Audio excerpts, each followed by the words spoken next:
Hello! Hello! Hello! Am I live now? Hey! Can you hear me?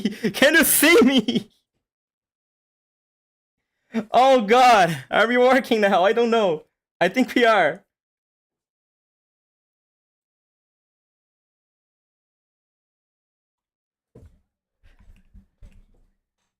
Hey! Dos melhores, BC. Okay, we are working now. Thank God we did it. Okay, okay. We are working. Great, great. Oh, I started streaming by Streamlabs, but I didn't know you needed to press another button on YouTube so that you could actually go live. I was staring at the preview of this stream for 2 minutes on the YouTube studio, just thinking, wait, I see myself. Why in the link I'm not seeing myself? What's going on?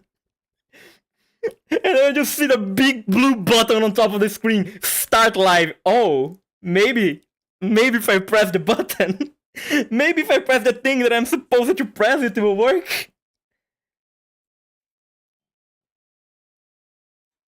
YouTube best platform. Yeah. Definitely. Definitely the best of all the platforms here. Oh god. Okay. After this slightly problematic beginning, hi guys. Conwiki. If you don't know, I say that in the beginning of the streams. Yeah, very VTuber-like, right? Conwiki. Welcome to today's stream, guys, on YouTube. For some reason. What's going on? Why am I here? Why are we streaming from this platform instead of English instead of Twitch like I usually do? I thought about this for a little bit, and I came to the conclusion that, you know, my YouTube channel is an anime YouTube channel. My Twitch channel is kind of a mix. Honestly, we have some stuff, anime stuff, some game stuff, something all of everything mixed. Whatever I want to do in the day, I do. But I figured, instead of making at least these ones, like this one right here, where I'm gonna go look for the animes of the season, I figured it's best to do this on YouTube instead of Twitch, because first, this can just stay recorded on YouTube instead of me needing to send people to Twitch. Second, I will not have the courage to make a video summarizing the stream instead of making a proper video for the month. So I don't have the balls to turn this thing into a video anymore, which will also help the channel because I will not be so focused, and the channel will not be two seasonal videos and one anime video in 3 months. We're gonna have just one seasonal video instead, which will be best, I think. And that's why we basically changed this to be a stream on YouTube. We're gonna still have the usual Twitch live streams going on. Tomorrow we're gonna be playing Pokemon again. Saturday probably too. We're gonna still have Yu-Gi-Oh! On Tuesdays, on other games on Tuesdays, whenever I feel like it, on Twitch. But streams more focused on anime like these ones, I think we're gonna start doing on YouTube. At least the one choosing the animes of the season, and the one going back on the animes of the season to see if we got it right or wrong, which one was best and bad, right? Maybe the other one's more similar, like, let's say, if I do another summarizing titles into visual novel format or stuff like that. We might also do that on YouTube instead of doing it on Twitch. But that's way too much talk already. I'm sorry, maybe someone is not interested in hearing about that. What we want to talk about now is the next season. If you didn't watch, the video, like, I think I can even show this thing here, right? I think I can. I have the power to show my own YouTube channel, I imagine. I don't know how bad YouTube is with, copywriting on videos and stuff like that. But I think for my own channel, I have the power to do that. So, if we go back here. Hello. Oh, see? A YouTube channel. This video right here. If you can see it, I don't think you can see my mouse, but you can see the video just playing in the background so you can know which one I'm talking about. This video here is basically a thing I do every season on Twitch. Now we're starting to do this on YouTube, where we go over all of the animes of the season, the next season, of course, and we kind of try to tell which ones are gonna be good, which ones are gonna be bad, basic stuff like that. That's why the thumbnail of this video is also basically a tier list. And we are gonna be using a tier list also, as you can obviously see in the screen right now. That's the basic idea. And yeah, no, that's not much to say other than that. We're just gonna go over everything, gonna try to tier stuff, and trying to have a good time, and also choose what I want to watch next season and what I will just be watching for the sake of making the season in 5 minutes video. But yeah, without further ado, let's go to the actual stuff, which is here. Oh god, the YouTube chat for some reason does not work as it should on Streamlabs, so I need to keep changing my second monitor screen to go for the YouTube chat and go for the actual scenes of the stream. I don't know if it changed it. Did it change? Yeah, it's supposed to be. Yeah, I think it changed. Yeah. Okay, we are here. So here we are again in my enemy list. Oh, why don't you choose X or Y instead of Y? Because I just feel comfortable using my enemy list. Okay, there is no big reason for that. This chat is horrible. Yeah, no, YouTube chat. I remember hearing a lot of people complaining that the main reason why they don't like streaming on YouTube is because of the YouTube chat. Well, not many people, mostly Moist Critical. It was the one that I saw that talking about like this. Oh, streaming YouTube is best for X, Y, and Z, but the chat is just terrible. And yeah, it's kind of, yeah, I guess it kind of is. Maybe I was just too incompetent of actually setting the thing up on my Streamlabs to actually see there, but whatever. That's not the point here today. So here we have all of the animes of the winter season. I didn't read in too much depth anything here. I just saw briefly yesterday which ones we had here. Not even yesterday, Monday, so that I could make the thumbnail for this stream. That's basically how I did. I didn't read much into it. I don't know what's actually going on around here. I just knew some of the shows and saw some faces that I recognized and said, okay, you know, fuck, let's go with this one to make the thumbnail. The best season ever. I don't know about that. We're gonna see, but just from my quick look before, I don't think this season is really that amazing. Gotta be honest. But we're gonna see. Now, for the beginning, let's begin this thing already. We have something interesting.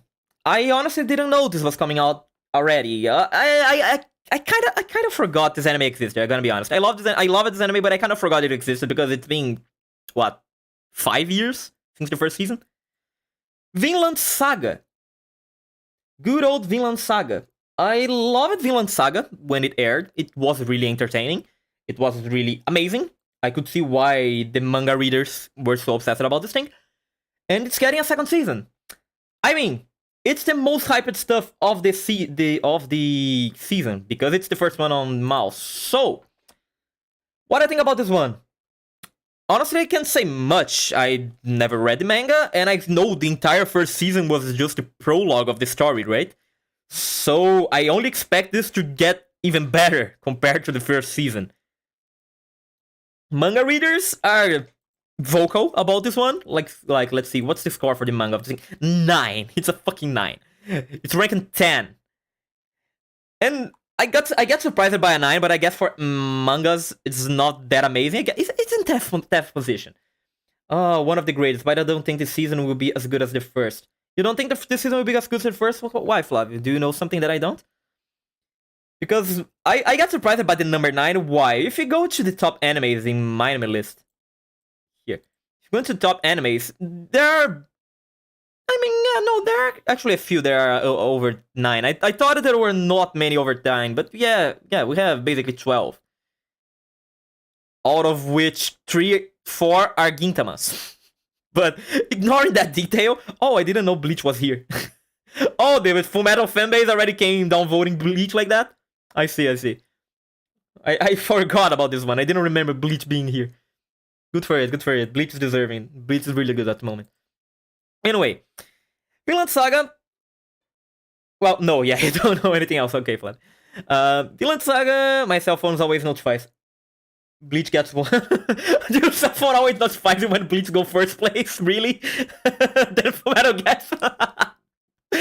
Bleach gets one. Then the Fullmetal fanbase goes on rampage and start scoring Bleach with bot accounts to 1 to get Bleach lower than Fullmetal. Oh, the absolute state of My Anime List top anime ranking.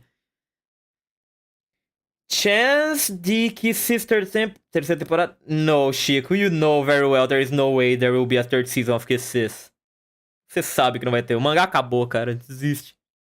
People are insane. No, people are not insane, Flav. Just the Fullmetal fanbase is insane.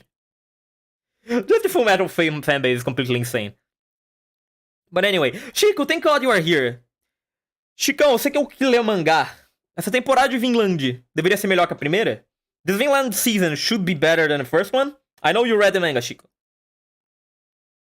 I keep saying manga because I think that's the American accent or some shit. I should just say manga. Or manga. Instead of saying manga. I feel weird saying manga. But about this one, I don't know. I feel like it will be... Like it's Vinland Saga, man. The first season was amazing. There was nothing I could complain about the first season of Vinland Saga. So I only feel like the second one will be equally, if not better. I can't see this thing going bad. I find it impossible to believe this thing will go bad. So, we're gonna come here already, and for now, I will wait to see what Chico says, but I think this one will be quite high up, you know? I think this one will be way up here. Like, probably one of the best, if not the best. I see chat going up, but I don't see chat on YouTube. God, I hate you, Streamlabs. Here. A segunda parte da história é muito mais parada que a primeira. Oh, really? This part of the story is more slow than the first one? That's the point. The protagonist is broaching this one. The protagonist is bumping on this one. But I get... Is that really a bad thing? Like, is that really a bad thing?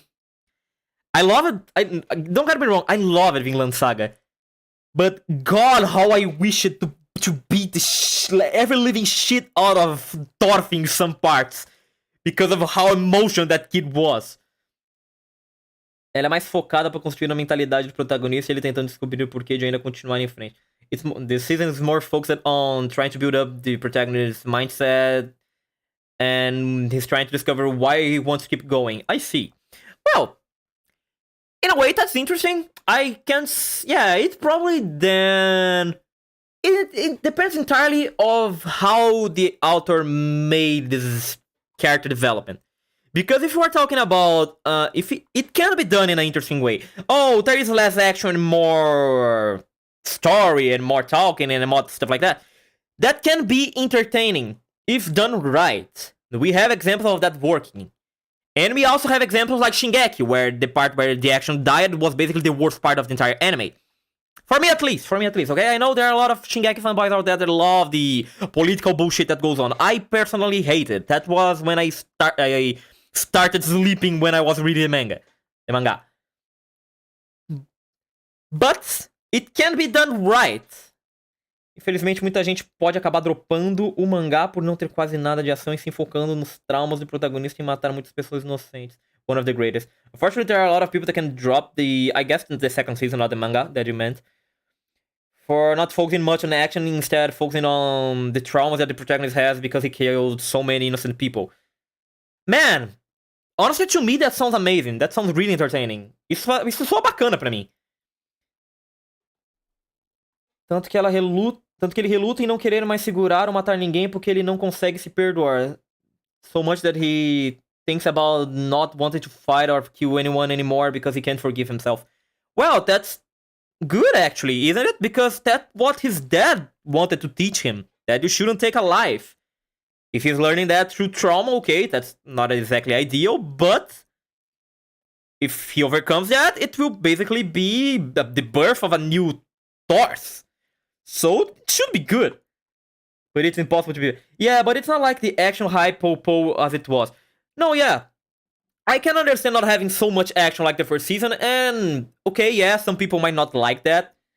But, to me, if they are exploring some kind of psychological stuff like that, oh, the traumas about killing innocent people and why I keep going, that can be done right, and that can be done wrong. There are two ways to do that. There are ways to do this in a good way. I saw a lot of animes that did this in a good way. I saw a lot of animes that did this in a bad way also. We have the two specters here. And I want to believe it will not be bad. I just think it will be different, right? It will be not what people expect to see. But it does not mean it's bad. Tanto que ele reluta, yeah, but no, but it's impossible to be bad. E é incrível, porque vai ser ele e mais uma pessoa como protagonista e ambos vão se tornar parceiros. Exatamente o que você disse, Wick. Ele vai deixando de ser uma criança birrenta e começa a agir com uma de maturidade. It's incredible because it's just him and another character to go acting like protagonists and both of them become partners. Exactly as you said, Wiki. You stop being just a freaky child and start to become more mature. Yeah, so that's good, man. That's good. Okay, I think we are taking too much time talking about Vinland Saga. I got it, the basic scope of what the second season is supposed to be. To me, that sounds amazing. That sounds really entertaining. I can see why some people will not exactly like. And I can understand why some people will not exactly like. Again, it can be done right and it can be done wrong. I believe it will be done right because the author of this thing is an amazing guy. It has amazing ideas, and I feel like he is capable of doing something good. So for now, I will leave this in the best. Okay, I feel like it still will be one of the best. Only time will tell. I know. Only time will tell. Oh, so sad. But for now, I will believe. I will have faith. Okay, I am a man of faith. I have faith in Madoka. I have faith in Haruri. I have faith in good authors of manga stuff. Not in this Shingeki author, but I have faith in good authors. So I want to believe it has potential to be good. Okay? So let's go back here and let's keep focusing on the other stuff. Eu tô muito hypado porque eu amo essa parte do mangá e a construção do protagonista nela é incrível. I am really hyped because I love this part of the manga. The construction of the protagonist is amazing. It's nice to hear that. Honestly, I feel really interested in seeing what's going on to happen if you say that. I like seeing character building, okay? Pode ir assistir com segurança. Oh, I will. Don't worry about that. I will watch. I will watch independently of what you said, Chico. I was going to watch this either way because I just love it the first season. But it's good to know it's different but in a good way. Okay. Next anime. I will try to focus a little bit because we always take 3.5 hours during these streams. I want to finish this before midnight. So let's try to focus on a little bit more. Next one. Another second season. The real GOAT now. Maoga Queen no Futekigosha. Shijo Saikyo no Mao no Sho Tensei shite Shotaishi no Gakko e Kayo ni. The Misfit of Demon King Academy 2. I just love to appreciate how the Japanese name, it's basically a Bible. And the English name has 5 words. Like, why? The real goal. The Mischief of the Demon King Academy. This one is the one, of course, you guys can imagine already. I didn't watch the first season of this thing for obvious reasons. But this one is the one of the ones of the OP demon lord that got rebirthed someplace. This is the one of the dude that kept killing and reviving his opponent during a sparring academy, right? I remember seeing the clip of that. It's the second season of that thing, right? Vai ser o dublador do Ainz de Overlord que vai dublar o Mao agora, devido ao incidente da Lisa. Lisa's incident? What? Wait, what? What they're talking about, Chico? Lisa's incident? What happened to Lisa? Did the previous voice actor of Anus here did something to Lisa? Anus? The vote of God, Anus? Well, I didn't watch the first season of this thing because, well, fantasy Demon King bullshit. You know, I don't like this kind of stuff, so I never watched it. And this was prior to me actually doing my seasonal videos, so there was no way for me to actually also watch this for the sake of watching. Yeah, this was in 2020. I didn't even have a YouTube channel in 2020. I think. Did I? No, I did not. O antigo seiyuu do Anos era o marido da Lisa e ele foi demitido. Ele foi demitido. Wait, what? The prior seiyuu of Anos was Lisa's husband and then he got fired. But why he got fired? What did he do to get fired? Wait, I don't know about that stuff. What are you talking about?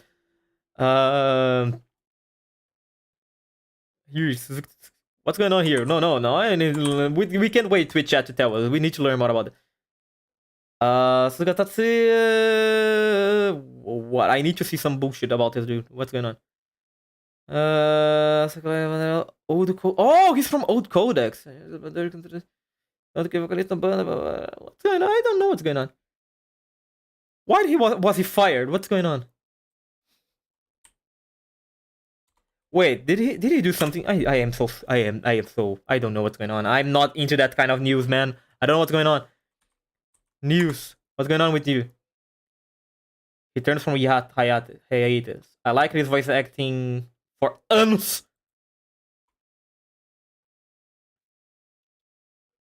The agency Enterprise announced this month that the voice actor has fully returned from his work hiatus.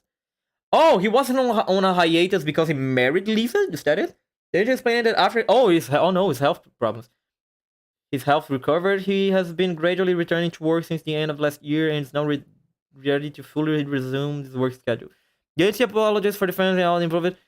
Took hiatus from entertainment industry activities in August. His music unit Old Codex and this again after single releases. Also announced a hiatus from some of the activities due to mental and physical fatigue. Basically, he cheated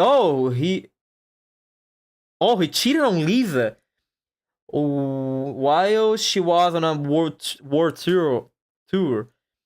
Then she discovered and then not just canceling the war tour, but also going on a hiatus. Oh, I see. And then this dude also went to hiatus. Oh, that's really because this thing is saying about health issues. I don't want to be canceled again because people are saying, "Oh, but you didn't learn all this stuff." I don't want to be canceled again. Did he truly betray? Did he truly cheat on Lisa? Her activities announced their marriage in January. Weekly report like in August to step down from the whole of Hotari Ultraman title in Digimon Anime second season due to his hiatus. The series replaces but however it continued. The way the Super Sentai series can replace as the voice actor didn't shoot announced in December replaced Theo with usual voice sense. The prevents slick policy career includes some career. Yeah, here's it's not saying anything about cheating. Now I'm curious. Yeah. What's going on? Anime United. No, it is in July. I want something more recent. July, September. Oh, here. He's a husband, Tatsuya Susan, alleged to have attempted suicide over his affair. Oh, fuck! Okay, no, wait. This is turning into a really dark corner right now. O único papel que ele pode ficar era em Free pra terminar o filme. Oh, he was making... God, this dude is making so many voices that I like, I didn't even know. Yes, I like Free. Don't judge me. Okay, so yeah, there was affair stuff going on, and then he turned suicide. Okay, let's go back. I feel like this is not supposed to be the focus on the screen, okay? So the voice actor changed because of bad stuff happening. Okay, bad stuff happened, the voice actor changed. Let's not focus too much on that. Honestly, I think I heard about something about Lisa being cheated on, but I didn't know the details. I never went behind after the details. I just remember reading that some months ago. But okay, so yeah, the voice actor changed. I mean, if the dude actually had an affair on Lisa, fuck him. He deserved it. I don't care if he tried to go suicidal. I really don't give a shit. Kakakaka. Yeah, okay, back. Let's go back. Let's focus. The score of the thing was 7.38. It's a high score. Let's see AnyList. AnyList. Here. I need to base my opinion entirely on numbers instead of trying to say something because I will just trash talk the anime because it's a fantasy stuff. And I need to be at least mildly objective here. So, let's get the gigantic name of this thing. Go here in AnyList. Let's see. Where you ranked in what from 2020? Average score, popularity, silver link. There is nothing about highest scored of. Okay, here. 37 highest rated from 2020. That's well. He was behind what? Shingeki, Jujutsu, Fruits Basket, Kaguya, Haikyuu, Kingdom, Koden Kamui, Haikyuu again. Oh god, we had two Haikyuus, right. ReZero, Oregairu, Toaru, Yukoku no Moriarty, Idol anime, Eizouken, the Bookworm stuff, Dorohedoro, another Idol stuff, Maojo no Yasumi, the best one, Kakushi got Fire Force second season? It was behind Fire Force second season? This thing. Where are you? What the fuck? Here. Okay, yeah, it was behind. It was behind some really good stuff, and it was behind some really, some not really that good stuff.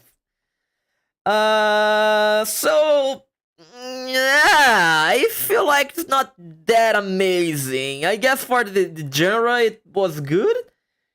Olha, o anime é legal porque é um fodinha sendo fodinha, porém ele é camarada com os pais dele. It's a OP dude being a OP dude, but he's nice to his parents. I mean, that's the least he could do. I feel like that's the least he could do, right? That's not a merit by itself. It's just kind of an obligation of sorts. Well, I will not let my opinion get the best of me here. I will recognize some people really like this stuff. I have a friend, other than you guys watching at the moment. I know Sales, which is a good friend of mine, also liked this anime. Just for the sake of liking it. So I guess...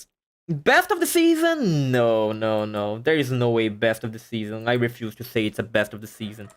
But I guess it will probably be good for the genre.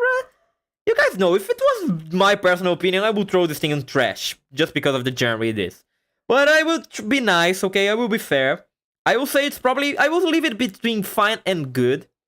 My own opinion still matters a little bit here, okay? So I want to throw it down even further. But I know people like this stuff, so I will leave it in good.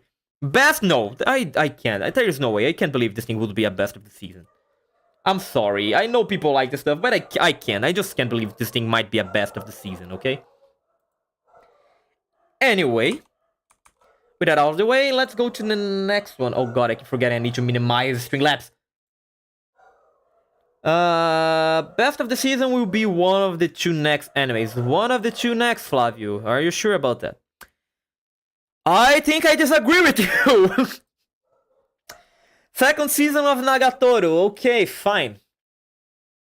I actually have no idea of which parts of the manga this thing will cover. For those that don't know, I read the Nagatoro manga, like a lot of the Nagatoro's manga. I keep repronouncing different accents, whatever. I read a fair amount. It's been a while since I read the last time. I think it's been, what, 4? No, that's too short. 6 months, maybe, since the last time I read anything about Nagatoro. The last thing I read was when the Arts Club President Little Sister appeared. That's the last thing I read. So I don't know how far the manga got after that. I don't know how far this season of the anime will go. I guess it will be close to that, because I can see it here, yeah. Right here in the poster, this little girl here is the little sister of the art room president. So I guess this will cover basically everything I read already. Greatest romance of all time. Yeah, it's greatest romance. Compulsive bullying, almost making people go suicidal, turning into romance. That Stockholm's effect, right? I think that's the name of it. Síndrome de Estocolmo. Stockholm Syndrome in Sweden. É o nome do dado estado psicológico particular que uma pessoa submetida a um tempo prolongado de intimidação. Yeah, it's exactly this stuff. It's Stockholm Syndromes. Stockholm Syndromes. I don't know how to pronounce this thing in English, but Nagatoro is basically that. Anyway, Nagatoro. Well, I will not lie. I kind of like it. I mean, I did read the manga, okay? So I know I am not biased to say I hate this thing. I enjoy Nagatoro as most as someone can, I guess. It's not my favorite stuff. It's, if I must be honest, I actually prefer Ozaki's over Nagatoro if you go in the genre of girl provoking the guy she likes. Like, I prefer Uzaki over Nagatoro just because Uzaki gets beaten also. Uzaki provokes and gets provoked back instead of just being a one-sided bullying. But I kind of enjoy Nagatoro. I like the art of Nagatoro. I have a weak spot for 10 and anime girls. I will not lie, I do have that. And after the beginning of the manga, like basically where the anime left off in the first season, it starts to get less toxic. It goes least toxic after a while. So, I guess this season is probably better than the first one because of that. It's a good season. Maybe. Okay, so I will drop. We will drop it because there is no bullying anymore, Flavio. There is bullying, Flavio. There is bullying, just not as much as the first season. But yeah, Nagatoro here. Man, I guess it's the same thing as the Mao one. It's between fine and good. I guess it can be more close to good than fine because it does improve on their relationship and stuff like that. It stopped being as toxic as it once was. And the PV also was showing Nagatoro's sister. So this thing is going really far. So I guess it will be better again, man. Let's say it's decent. It'll be good, okay? I will be okay. I will be fine. I say it will be good, okay? It gets better than the first season, so it should be. Oh, it should be nice. It should be nice. I want to see something. Here. Let's see.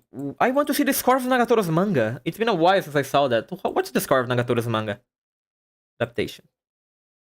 At the moment, sitting on 7.67. That's high. That's high. For the manga ranking, I guess that's okay. I feel like there was a time it was higher than this. On the popularity ranking, on the other hand, okay, the popularity ranking, yeah, it's high. High as fuck. Yeah, I just wanted to confirm this. Okay. Yeah, I guess it will be between fine and good, I feel like. It's not the best thing which will ever happen, but I guess it's okay. Okay, the next one. Well, this is hard for me because I didn't watch the first season to comment on this one. Tokyo Revengers. Seiyake Senhen. Christmas Showdown. Christmas Showdown? What the fuck? Finally, peak anime. Yeah, if you say so, I guess. I didn't watch the first season of Tokyo Revengers. I remember not watching it because when I read the synopsis of the thing, I basically felt like I was just going to rewatch Erase It, but with Yankees instead of just kids. I felt like basically that was the plot I was expecting, so I didn't watch the first season. I know a lot of people loved the first season. It was hyped as fuck. The score is over 8, which means it's amazing by itself. I know a lot of people hyped the fuck out of this anime. Okay? I am aware of that.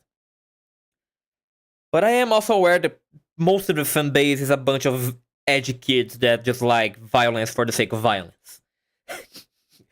I didn't watch the anime. Again, I didn't watch the anime. I just seen what I saw from the fan base. Okay, I will not say, oh, this anime is shit or this anime is good. I will not say like that. I will trust in the numbers. The numbers are saying this thing is good because it's over 8. Everything is over 8 is basically amazing by itself. This is something that I learned after making spreadsheets to see the objectively worst anime of the year. I learned that 8 is something that you should not play against. 8 is something amazing. I think also Tokyo Revengers was one of the top 10 best animes of last year. Going based on my spreadsheet. Like, let me see. I think I still have that thing. Yeah, let me confirm this. Why not? Let's go back here. You guys cannot see, and that's good. You guys are not supposed to see this. The YouTube channel. This score is bizarre. Why, Flav? You think it should be higher? Metsu, pior anime 2K21, worst anime 2021. Okay, here. Let's see. Where was Tokyo Revengers? Tokyo Revengers scored on. It was here. Let me show you guys. Why not? Right? here. This one, for those that didn't see that video, is the spreadsheet of the objectively worst anime of 2021. I made this thing the ending of last year up to the beginning of this year for a video, which is also in the YouTube channel. If you want, go check it out. I don't recommend it because I recognize the audio for that one is quite bad. But we are gonna have a 2022 edition if you want to see that, so don't worry about it. Anyway, here it is. After following all the bullshit I made for my scoring point system. That's not the right way to say it, but whatever. Tokyo Revengers was here. It was tied in 5th place together with Idaten, which is an anime that I hyped a lot last year. We also have a YouTube video talking about Idaten. If you didn't watch Idaten, you should watch Idaten. Idaten's amazing. If you like to see violence and adult stuff. But anyway, Tokyo Revengers tied with Idaten as the 5th best anime of last year, according to my numbers. So, it's decent.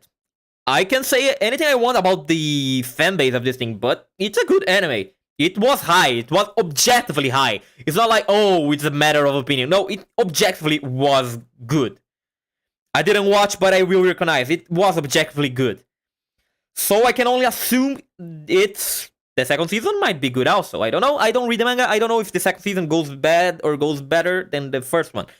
I remember seeing people saying that the manga, at the current state it's not exactly good. I remember seeing some people complaining about the current story of the manga. I don't know about that. I don't know if that also relates already to the first season, to the second season that will air now. So, let's go back here. So, my thoughts about this one. Given it's one of the most hyped, given this first season was really good, and stuff like that, I will assume the second season is also quite decent. Let's see the score of the manga. Yeah, even the manga is scored high, even though I saw people complaining about the story of the manga. So I can assume that, yeah, it will be good. Oh, Flavio, we're talking about the number of people that had on their lists. Yeah, because it's what? 1 million members. Well, 1 million members is actually quite high, Flavio. It might not look like it, but 1 million members is really high. Because, let me give you an example here. The most hyped anime of the last 30 years, maybe. Chainsaw Man.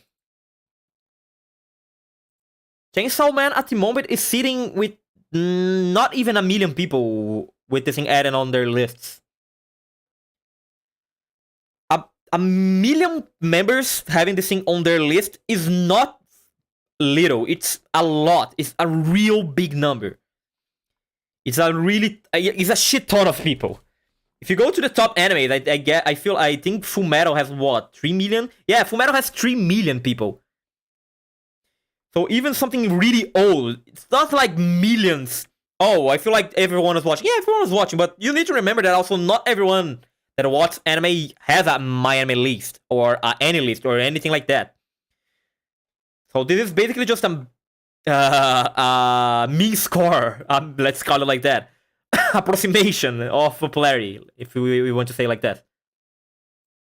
So yeah, the million is not that far. I feel like the million by itself is amazing. And Fullmetal is the GOAT. Fullmetal is the overhyped. Shh. No, I will not say that. Fullmetal is amazing, but the fanbase makes it look like more hyped than it should. Okay? I still think Fullmetal is one of the best animes I ever watched, but I don't think it deserves to be the top 1 anime of my anime list.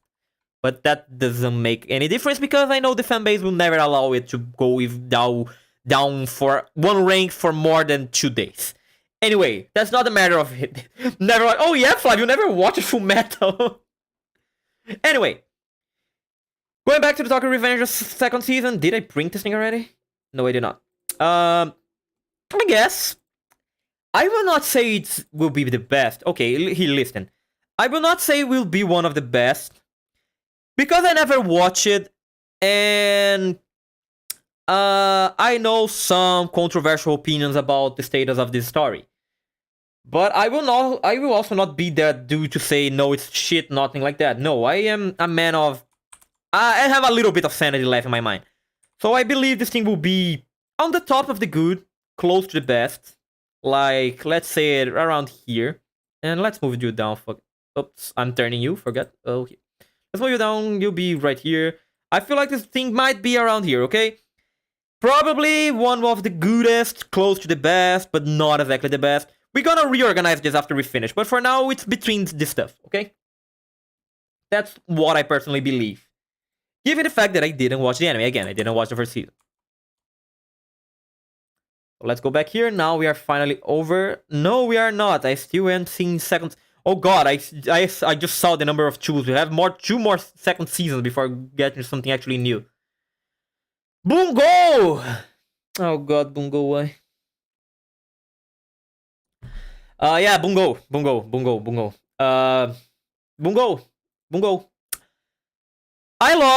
I personally love Bungo. I really love Bungo. I love Bungo's manga. I love Bungo's manga. Manga. However you want to pronounce. I love Bungo's.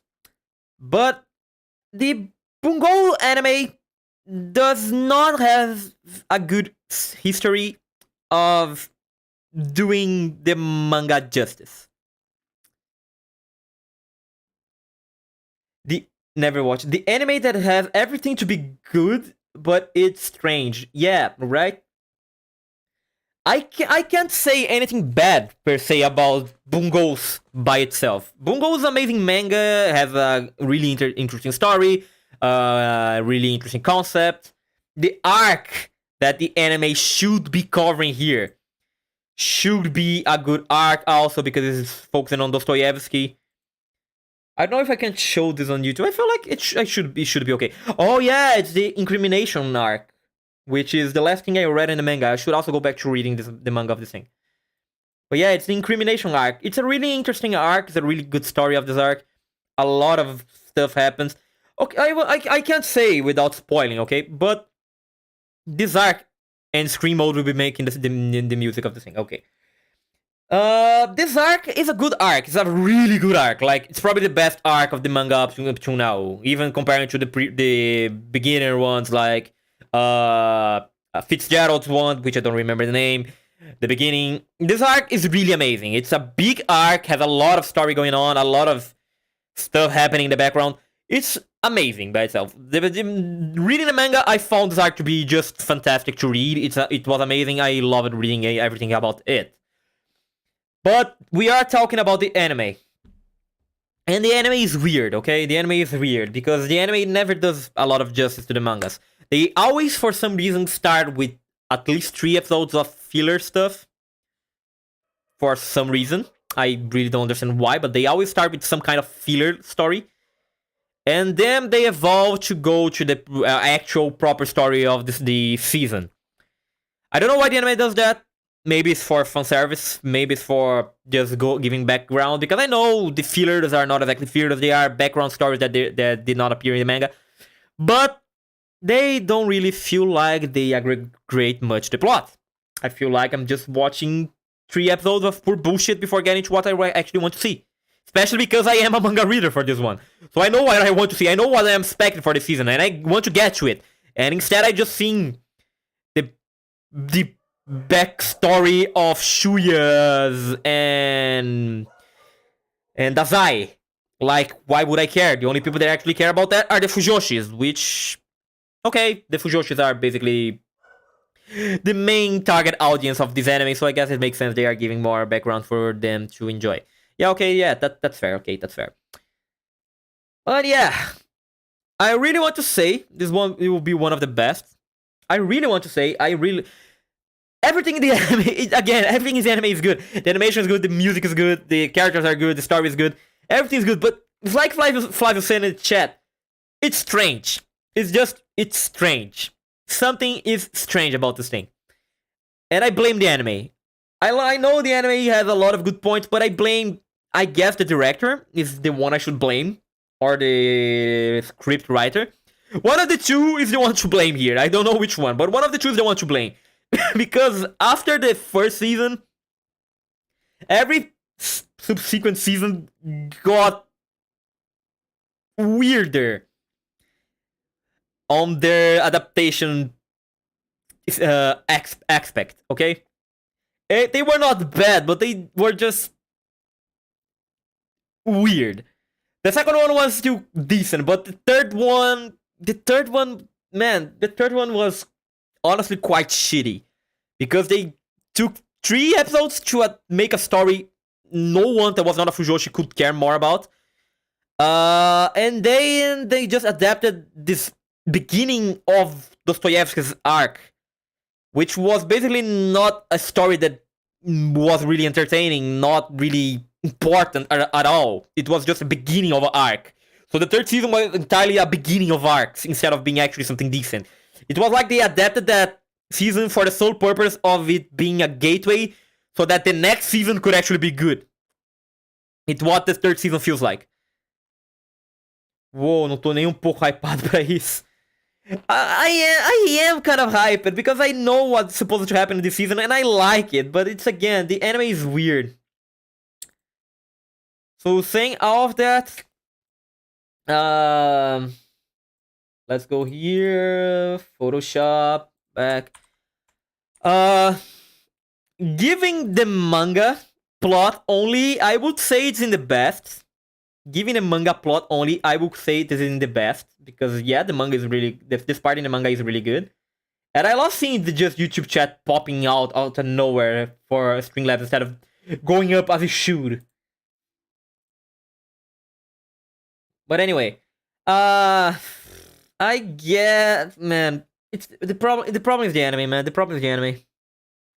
I will leave the thing in the higher fine. Honestly, being completely honest with you guys, I will leave this thing in the higher fine.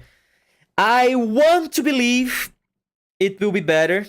I really want to believe it will be better, because I know it can be better. It should be better. But I don't know. I don't really trust the anime to do justice here. I really want to believe the anime will do justice here, because this arc is so good in the manga, man. This arc is so good in the manga. But yeah, anime. I don't know how to feel about the anime. Oh, this is an interesting news, Chico. Yes, no one's going to watch Tokyo Revengers because Disney bought the rights for the streaming of this thing. Great, like they did to Bleach. Amazing. Great, thank you, Disney. Thank you for fucking up another anime of the season. I love you guys. Thank you, Mickey. Tokyo Revengers going for 1 mil in first season for 200,000. Oh, man. You know, Chico, even though, there will be no easy way to watch in a legal way, people will find a way, you know that, right? Everyone is watching Bleach. You think everyone has Disney to watch Bleach? No. I don't even know if Bleach is already available for us in Latin America. I think for now we are still... Disney didn't release that for South America yet. I don't know if it was already released or not, but everyone that I know that likes Bleach is watching Bleach. People find a way. If they want to watch this stuff, they will watch this stuff. Being legal or not. Let me be clear here that I am not condemning the use of pirate sites for anything, okay? You should not do that if you have the means to do it in a legal way. But if you are watching the part way to not give money to Disney, who am I to tell you to not do that? Go ahead and keep doing that. Who? What? Did someone say something? I don't know. What? Going to the next anime?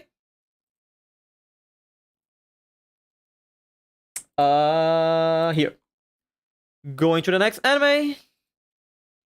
Are we finally done with... No, we are not. Can we finish? We didn't see a single new anime. We are just seeing second seasons up until now. Itai no wa ya nanode bougyoryaku no kyokufuru shitai no omoimasu ni. Bofuri, the one where the cute girl maxed out her defense skills, right? The prototype of Mash from Fate. Okay, finally, one good anime.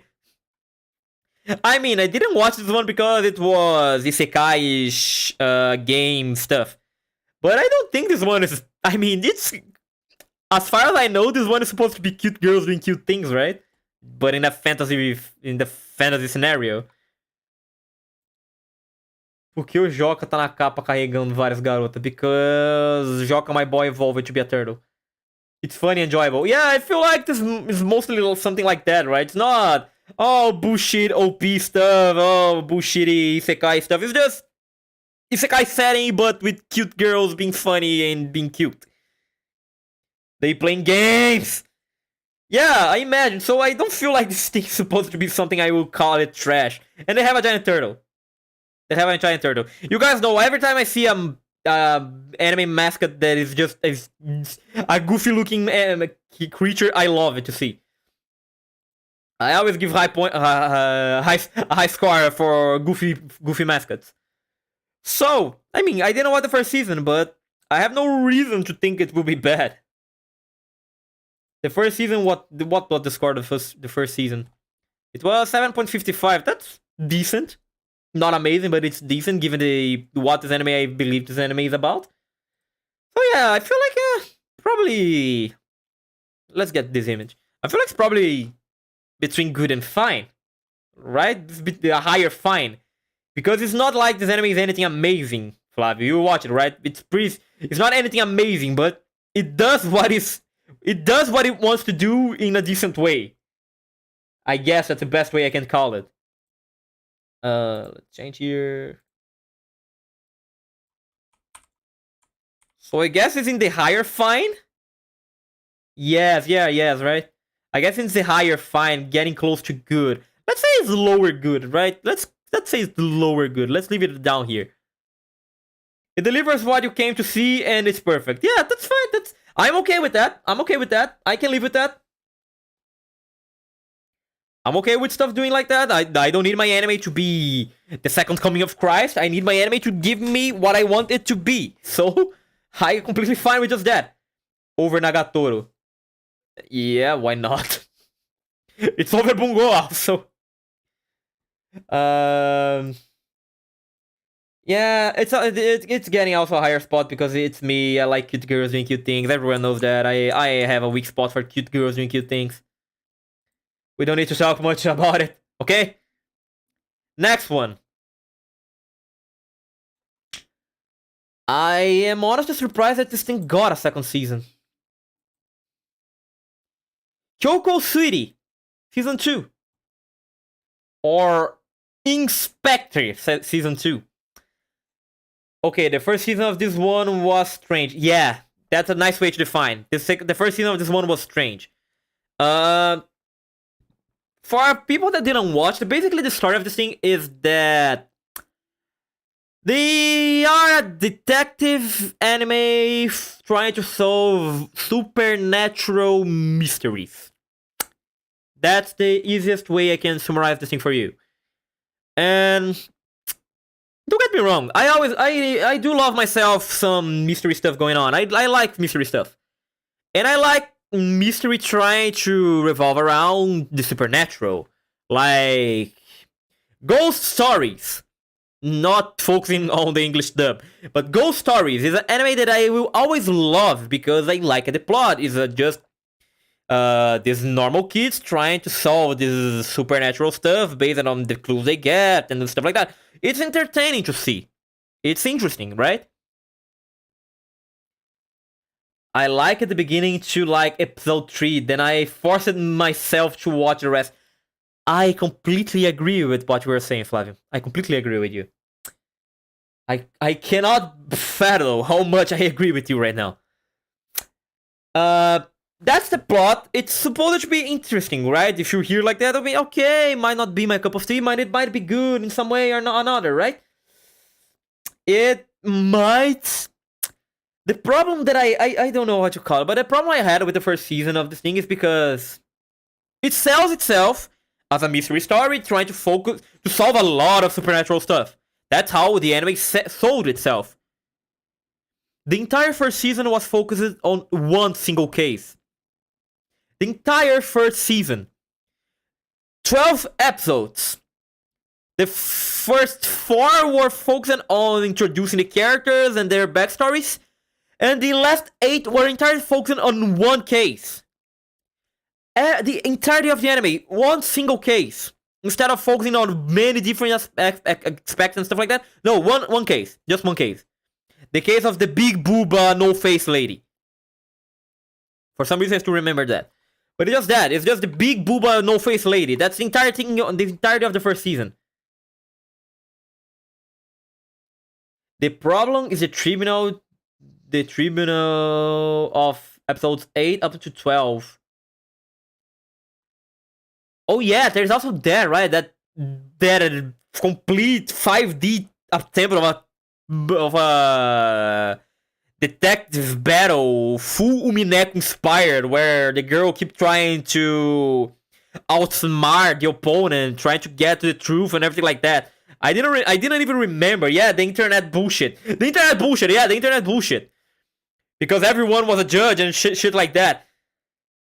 That thing, I didn't know at the time, but now that I read it, I can affirm. That thing was entirely based on Umineko, and a bad basing on Umineko. Umineko did that in a good way. This thing just copy-pasted and didn't even try to change anything or add their own character to it. It was okay, but at the same time, really bullshitty. Like, really Deus Ex Machina in a way.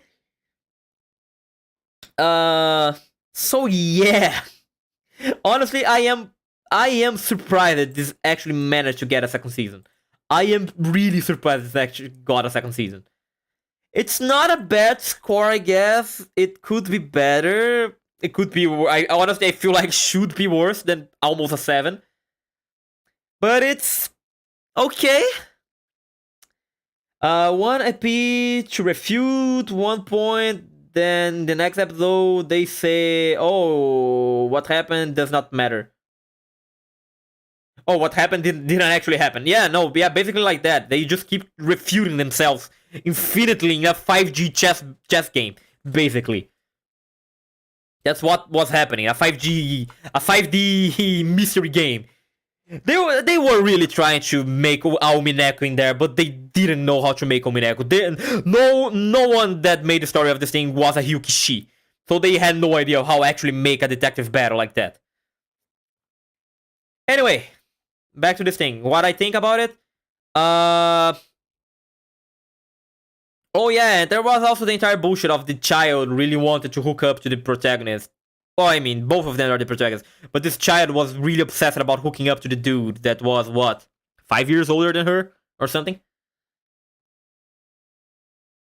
Eu só assisti porque era o seiyuu de Zombieland Saga.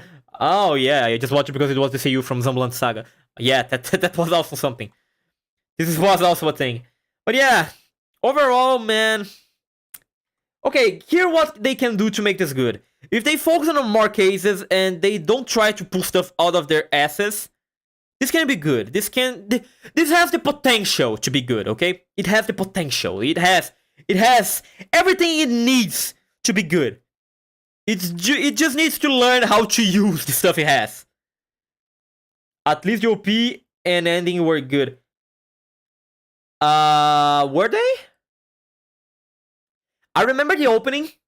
I didn't particularly like the opening, but it's not like the opening was bad. It was more of a meeting. The ending was... I remember the ending. It was interesting, but I also didn't particularly like the ending.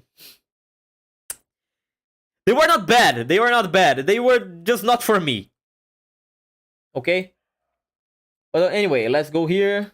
Photoshop.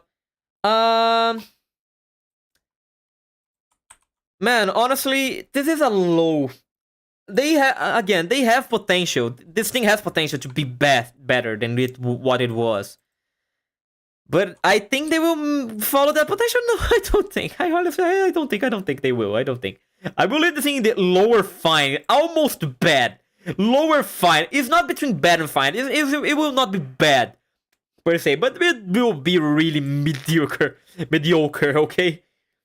It will be really struggling to not be bad. That's the best way I can say this. This anime will struggle to not be bad. It will put everything it has to not be bad. And it will end up being fine. I guess it could also be mid, now that I think about it. It might just be mid. Like, the first season was really forgettable. No one talks about this anime. After the anime finished, no one talking about the first season of this thing anymore. Everyone forgot this anime existed. Other than just 1 or 3 weirdos that really got in love of this anime. It was the best thing they ever watched. It's objective. It's not. It's objective. It's not. It's to not be bad. Yeah, the objective of this anime is not being bad. The one thing they want to be is not bad. They don't want to be good. They just don't want to be bad. That man, honestly, actually, completely honest. Thinking back on how the first season just completely disappeared out of everyone's opinion after you finish it. I think the second season will be more of the same. I think this thing will probably be mid. It's not bad. It's not good. It's just excruciantly forgettable. Oh yeah, if no one knew that already, the reason why mid is lower than trash is because they are the stuff that you don't remember. Like, they just disappear of your memory. They are mediocre at best. They are not bad, they are not good. They just exist. That's what mid is. That's why I rank mid lower than trash, because trash I still remember what the anime was about. But objectively speaking, trash is worse than mid, okay? Trash is worse than mid in an objective way. Okay, 100% mid. Yeah, no, right? It's 100% mid. Great. I'm amazed that we got to our first mid so soon. I believe in the last one we took a really long time to get to the mid ones. But yeah, okay. Now here, oh boy, oh yeah, this one. Oh, how I wish to get to this one. The Nier Automata anime. Nier Automata version 1.1a. Last one was last one was amazing season. We're gonna at the beginning of next month, at the beginning of the year, we're gonna have a stream going back of the animes of last season, or the prior season, the season that's currently airing, to re-rank the stuff. And God, I think so much stuff will go to best and good that I ranked lower in the first season, during the first stream. I have no idea how much stuff will go up, because we had so many good animes in this season. Game adaptation. Se não tiver rabão é mid. The judgment of the judge. Game adaptation. Flávio, you just summarized everything I wanted to say. Game adaptation. Game adaptation. There was one thing that I learned in making this thing. Thank God I didn't close it yet. Back to this thing. Remember? We were talking about this. The objectively worst anime of last year. The top 10 worst. We had what? 1, 2, 3. Here. Up until 35. 35? Yeah, up to 35. We had 15 animes in the top 10 worst. Out of these 15 animes, we had 1, 2, 3, 4, 5, 6, 7, I think 8. More than half of the worst animes of last year were game adaptations. More than half of the top 10 worst animes of last year were game adaptations. So, what I feel about the Nier anime? I didn't play the games, okay? I will say already, I didn't play the games. I am aware the games are amazing. I am completely aware of how amazing the game are. Even if you don't account 2B's ass, I know the games are amazing. Even if it did not have 2B's ass on the game, it would still be amazing. 2B's ass is just a plus, for what I understand. O cara montou uma tabela no Excel só pra dizer que o anime é ruim. Que cara bom. Thank you. Dude just made an Excel spreadsheet just to say the anime is bad. What a man. Yeah, thank you, man. Thank you. But okay, back to the topic. I know the game is good. I saw the trailer. Do you want to see the trailer? Let's rewatch the trailer. The trailer seems promising, right? The trailer seems promising. Even if we are already staring at CG.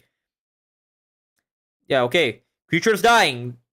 That CG honestly reminded me of the animation for the new Black Rock Shooter anime. And you guys know how I feel about the new Black Rock Shooter anime.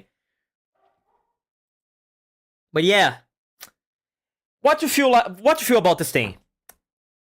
Honestly, there are cases. We have some cases of game adaptations that are good. We have some. I'm not saying every game adaptation is bad. Some are good. Okay? Some are good.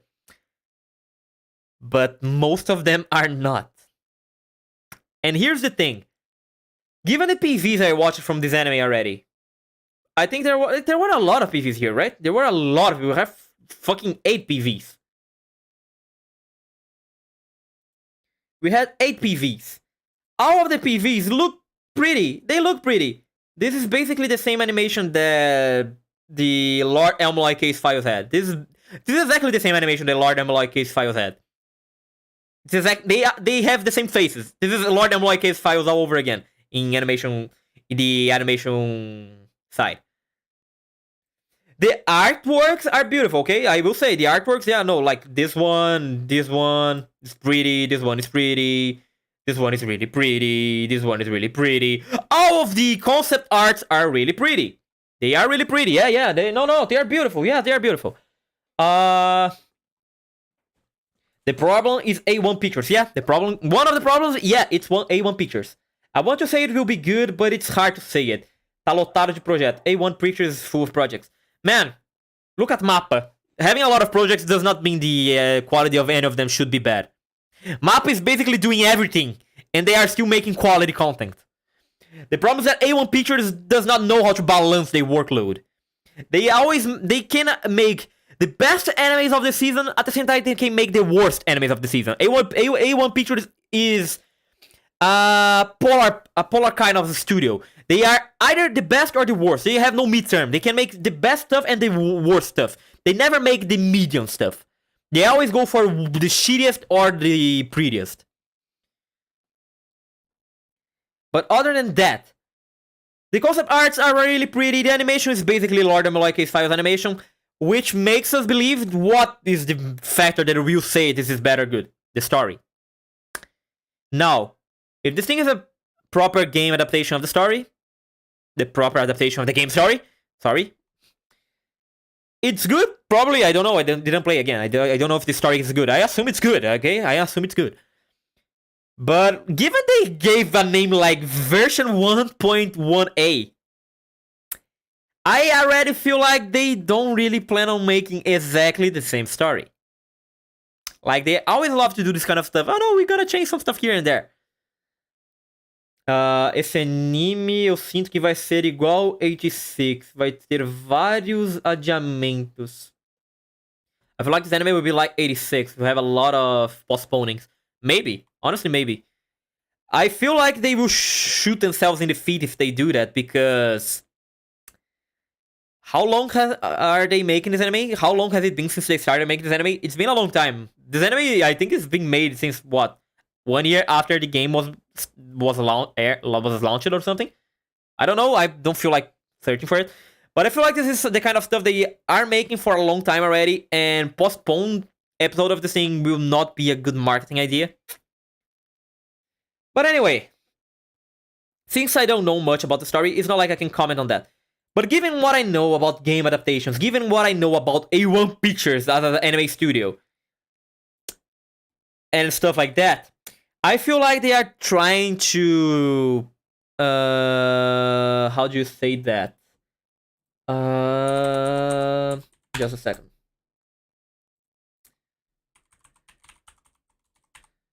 Beautify. I feel like they are trying to beautify what the actual anime will be using visuals. Because every concept art was pretty, every trailer was okay, was pretty kinda. I feel like they are trying to beautify stuff. Because they didn't really show much in the trailers other than 5-second scenes of characters' faces.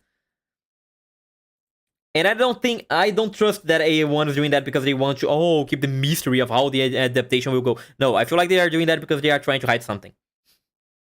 Because A1 is good on doing that. So honestly, I will say this already. I will say this one will be bad. I will say you can quote on me. You can quote me on that. I don't care. I will say this thing will be bad. The animation might be good, the art might be good, but I don't think this thing will be good. Overall, I think this will be a bad anime. You can quote me on that if you want to. Because game adaptation on A1's hands. That's why. And again, just let me be clear. I'm not saying the games are bad. I never played the games, but I am sure the games are amazing. Everyone talks good stuff about the game, so I am sure the games are good. But anime adaptation of them, I am not so sure, Chief. I am not so sure. That's all I had to say about this one. In April, this will be cobrado.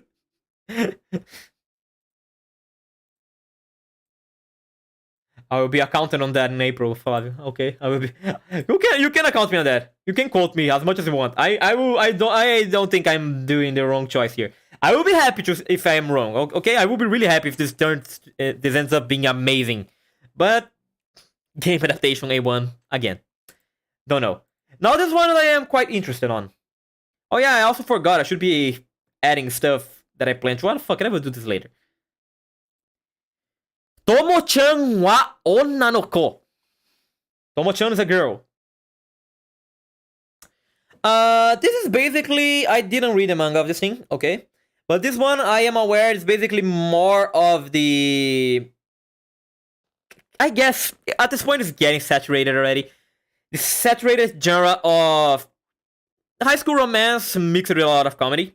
Like Nagatoro, like Komi-san, like Yanagi-san, like basically every anime that has a something-san or something-chan in the name.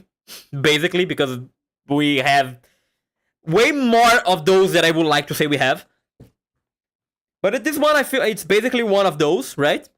It's a comedy stuff where the girl likes the dude, but the dude does not see the girl as a girl because of how masculine she acts. Basically a tomboy. Let's watch the trailer. Why not? Let's watch the trailer. This one is fine. Finally, other than Nier, this one is finally the actual new anime instead of being a second season. It's really getting a long-awaited anime adaptation. I know the manga of this thing is quite hyped, okay? I know. It's in the middle of the stuff like Komi-san, like Nagatoro. The people that like reading romance mangas love this thing with a burning passion. I know that. Yeah, the animation seems fine. The animation seems fine. I guess. I mean, it's not like I expect a lot of animation of an anime like this. A boyish girl, you can just say a tomboy. You know we have a term for that. Her dance, the dance, motherfucker. Beautiful, young, okay. Yeah, so sad for you. Oh yeah, I forgot I don't have audio turned on for you guys. Here. Okay, now we have audio. Wow, que fofo, dropei. Whoa, so cute, drop it. Oh man, I don't know. I like this kind of anime. I do enjoy this kind of anime. But I don't know. I mean, bad. I don't think this thing can be. I don't think it's even possible for this thing to be bad. I don't think there is even a way for this thing to be bad.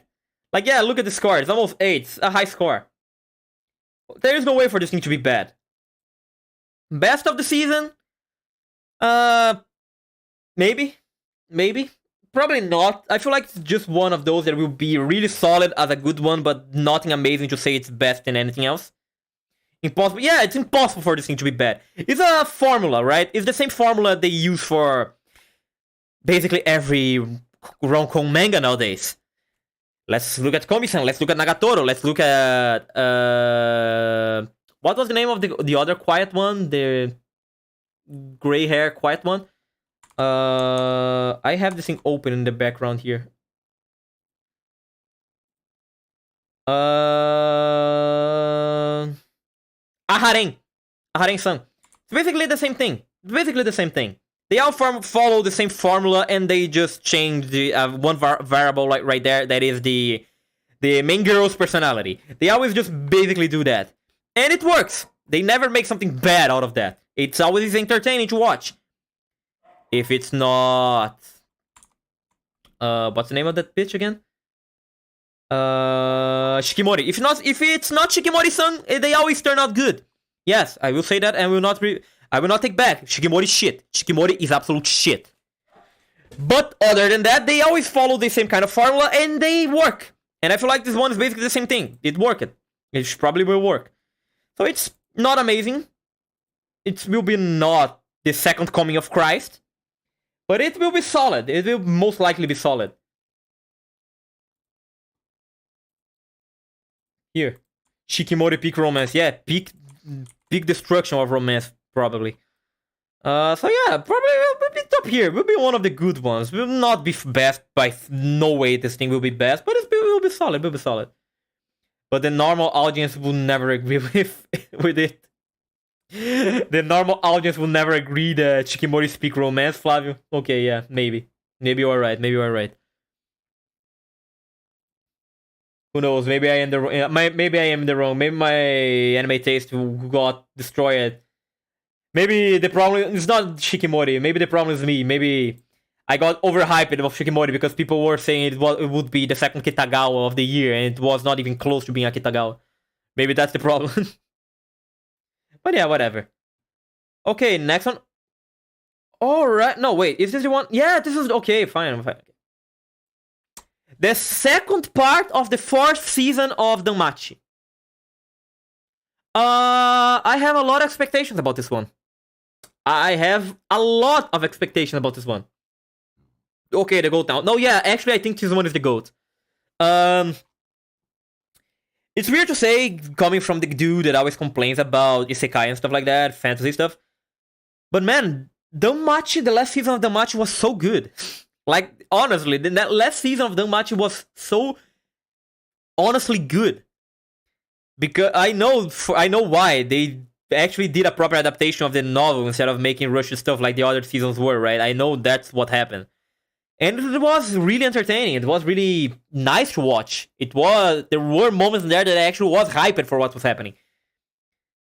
I don't want to get spoilers, so I don't not say anything like that, but it was good, man. It was the 4th season was actually good. The second part of it, I only expect to continue being the same thing. It only took 4 seasons to the match to be really good. Yeah, it only took 4 seasons. 4 seasons later, this show actually managed to be decent. Okay, I will say I also liked the 3rd season. I liked the 3rd season, but because it was exploring something that not many fantasy stuff do, like, oh, what are the feelings of the monsters everyone are always killing? There was something different, right? This was something different, and I saw that and I thought, yeah, no, right. It's not amazing, but it has potential here. I can see this turning out to be something nice. The first 2 seasons were, they were fantasy OP character bullshit. Well, let's see the trailer for the 2nd season. I feel like, actually, should we watch this? Should we be watching this? Because this is quite the spoiler stuff for people that didn't watch it yet. I feel like I should be skipping some scenes. Yeah, let's go skipping some scenes. Just see if the hype keeps up. Is also okay? Okay, what the fuck was that? Oh god, the CG monster! Oh god, the CG monster! Okay, CG monster. Okay, this is probably a flashback on the elf girl's past. Okay. Let's not look too much into it. So Danmachi is the One Piece, but good.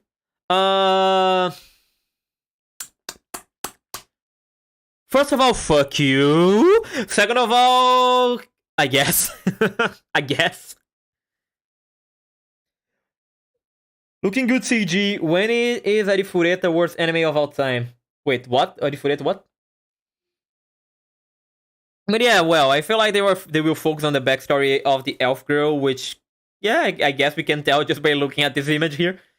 But yeah, honestly, if this follows the same thing that the previous season did, it will probably be solid. It will probably be quite nice. I hope, at least. I really hope. But I think it will be quite solid. So, It's weird to hear myself saying that.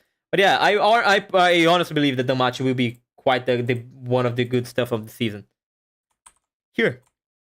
Best? No, there's no way. But Danmachi made too many mistakes already to be a best one now. Danmachi failed way too much with us to be deserving of a best one. But I feel like it will be good. Honestly, I feel like it will be quite solid in the good position.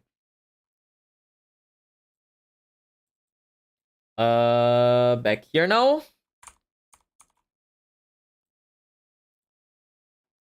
One of the greatest, yes, of course. Okay, this one is a new one also, or is this one a second season of something? I hope this one is a new... God, how many second seasons we saw already? 1, 2, 3, 4, 5, 6, 7... 8! We saw 8 second seasons out of 11 animes. No, out of 10. Now this one is the 11th one. Okay, what are you? Otonari no tenshi sama ni itsu no mani ka dame ningen ni sarete ita ken. The angel next door spoils me rotten. Alright. Okay, we finally got to something that I actually don't know anything about. So, after 10 animes, let's read the synopsis of this thing. After catching a cold by giving his only umbrella to a girl sitting in the rain, Amane Fujimiya only expects her to eventually return it. However, Mahiru Shina, the angel of Amane's school and his neighbor, instead gives him a lot more than that. Instead of just the umbrella, she insists on returning the favor by helping him recover from his cold. However, she's oblivious to the battlefield that is Amane's apartment. The battlefield that is Amane's apartment, okay? The only word Mahiru finds from her mouth to describe the chaos is unsightly. But despite her unsympathetic description, Mahiru proceeds to help the hopeless Amane. Otonari no Tenshi-sama blah blah blah blah blah blah blah blah follows Amane as he is taken care of by Mahiru, who attempts to various chores, from cleaning his apartment to cooking dinner. Is there anything that the angel cannot do? Okay, so cute romance thingy, basically. It's a cute romance anime. Let's watch the trailer, why not? Let's see what the trailer has to show us. 1 minute? Okay, 1 minute is fair. 1 minute is fair. Teaser PV. Okay, she's cute. Okay, they even said this is a love story. The art, her appearance kind of reminds me of that godforsaken anime of last season. The one where they do my ex is my stepmom's daughter, right? The art kind of reminds me of that thing. I think it's because of the lipstick. Everyone in that anime had a lipstick. I got kind of traumatized of anime characters wearing lipstick. I don't know, it also reminds me more not of that. It reminds me more of the one of the corporate dude took into his house high schooler that ran away from home. It reminds me more of that one, and that one, despite the synopsis, was quite the wholesome anime. Higehiro. Yeah, Higehiro.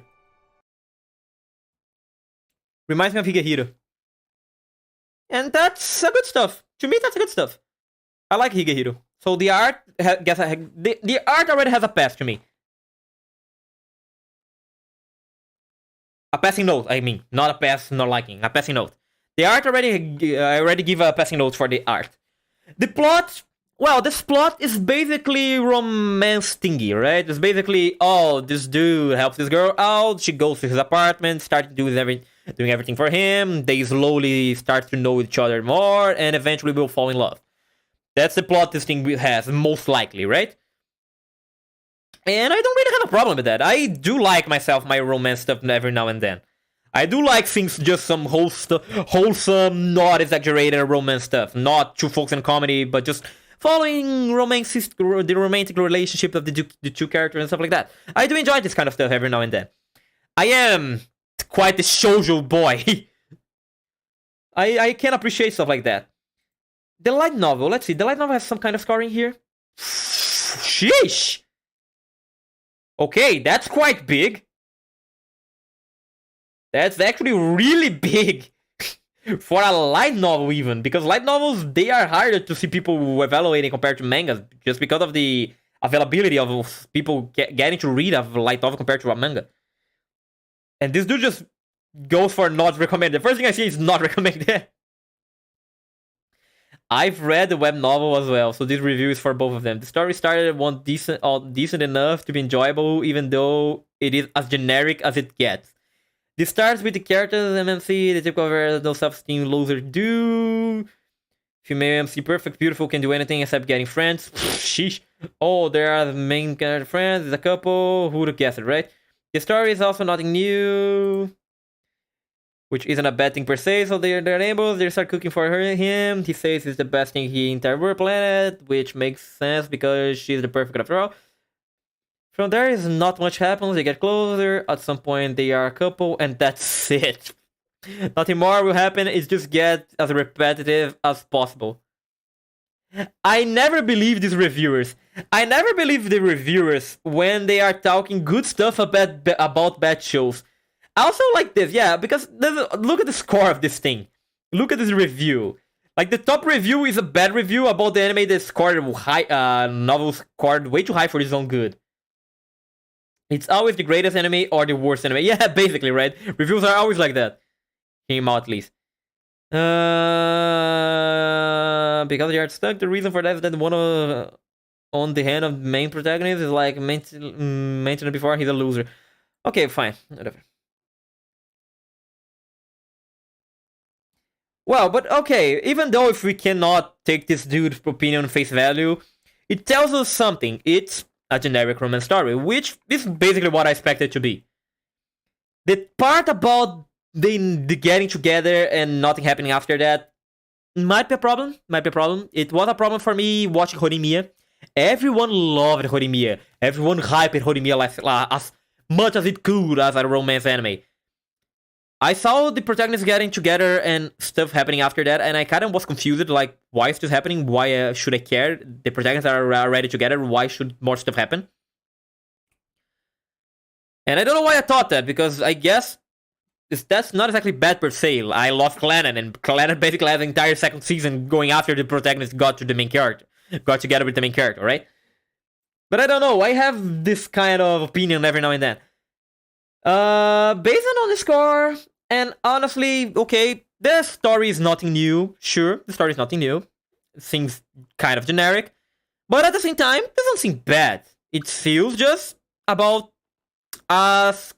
It feels like it will be giving me what I expect to get, and only that.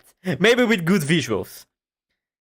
So I feel like this can be solid, not a solid at best of the season, no. But a solid good to fine, I guess. A solid good to fine. Yes, yeah, basically. It's a solid good to fine, basically. I feel like this thing will be on top of fine, under good. Let's leave it. Let's leave it here between finding good behind the turtle one, the shield girl one. After we finish, we were gonna re-rank stuff and we can think better or where exactly this thing will go. But for now, I feel like it will be around there. It will be solid, it will not be bad, but nothing amazing, stuff like that. Also, I wanted to ask Flavio, since you are basically the only one that is actually paying attention to this thing, is my mic peaking at any moment? Is my sound getting too loud or too low at some moments? Just for me to know, because I know my mic configs here on Streamlabs are not exactly working as they working on OBS. So let me know if there's something you think I should change. No. Okay, no. Next one. Let's go back here. Closed. Okay. Another second season. It's okay. Okay, nice. Another second season. Kamitachi no Hiro Areta Otoko second season. I don't know what this is. By the grace of the gods. Second season. Okay. I don't remember the first season of this thing. Oh, fine. This one is from last year. No, it's from 2020. Okay. This one got my interest, but never had heard of this anime before. Yeah, I think I remember the synopsis of this thing. It's basically just generic sekai of this dude get reincarnated as a child, right? Far from any human contact, there lives a child named Hyoma Takebayashi. He engages in the rather strange hobby of keeping various types of slimes as pets. Furthermore, despite his young age, he has a sturdy physique and good compatibility for magic. All of this is because, having endured much hardship in his previous life, 3 gods graced Hyoma with a second chance to pursue one goal: savor the wonders of life. After 3 years of comfortable solitude passed by, Ryoma meets people that will change his current life forever. Where he encounters and helps some soldiers, then to their wounded comrade, the group convinces him to accompany them to visit the nearby town, Ducal's family. Ryoma agrees and soon embarks on a journey to explore the vast world beyond his home. Okay, so isekai, fantasy stuff, but more focused on the good vibes instead of action. Well, this is a second season. It managed to have a second season, so at least a little bit decent it probably is. Okay, GOAT, this is no fluff. This is not the GOAT. There is no way this thing is the GOAT. Fine. Sounds good. Sounds fine, actually. Sounds fine. Let's get this one. Which one it will be? Man. Honestly, didn't sound amazing, didn't sound bad. It just sounded like more of the same, if I must be honest. So I feel like this will be fine. This will probably be fine. Yeah, a second season of a isekai, a feel good isekai, it's probably fine. Don't feel like it'll be much higher than this.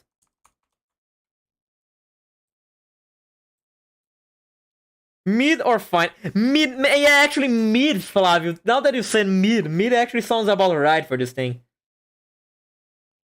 I don't think I saw anyone talking about this anime before. And where is this first season? Let's see the first season for a second here.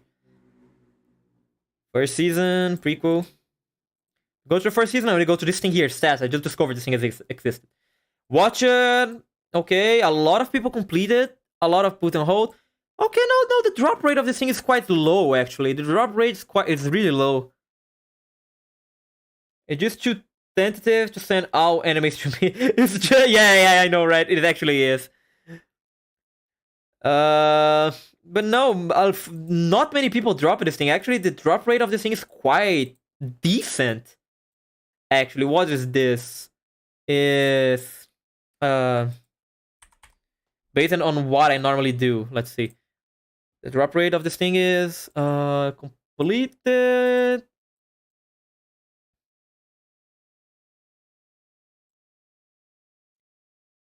Plus watching.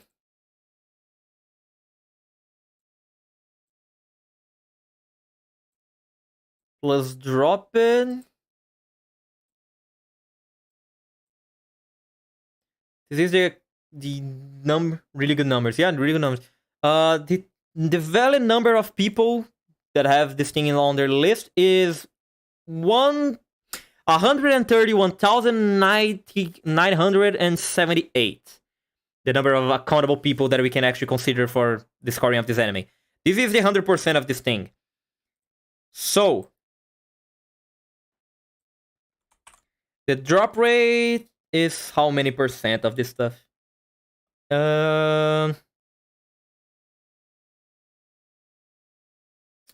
It's 791,800 divided by this.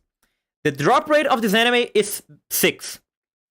The drop rate of this anime is 6%. That's low. That's really low. That's a really decent drop rate, actually. That's a quite decent drop rate. So I don't think this thing is mid. I think this thing is probably fine to good, actually. Maybe because it smells isekai, it looks like isekai, it is isekai that people didn't even try to watch it. Meh, probably. The synopsis also didn't sound really amazing, but people that watch it did enjoy the anime. For a drop rate to be just 6, says a lot, Trust me, I saw a lot of drop rate stuff already doing my spreadsheets here. I know when a drop rate's amazing or when it's bad. And a 6 is a really solid drop rate for a good anime. So yeah, I feel like it's on top of fine getting to good. Let's go to the next one. Spy Kyoshitsu. Spy school? Spy classroom. After Assassination Classroom, we get the second season, Spy Classroom. But now the students have actually learned how to sneak on Koro-sensei to kill him. Spy Classroom. Okay, I also didn't hear anything about this one, so let's read the synopsis. After a gruesome war wreaked havoc on the general populace, the governments of the world turned to a more elusive tactic to further their agendas. A war fought in the shadows. Oh. Lily, a beautiful girl with white locks, is a student in one of the many institutions that train youths into becoming capable spies. Unfortunately, despite scoring well in the written exams, she only manages to barely pass her practicals. With no real-world skills to speak of, she hopes of graduating after dismal. Until she is offered an opportunity to join the mysterious team Tomoshiri and partake in an impossible mission. Excited by the prospect of working with the elite, Lily enthusiastically accepts. However, she is struck dumb when she arrives at Kagero Palace, and the true purpose of the Tomobishi and its hopeless situation comes into light. Joined by other problematic female spy along the mysterious young man spearheading the operation, Lily realizes that this is not the ideal escapade she had pictured. Sounds quite generic, honestly. Let's watch the trailer while I drink some water here and see what we have from the trailer. 世界は痛みに満ちている。世界大戦と呼ばれる表の戦争が終結し、現代で始まったのはスパイによる情報戦。Spy. I know I felt like I heard the synopsis before. I feel like this sounds just like the plot of Spy Family, but without the fun comedy stuff. And all of the character design feel like they came out of a gacha game.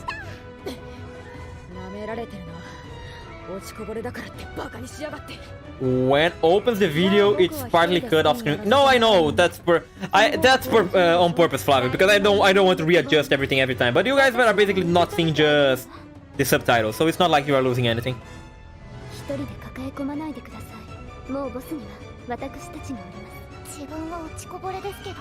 But I guess we can adjust this. Why not? Let me adjust this. Here. Better, right? Okay. No matter what it takes.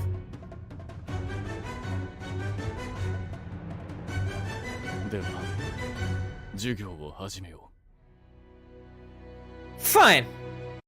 The animation is good. I can say the animation is okay. I like the animation. But feels a lot like the same stuff I saw already. And the fact that the team here, on the teams of the anime, Harem is the team, it's not helping the anime also. Watching this trailer and reading the synopsis, I basically felt like I was seeing this thing again.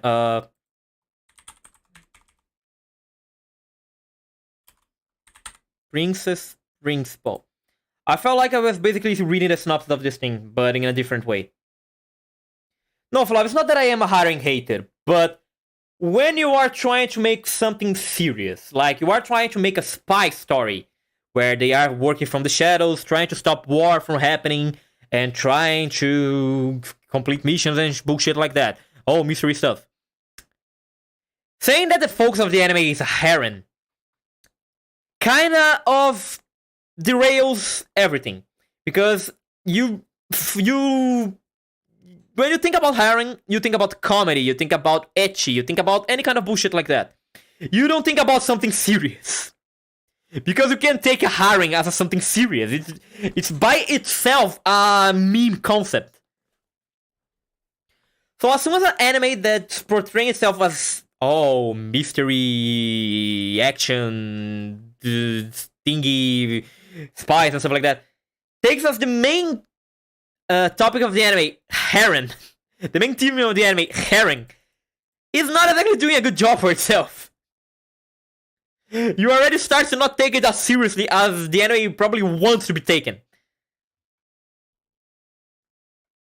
But okay, I like the design of the girls, the design of the anime is pretty. They are not showing panties, which is a plus in my book.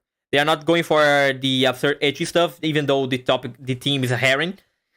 So, the plot, what I thought about the plot didn't sound bad. The plot sounded entertaining, but not something new. Again, it sounded like they were making Spy X Family, but they took out the comedy part and Anya. And they also mixed it with Princess Principal. Which, both are good. I like Princess Principal, even though it was non-episodic and really weird the order of watching. But I like it, Princess Principal. I like Spy Family, like every normal human being. I like Spy Family. So, does not sound bad. It even kind of reminds me of Licorice, right? The previous season, one of the goats of last season, Licorice Recoil. That one was one of the best enemies of last season. And it kind of reminds me of that also.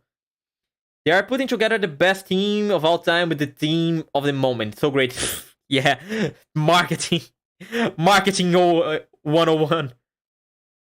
But it kind of feels like, I guess nowadays we are getting more of this kind of anime, right? The secret organization doing stuff behind the scenes with cute girls as the face of the organization. We are starting to get more animes like that. We had Licorice last season, we are getting this thing now. We had Princess Principal some years ago. It's a team, right? It's kind of a team by itself. It's starting to turn into cute hot girls doing mysterious things. Because they are not just cute, all of them are quite sexy. Not saying this is a lolicon or nothing like that, but you just need to admit, they designed and made like that, okay? Don't try to cancel me for that, I'm just stating the obvious. But yeah, so overall, this kind of genre is not bad. I kind of enjoy it. I like Licorice, I like Princess Principal. I like spy stuff. So what I think that if this thing doesn't abuse of the ecchi, doesn't abuse of the harem part of the anime, it focuses on the action, maybe comedy, the cute girls being funny, being cute, but also being serious overall, I feel this one can be a good one. Not a best. Maybe it will surprise me after the first episode. Maybe the first episode shows this thing is actually amazing and deserves to be the best of the season.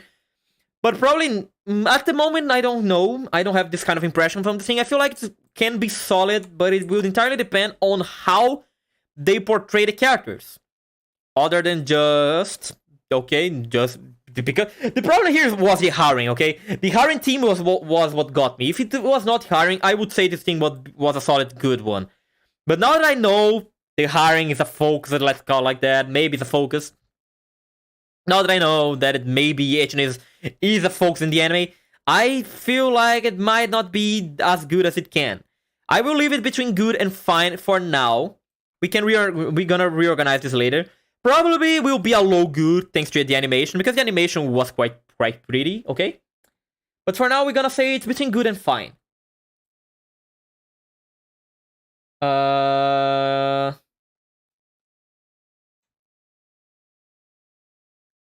I needed to see something else? No, okay, fine. Okay, back to the next one then. I am starting to get hungry. We are, oh god, it's 10 p.m. already. We are not even midway through this thing, are we?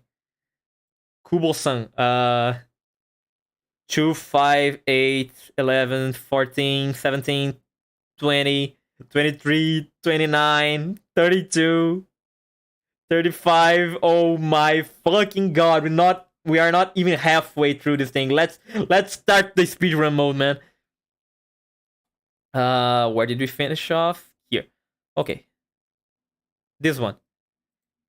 Kubo-san wa mobu wo yurusanai. Mob? Mob? Did you say mob? Mob? Best anime of the year? Mob? No more trailers, no more trailers. Kubo won't let me be invisible. Oh yeah, because this mob portrays a mob character with something that does not appear. Just teams and cover image. Yeah, we're gonna judge everything based on the teams. The team, seinen, comedy, romance, the art, cute, okay. Good. Actually, I think I read about this one before. I think I saw stuff about this anime before. Yeah, actually, I think I did. Mid, fuck. Oh god, mid? Okay, mid. High school student Junta Shiraishi has a simple goal, to live a fulfilling youth. However, achieving this goal appears to be harder than expected, as everyone in his surroundings often fails to notice him due to his lack of presence. That's harsh, man. In fact, Shiraishi's lack of presence is so severe that people think his seat in class is always empty. Sheesh. And mistakenly assume that he's often skipped school. There is even a weird rumor spreading around in class claiming that those who successfully spot Shiraishi will be blessed with good fortune for the day. So far, the only person who notices him existing is Nagisa Kubo, the girl seated next to him. Thank God, I guess! Unfortunately for him, though, Kubo likes to tease him on a daily basis and often puts him into unprecedented and nerve-wracking situations. However, as Kubo playful antics continue to involve the reluctant Shiraishi, he may soon discover that his youth might not be as boring as he initially thought. This sounds a lot like Takagi-san. This sounds a lot like Takagi-san, with the bonus that the character is invisible and only the girl that likes him actually notices him. And if you know me, you know I hate Takagi-san with a burning passion.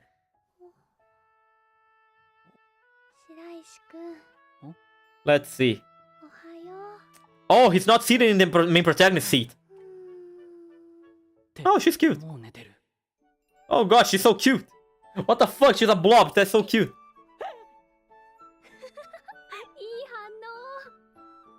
Takagi haters fan club. Takagi haters arise. Takagi haters arise. Arise, chicken, arise.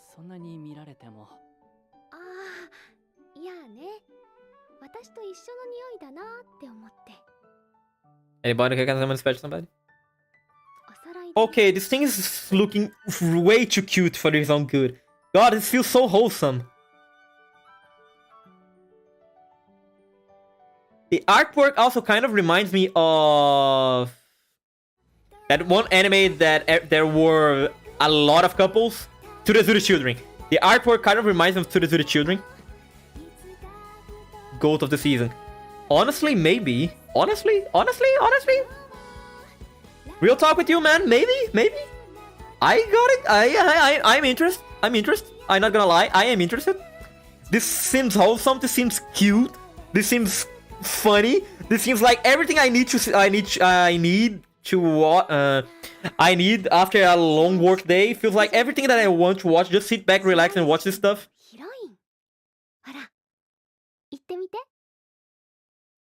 Yeah, no, get to this goat, man. Goat. It has everything. Everything that a tired working man like me needs to watch after a long day of getting yelled at and not doing shit instead of programming like I'm supposed to. This has everything, man. No. Anime com Flavin's lore. Flavin lore explain? Oh no, yeah, no, goat, man, goat. I love it. Everything that I saw, I just love it. Best of the season, one of the best, fuck it. One of the best. Wholesome, cute, funny. No, everything I need.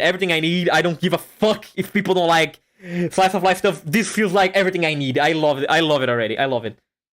Goat. Just goat of the season. They draw the guy with the least effort and focus on her. Perfect. He's just like me, for real. Look, he's just like me.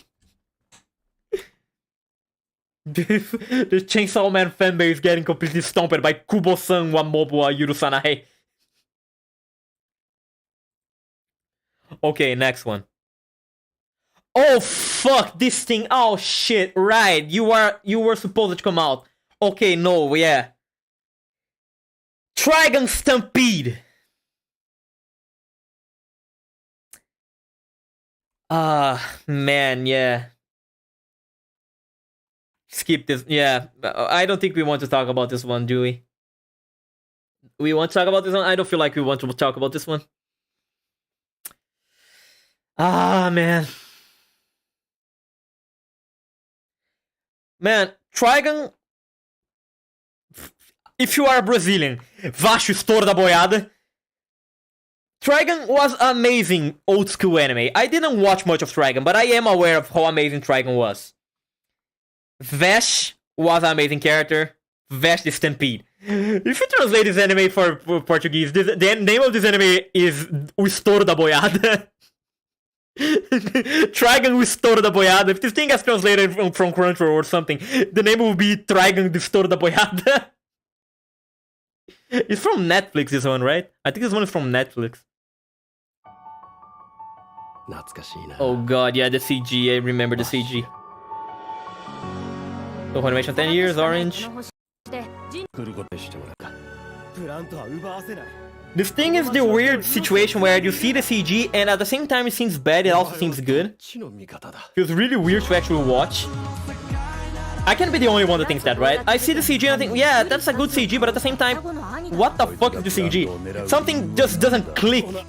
Feels like sometimes it's something, sometimes another. Sometimes the 3D is decent, sometimes the 3D is shitty. It's weird to tell.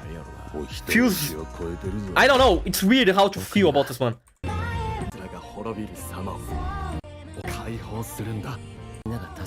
And I feel like the CG, the weird but good anime they made, yeah, it's weird but good at the same time. It's like the last Black Rock Shooter anime. It's bad but also decent at moments. The art is not the best, but the animation is decent at least. Yeah, no, yeah, the animation is solid for a CG anime. O problema é que parece que querem fazer outra história original de novo. The problem is that it seems like they are trying to make a new original story. Yeah, so they are trying to make a remake. Yeah. Then, yeah, basically that's what it feels bad about this one. Because if this thing was a prequel, like Vash story before Trigun, or maybe a sequel, I don't know if a sequel was even possible to be made from Trigun because I didn't finish to watch it, but a sequel maybe, but a prequel, no, stuff like that. I feel like it would be more acceptable than what this thing actually is. Okay, the idea, oh, it's a commemoration anime, it's a commemorative anime because of the anniversary of God knows how many years since Trigun first came out or some shit like that. Okay, yeah, you can understand and new projects come and go when people do stuff like that. But if you're watching my Black Rock Shooter video, the first point I make in that video is that making something new from an old series is not always a good idea. Actually, most times is not a good idea. Trying to touch something that was fine, stop it. Something that was just there in the corner, taking dust. But it was a nice thing taking dust, okay? The dust was shiny, it was pretty, you could smell the dust, you would sniff it at the same time, you would be happy because you sniff it. Something like that.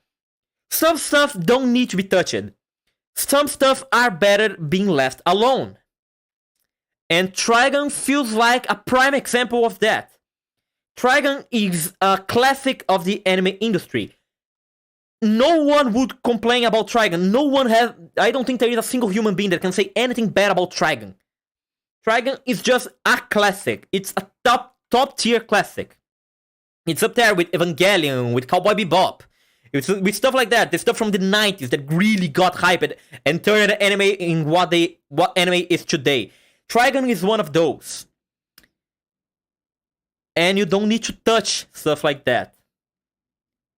Am I saying this anime will be bad? I don't know. How can I say it? Watch the anime. It can be good. Why? Of course it can be good. But going from history, going from previous experiences, touching old classic stuff does not turn out well. Right, Cowboy Bebop live action. Touching old classics, old but gold, touching the old pearls of the old good old days, normally does not end well. There are a lot of reasons for that. Maybe the nostalgia factor, maybe they just were not capable enough, maybe people were not acceptive because they were too attached to the old stuff. There are a lot of stuff we can say to justify why new adaptations or not new stuff made from previous IPs turn out bad. But usually, they don't turn out good. That's the basic point I am trying to get here. Eu não sei, não consigo ver isso saindo bem. I don't know, I can see this coming out well. Yeah, Chico, I also cannot see this coming out well. It can come out. Yes, it can come out well. I don't want to be that guy to say no, it's shit. Oh, how dare they try to do something with Dragon? It can be good. It can. Okay, it can. I will never doubt that everything has a potential to be decent. Everything has a potential to be shit. Entirely depends on who makes it. And Trigun, being Trigun, has potential. It can be good. But I also cannot see a world where this will end up being good. Because old IP was already good. There was no reason to touch it. Everything I already said. So, what I think about this one? I think, honestly, being completely real with you guys, I don't think it will be good. I honestly don't think. I think they can. They have potential. They might be able to make this thing good. But I don't think they will, man. Old stuff most of the time should not be touched. Old stuff most of the time should be left alone to live on its history, live on its previous merits, okay? Should be just left where it is, should be enjoying what it's doing, being old stuff. So bad. Honestly, I will even dare say that this thing might be a trash one. I will dare saying this thing might be a trash. The first trash we get, the Trigun anime. Weird to say that. Feels bad saying that. But reinteractions of old stuff, again, are a no-go. Most of the time, they are a no-go. There are way too few examples of stuff like that actually turning good so that we can use them as a parameter for anything. Okay, guys? And also, again, I hope I am wrong. I would be really happy if this actually turns out to be a really amazing new story for Trigun. But it's hard to see. It's really hard to see. Let's go to the next one. After Trigun, we have something with a big name.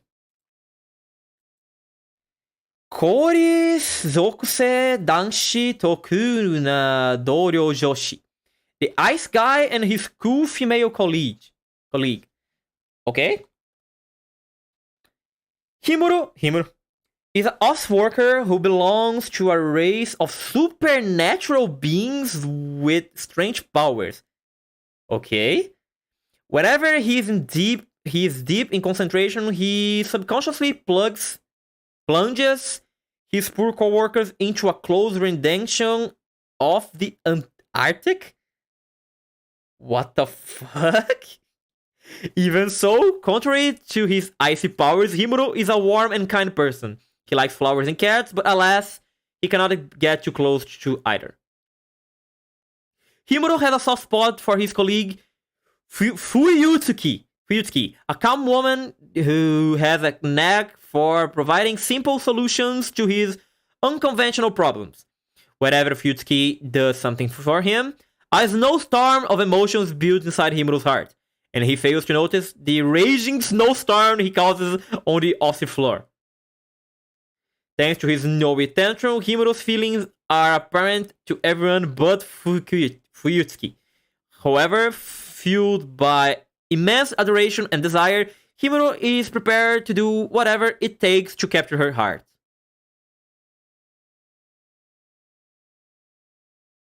Flavio, what did you do? What happened to your message, Flavio? Wait, what did you do? Just like me. You deleted the Himuro image? The Himuro text? Okay. This sounds a lot like the prior one that we said it was the GOAT. So it just sounds just like a romance story, but this time instead of being school stuff, it's actually grown adults. Let's see the trailer. Let's see the trailer. It kind of reminds me of Wotakoi in a way. From the synopsis, of course. Mankyū.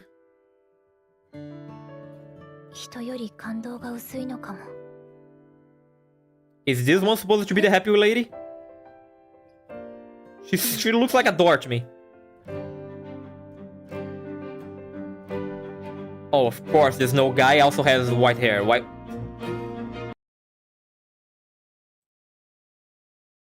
That's thumbnail material. That's thumbnail material right there. This is thumbnail material. Okay, I read the stuff, but I really was not expecting to see just his feet frozen like that.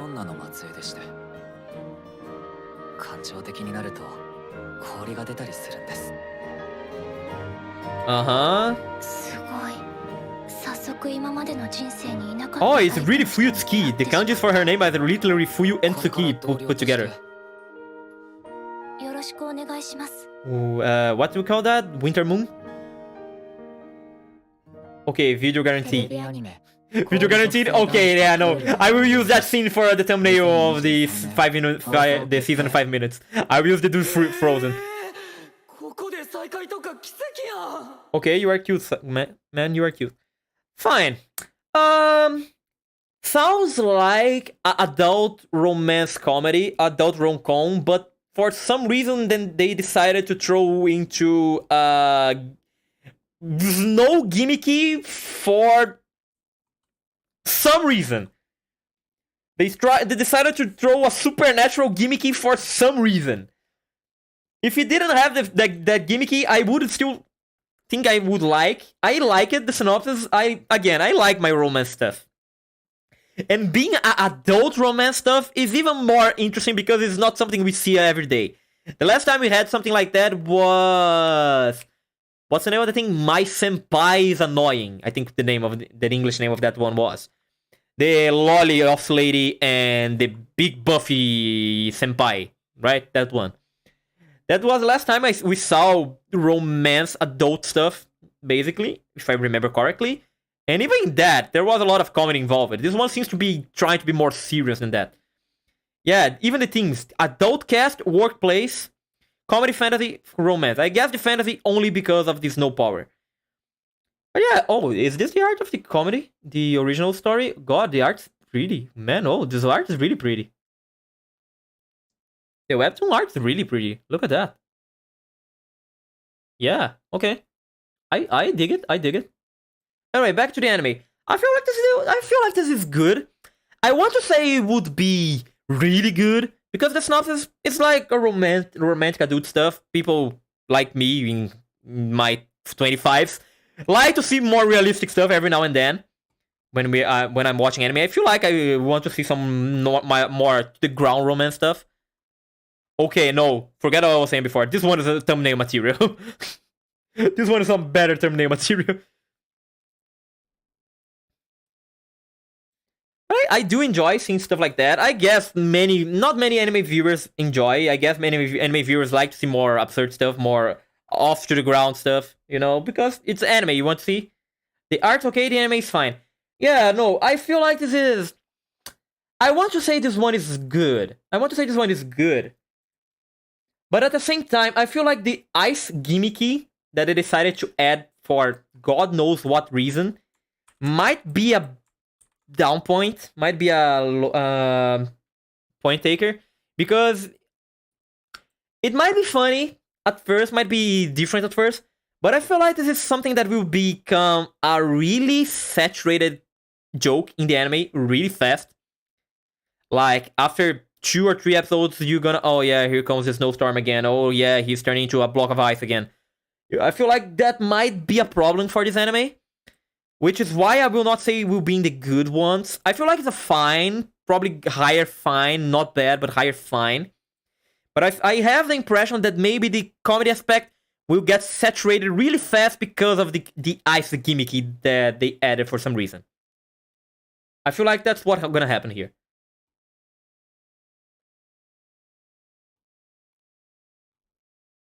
Alright, let's go to the next one.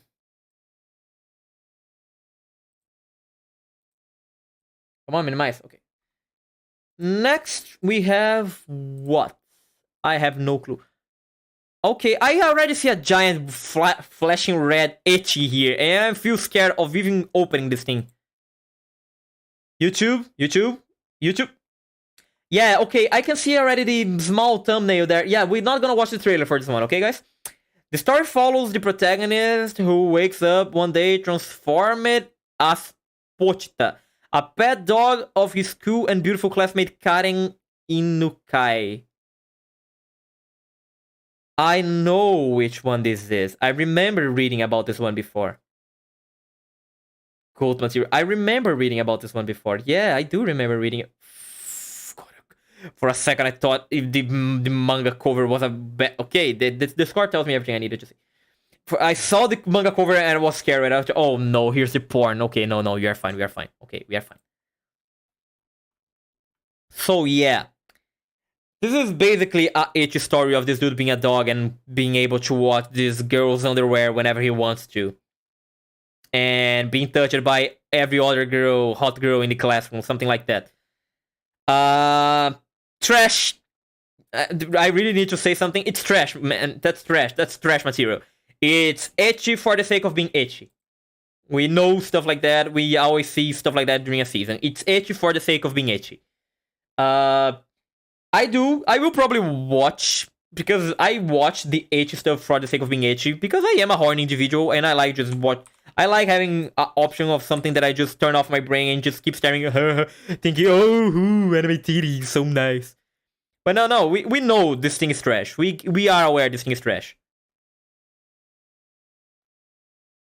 It's not like, not because I watch something that I will say it's not trash. No, I am aware this thing is absolute trash. So yeah. Thank God, a quick one. Let's go to the next one. Oh God, a second season again. Shin Kanomi, Shiranai Uchi ni Kachigumi Jinsei. The Fruit of Evolution. Oh God, the gorilla anime. God, the gorilla anime. This thing got a second season. How the fuck this thing got a second season? There is no way. There is actually no way. You must be joking me. Yeah. For those that don't know, this thing is a isekai where the dude got sent to another world and then he kissed a gorilla and the gorilla turned into a hot girl. That's the basic plot. I am pretty sure this one was also one of the worst animes of last year. Shin Kanomi. Let's see here. I think this one is around here. Subarashi Kono Sekai, Carfai Sanka, Beach Boy Riverside. Maybe not. Okay, maybe not. I was sure this thing was up here. This one is from last year, right? I am not crazy. This one is from last year.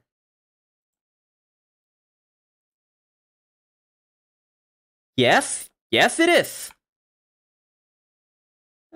Let's see where it is now. Now I am curious. Let's see. Shin Kanomi, down here. Okay. 57. You were in 12th place. Okay, yeah, no, you actually were. You were quite high, actually. You were in the mid zone. Right in the mid zone. Okay, fine. So it's not that terrible. One of the greatest. I was thinking of watching it just because it will have a second season. Come on, Flav, you probably have better things to watch than this. Okay, it was mid. The last season was objectively mid. Not mid, but objectively medium. Not mid, medium. It was a solid 6 to 5. A 6 and a 6, basically. It was a solid 6. So I will only assume that the second season will be basically just like that.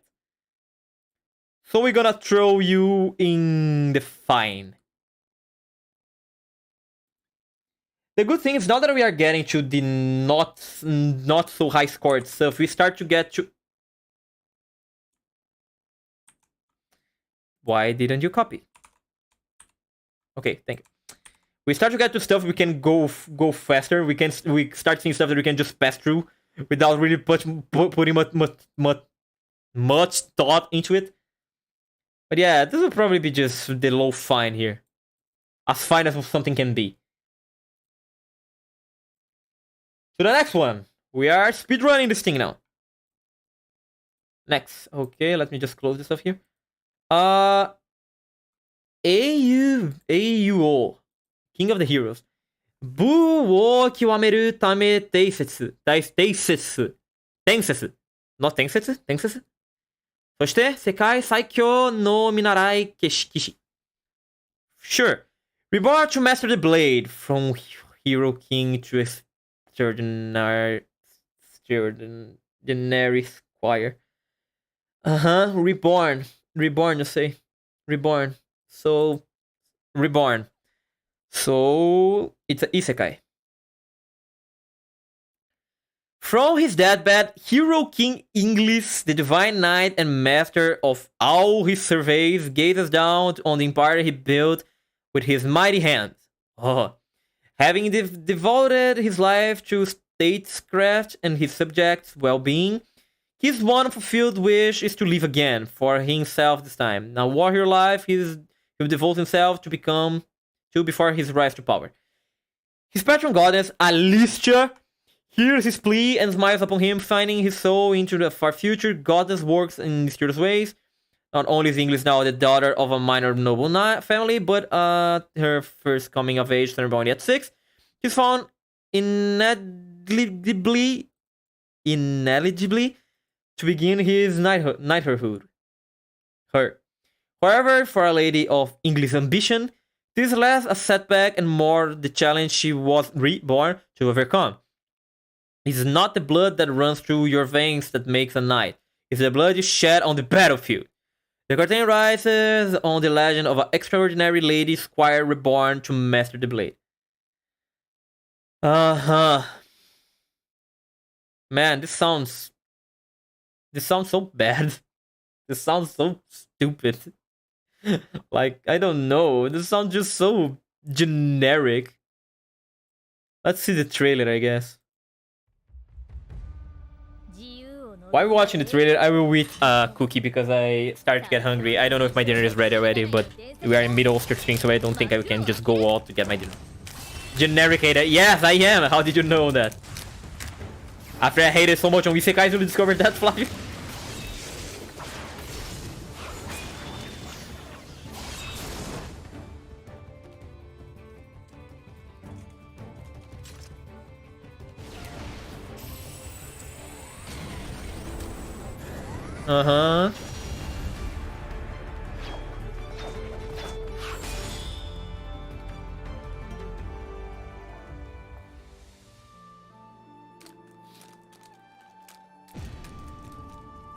Generic is essential, really?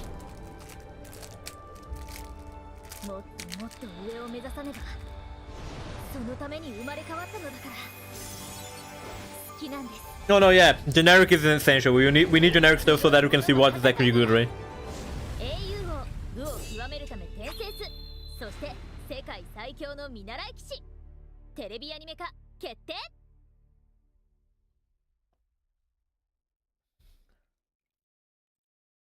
Okay, fine. I got to eat 2 cookies while the trailer was playing. What I think? I give bonus points for this thing for not having bouncing boobs on the trailer, so it's not itchy bait shit. I respect that already.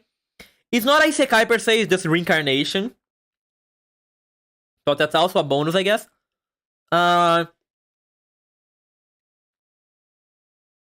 But the plot, I mean, the plot is a generic reincarnation plot.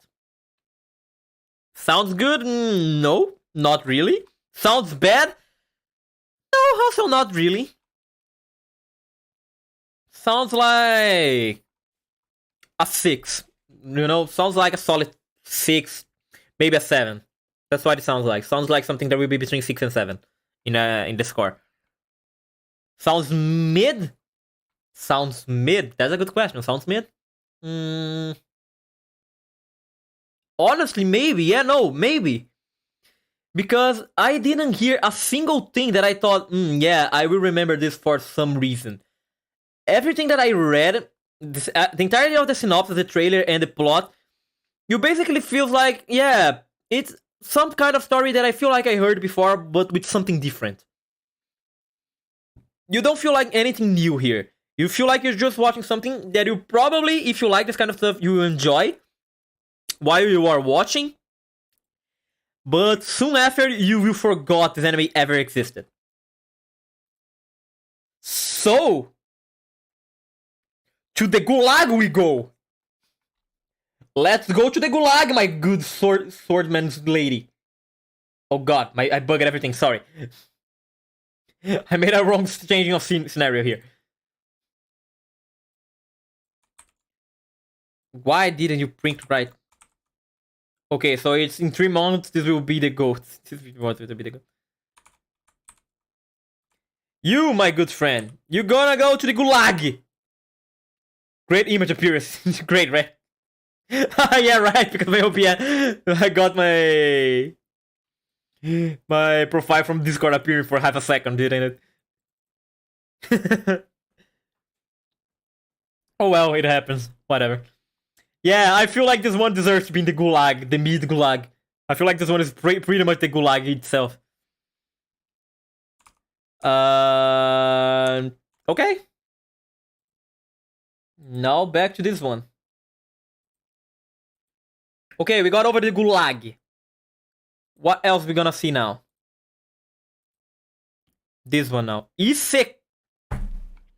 I try, man. I try to be serious. I try to not judge stuff, you know. I try to be a decent guy. I try to be a decent entertainer, a decent content creator. I try to go around and not talk shit about stuff like that. But I just turn around, I just look. The first thing, the name. I read the name. The name right there. The name already has Isekai. Isn't the name? I don't even need to think. I don't even need to process anything. It's already in there. Isekai. Isekai Nombiri Noka. Farming life in another world. Because we didn't have a farming Isekai in this season already. Okay, it was not a Isekai, it was a fantasy. But we didn't have a farming basically Isekai in this season already. With the worst animation ever seen. Okay, not the worst animation ever seen. That's a big take. I am not taking this. I will take this take back. This is not the worst animation ever seen. But god, the CG was bad. God, the CG was bad on that thing. Having died of sickness at the age of 39, Makio Hikaru is given the opportunity to go to another world. When asked what his wish is by God instead intending to give him strength, he requires to have a healthy body. Offered a second wish, he chooses to live peacefully. A third wish, to be able to know the local language. And for a final wish, to be able to be a farmer. If he doesn't shoot carrots, it will be I will be displeased. Lucky guy. So the god kept giving this dude more wishes because he was just doing generic wishes instead of wishing for something grandiose. I mean, I can respect that at least. But yeah, trailer. Maybe we're gonna see a grenade carrot here. Maybe a grenade carrot saved the thing from being shit. Oh god, he died. Oh, who could have thought about Isekai protagonist dying? I like how they don't even try anymore nowadays. They just go for, they kill the protagonist, even the trailer, right? Oh no, yeah, Isekai died. He's dead, okay, Isekai. Nice, nice.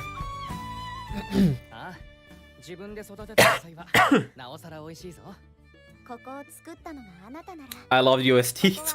Oh yeah, the generic mid-age OSTs. Sexy Angel, why not? Angel are not supposed to have sex, but fucking Sexy Angel.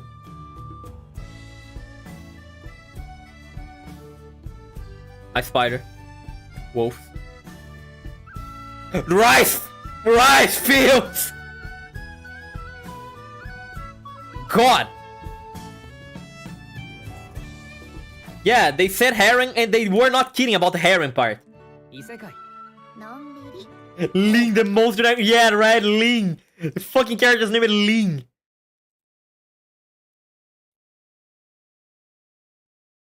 Okay. Rice shooting? No, there was no rice shooting. They were just in the rice fields. If this dude shot rice, no, I could consider. But there was no meme going on here. There was no absurd going on in this trailer. It's just isekai farming with a herring.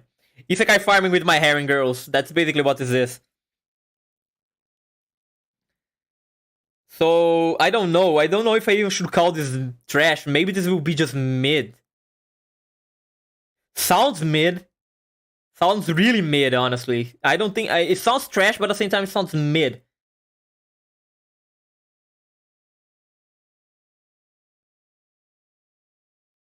Oh, God. Okay, I will not be playing the... Okay, Flavio, are you here? Flavio, are you hearing me? YouTube just threw me a warning saying that they got a copyright audio.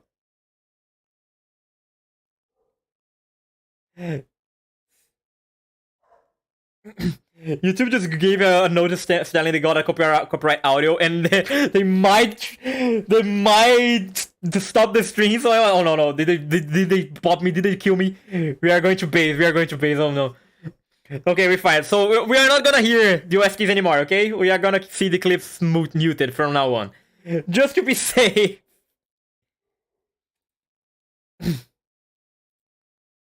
I don't want to get on the bad side of YouTube thanks to this streaming, okay? The insane OSTs, yeah, it's a shame, right? It's a shame, but whatever. Fine, but yeah, again, going back to this thing, I don't know if I should call this thing mid or bad. I really don't know. I guess? No, honestly, I guess it's mid, man. I guess it's mid. I feel like no one will remember the far isekai after this thing airs. And not because it didn't have a plot, it's because people will think about this one and probably will remember about the other farming anime instead of this one. That basically sounded like isekai already. YouTube really said you were about to go to Brazil. Oh, fuck no. Not even here I'm going to Brazil. Ha! Joke's on you, YouTube. I'm already in Brazil. You can take me anywhere. I am invincible. Let's watch copyrighted music right now.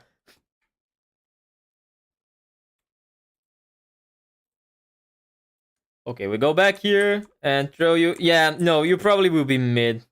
I feel like people will never remember this thing. They will say, oh yeah, the farming isekai, and then we remember the other one that's more memorable because the excruciating bad CG that thing had.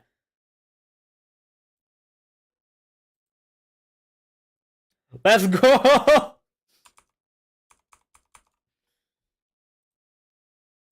Okay, after you, we have trash. I read trash already. Tsundere, okay, we have trash. Don't even know what's about, but I see Tsundere in the title, I know this thing might not be good. Okay, I will become the greatest fanboy of this. Yeah, Flavio, I will believe in you. Tsundere Akuyaku Reijo Lizelotte Tojikyo no Endo-kun to Kaisetsu no Kobayashi-san. Kobayashi-san? God, there were 3 names in this title. 3 names. Endo and Kobayashi live. The latest on Tsundere Villainess Lizelot. What the fuck? Is this about two people doing live commentary on a Tsundere? Is this what this is about?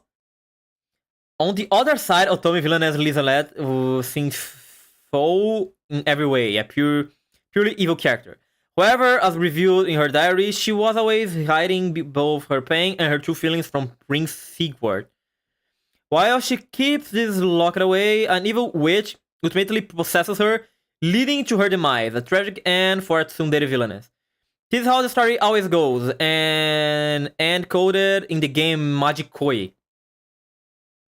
Broadcasting Club members Aoto Endo and Shihono Kobayashi decide to play this game. In another universe, Prince Sigurd hears their voices, believing it to be the divine revelation from a god and goddess.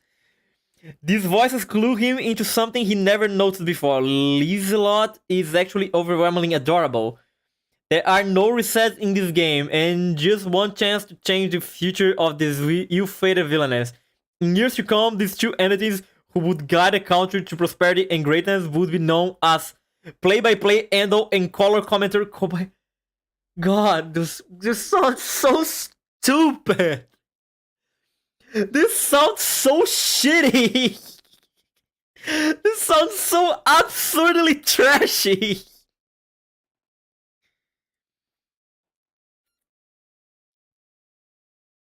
I'm hearing the audio, guys. I hope you guys are not hearing the audio anymore. But God, the narrator sounds so stupid.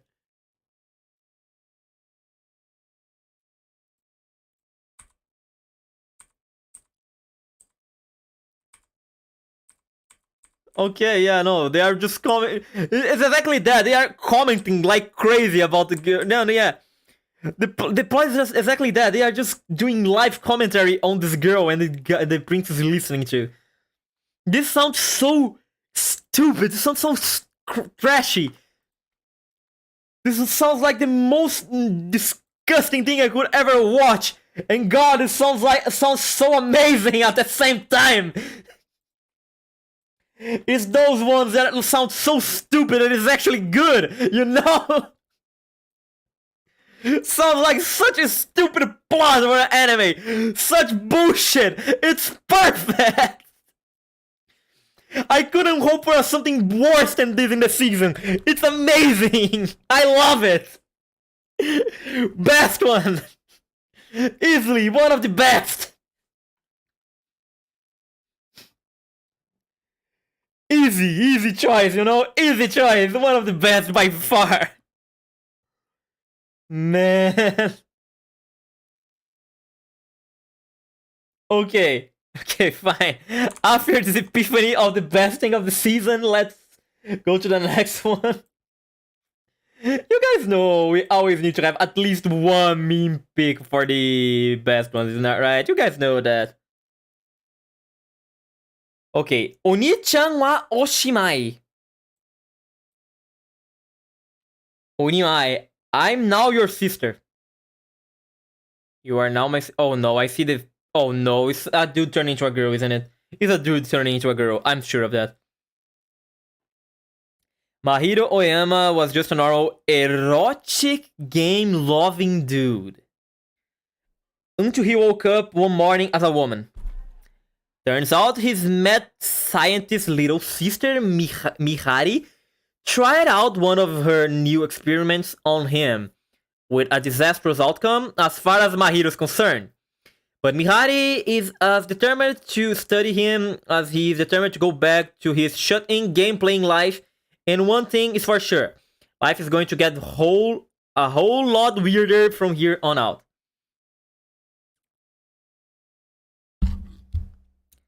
What did I just read?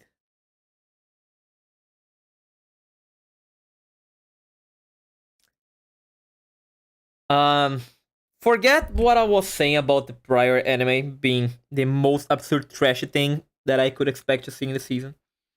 No, please, no, actually, no, let's watch the trailer. Let's watch the trailer. The trailer, right? The art of this thing reminds me of Ueno-san. Reminds me a lot of Ueno-san, actually. Maybe it's from the same mangaka.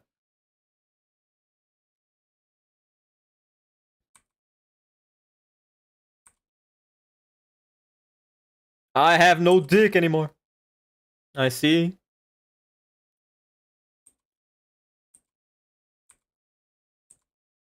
This thing actually seems funny. The bad thing is this thing actually sounds funny. It's easily one of the stupidest plots I would expect to see, but this thing actually sounds funny. The trailer made it sound funny.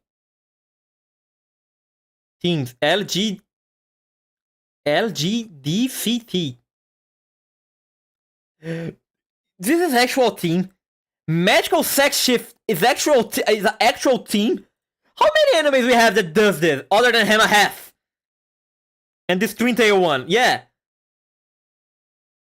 Oh right, yeah, Maho Shoujore.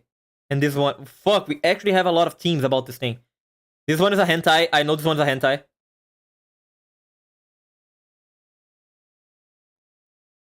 We don't have many actually. It's only one page. We don't have many teamed ones like this. 26 animes. They are teamed as a magical sex shift. I'm pretty sure the dojo, that same tag on N hentai probably has more stuff than the My Anime list. Okay, I am sad because this actually sounds funny. I feel like I will actually like watching this thing. Maybe this one is the GOAT. Maybe this one is actually the GOAT of the season. Possibly. I don't know. Maybe, man. Maybe. They might be into something here. God, this might actually be one of the top ones. The real MVP. No, yeah, maybe. Maybe, man. So, no, okay. Now I will be serious. No, wait. I watch a lot of comedy anime. And there is a thing with comedy animes where they really manage to just screw up the comedy. They really manage to make comedy go downhill, you know? There is always they always do manage to do that some way. This one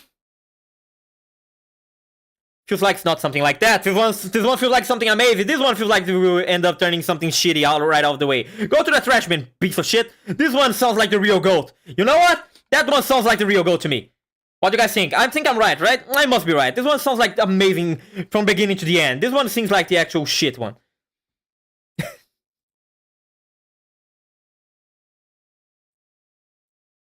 And now to the next one. Okay. Sex changing brother, amazing. Next. Beiria Saito-san Isekai Niku. Isekai, you say. Yeah, Isekai, you say. How many are still left now? 1, 2, 5, 8, 11, 14, 17, 23, 26, 29. Okay, 29. We are halfway through, I guess. Oh god, we are only halfway through. Alright. Beiria Saito-san Isekai Niku. Handyman Saito in another... Yeah. Saito is an ordinary handyman that gets transported to another world where his skills are very useful. He starts to really understand what it means to be needed. That's it? That's the entire synopsis of this thing? Everything we had to know about this anime was one line of synopsis? Okay, I guess. Okay, trailer, can you tell me something? For now, it still just sounds like a generic isekai where someone that was useless somewhere turns out to be really useful in the new world. Just necessary. That's everything we needed, right? That summary was way more than we needed. Oh god, a handyman because he can unlock doors and he can unlock the... Really?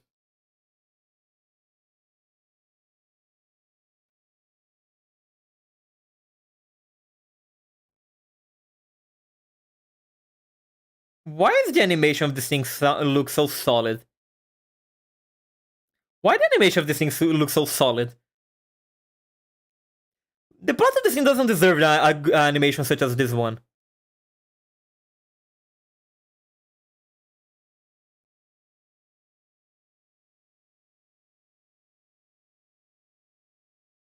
Whoa. Wait, was it a fence?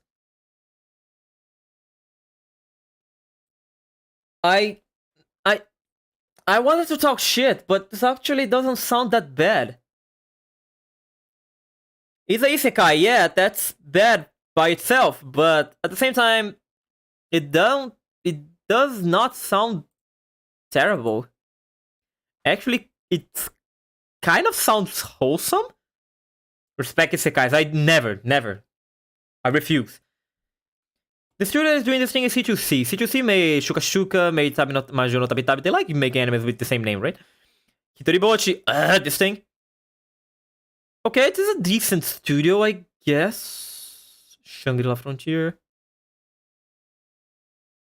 Yeah, it's a studio that didn't really make a lot of stuff. Harukana Receive, Flavio. Harukana Receive.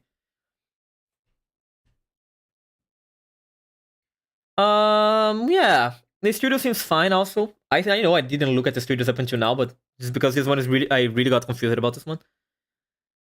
Pardon my ignorance, but what is it about isekai that animators like so much for there to be so many isekai animes out there?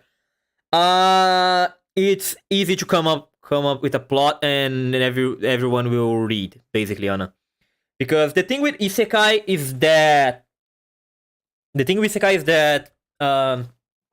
it started as a single genre by itself. It was not even a genre. It was just fantasy story where someone gets transported to another world. During many years, we had one, maybe two of animes like that. During 5 years, like it was not something usual. There was a time, way back in the day, where that was just fantasy anime, that someone got transported to another world just because it happened, okay? But eventually it began to grow. Like, something happened in the light novel industry, not even the anime industry. Something happened in the light novel industry, back in Japan, of course, because why not? Where lots and lots of more isekai-related stories started to be published, because authors saw that people liked those. Like, thanks to especially Mushoku Tensei, when the novel from Mushoku Tensei came out, authors saw how successful Mushoku Tensei was, and other stories similar to that, like Sword Art Online, Axial World, Dog Days. I guess Dog Days not that much. It felt like Dog Days is more popular for the anime side than anything else. But anyway, so that were getting popular, and more authors started to make more and more stories like that because they saw people wanted to read. And eventually, that thing just grew up out of proportion. Everyone was making isekai. Everywhere you look at, there were 20 new isekais. We think the anime industry is bad, every season having 3-4 new isekai animes. The light novel industry and manga industry back in Japan, I think every month they have at least 50 new stories that are basically isekais. Some shit like that. And they always are basically the same thing because people know they will sell. The authors in there know the readers are stupid enough to just read the same thing again and again. And just buy the same thing again and again. Trying to convince themselves that they are reading something that is mildly different, but not really. That's also why many isekai authors start to try adding something different for their stories so that they can say, oh no, I am that dude isekai. And we start getting even more absurd stuff like, that time I got reincarnated as a fridge. That time I became a sex worker in another world. That time I became the truck that sends people to other worlds. And some bullshit like that. Because they try to innovate in a genre that is already so saturated, there is no reason to even make more stuff from that genre. But the short answer is that anime viewers are idiots and they will watch any shit they get if they see anime titties. Or magical powers going brrr, basically. That's why we have so many isekais.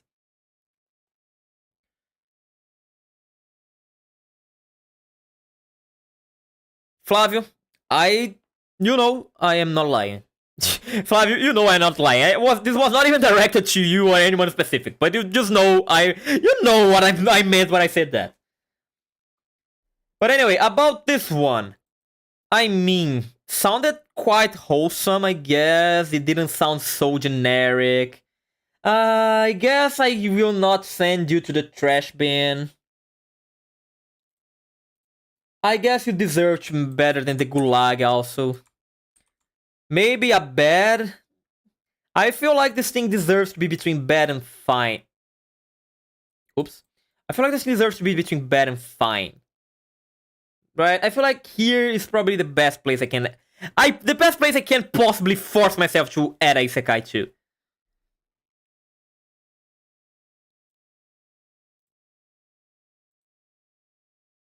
Okay. Next one.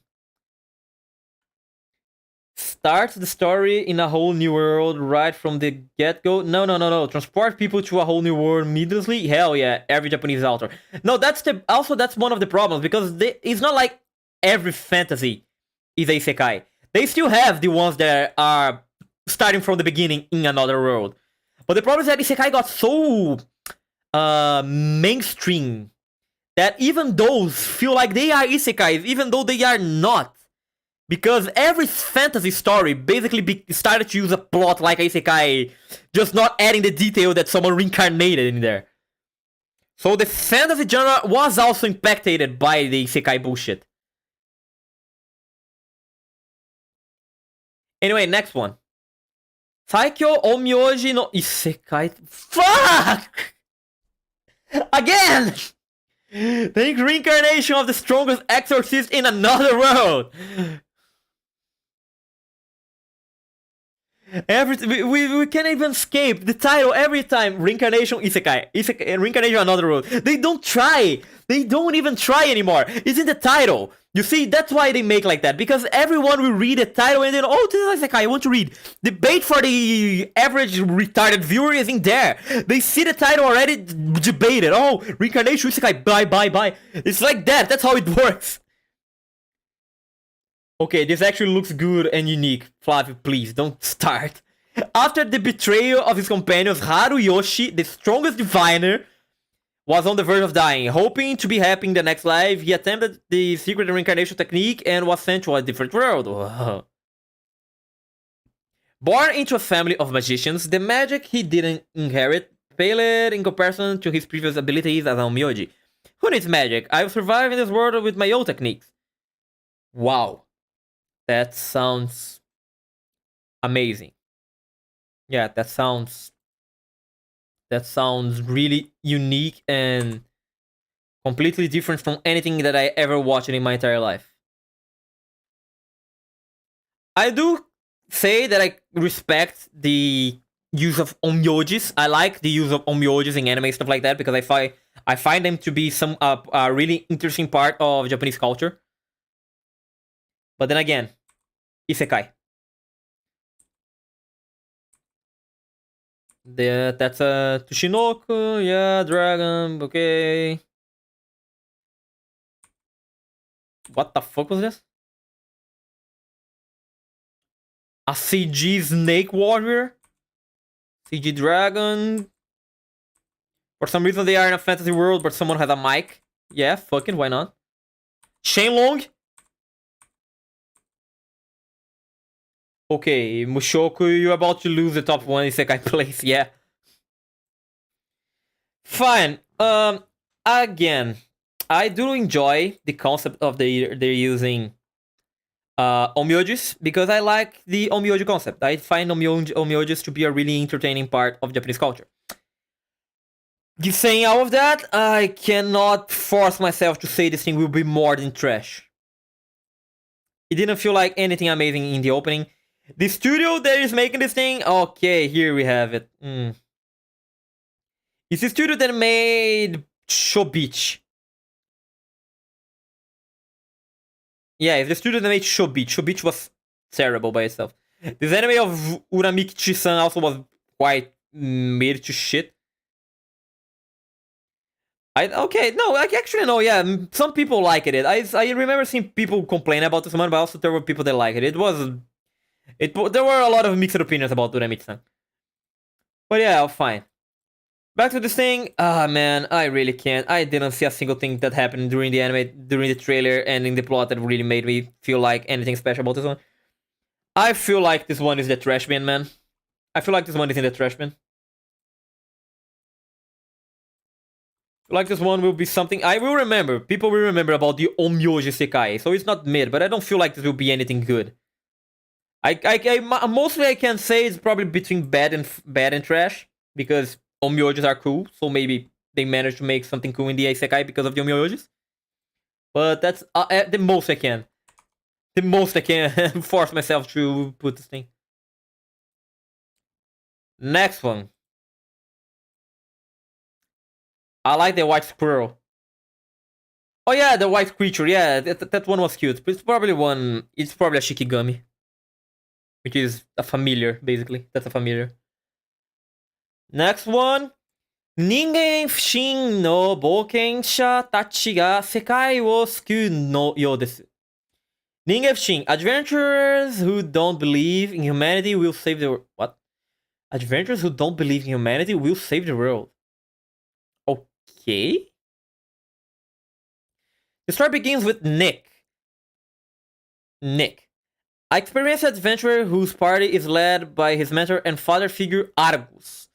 Following the completion of their latest job, Nick discovers a chunk of the money he has gone missing and realizes one of the party members is the culprit.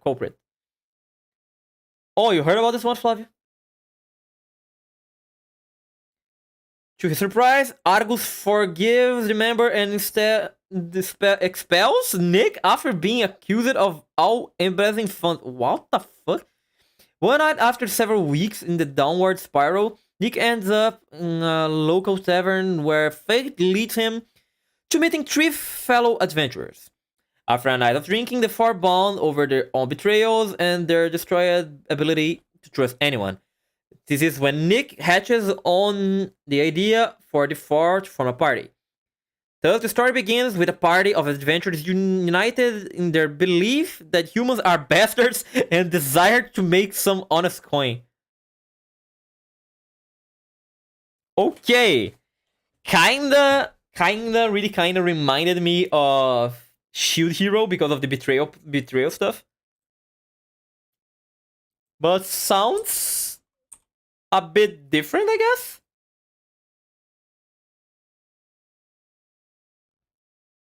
I can, man. You can hear it in the trailer, but Orenanawa Nick. I can take an anime character being called a Nick.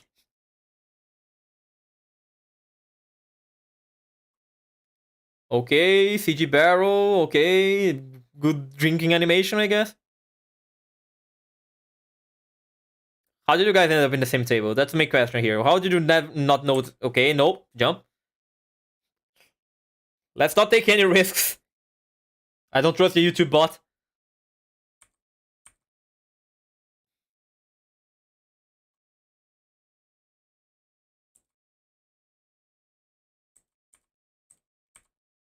Okay, never heard about.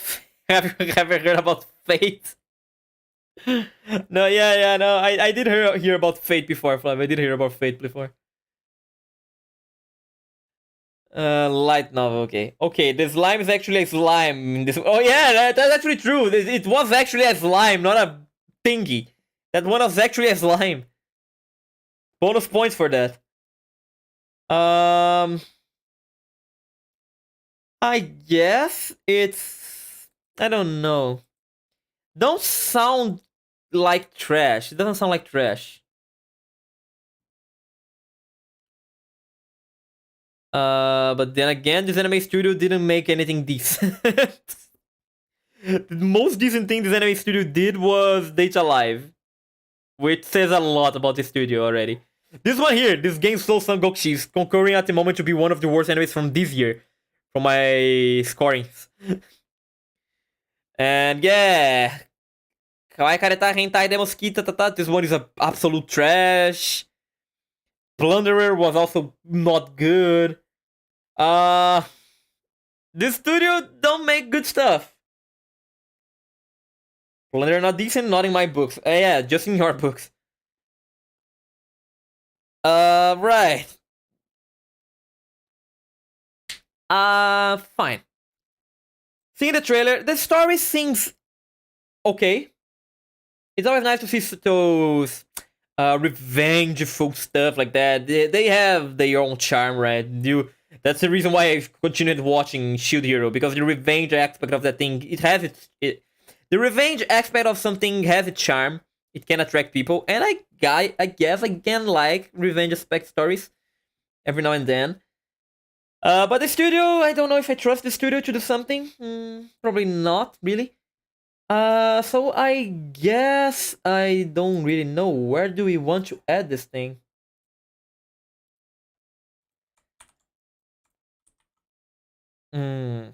It can be trash. No, I don't feel like it would be trash.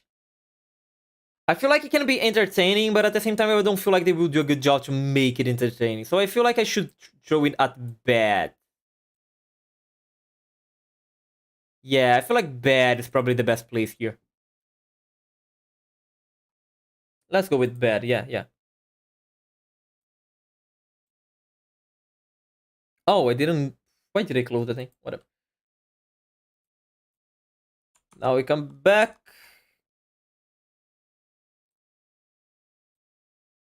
We say bye to you. We say bye to this one. Where did we finish here? Okay, next one. Ayakashi Triangle. I think I heard something about this one before. This name is not. This name is not weird. I feel like I heard this name before. Okay, I can tell this is a H1. Yeah. Sex. We had 26 magical sex shift animes, right? What are the chances that we actually have 2 of them in a single season? Okay, okay. Matsuri Kazamaki and Suzu Kanade are childhood friends, bonded by their shared ability to see Ayakashi, yokai in search of a life force to devour. The journey of the moment. However, in high school, their relationship deteriorates and Suzu's one-sided feelings are growing, so is a difference in their Ayakashi views. Matsuri considers all Ayakashi a threat to his friend, while Suzu is an Ayakashi medium, someone who exudes, how the fuck do I pronounce this thing? Exudes a significant amount of life force compared to the average human and loves them all despite the risk. But the two stumble upon a talking white cat named Shirogane. Of course, a white cat would be named Shirogane. They are unaware that it's a 400-year-old Ayakashi known as the King of Ayakashi. He's hell-bent on gaining even more power by devouring Suzu, but as Matsuri swoops in to try and save her by stealing Shirogane's powers, Ayakashi uses a jutsu to turn him into a girl instead. Matsuri vows to protect Suzu from further harm as her best friend, but he must learn how to act like a girl until his grandfather, a famous wind jutsu exorcist ninja, can undo the jutsu. Meanwhile, Suzu must work on her romantic feelings for Matsuri now that he is no longer a boy. But when Matsuri takes the king as his pet, the future of the two seems uncertain. Man, this sounds like shit. Honestly, this sounds like a lot of shit. Let's see the trailer. I am a little bit scared of seeing the trailer, actually. Let's be cautious here.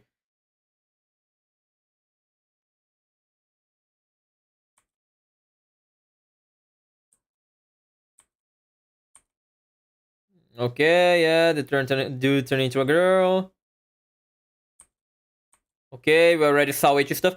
Her design reminds me of someone from an anime from back in the beginning of the 2000s. I don't remember which one, but the design for the female version of the dude reminds me of something really old.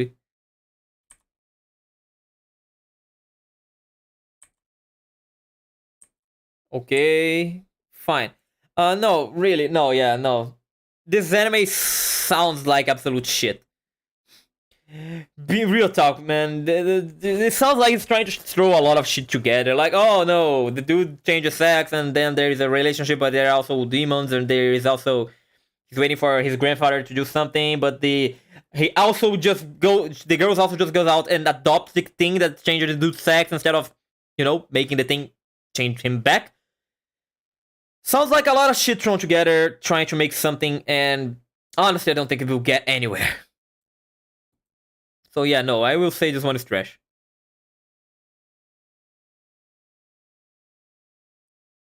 Perfect. Yeah, perfect. Perfect to throw in the trash, man.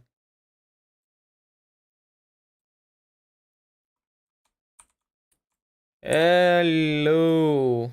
Welcome to the trash bin. Next one.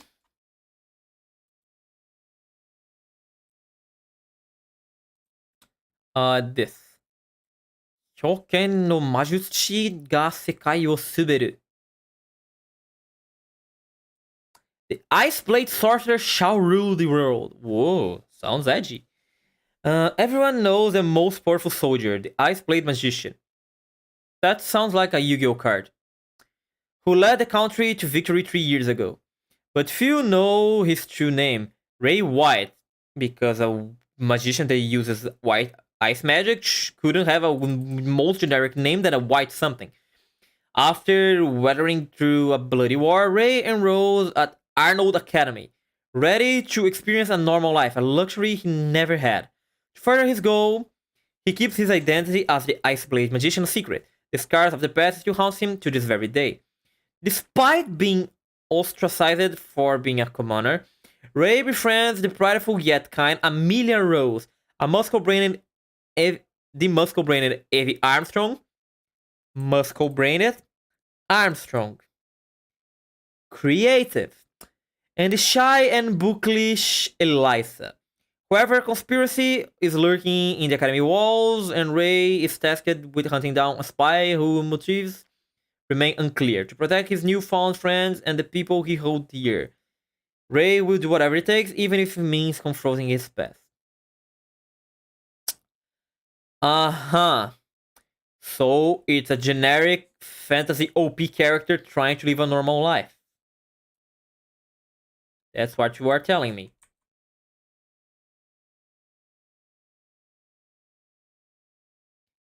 Yeah, because we never saw a story where dude fought in a war and he's extremely OP, and now he's trying to have a normal life at school, but shit keeps happening to him in his life. I definitely never saw a plot like this before. Yeah, no, man, this one is just mid. We are going straight up to mid for this one. It's not a new plot. It's not like it has anything different going on for itself. It feels like just something that I watched already and I will not remember this one existed. You are going for the gulag, my friend.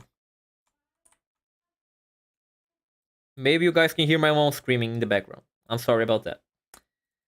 You go for the gulag. And next, 100% mid. Maybe I watch. Fuck, Fluffy, why you do that to yourself? Next one is here, right? Yeah, this one. We have how many now? 6, 9, 12, 15, 18, 20. Fuck God, we have so many at 24. I'll be here all day. God, I will be here up to 1 a.m. I will be here until 1 a.m. Here.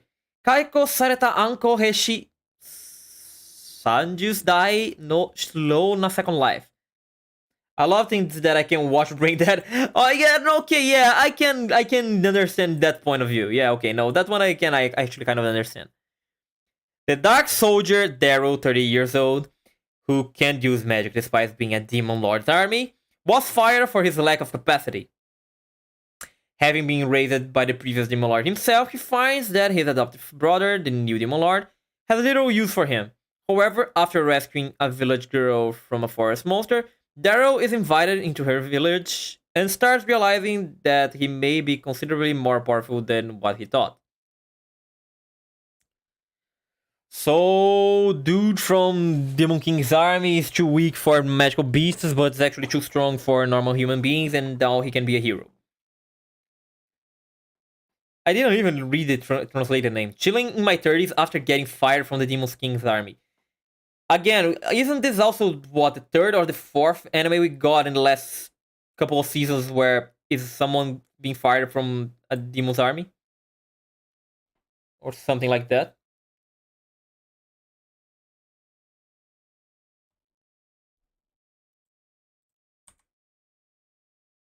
Darieru. Darieru. Big Boober Lady, Magical Circle, drugs, peak animation, boob stare.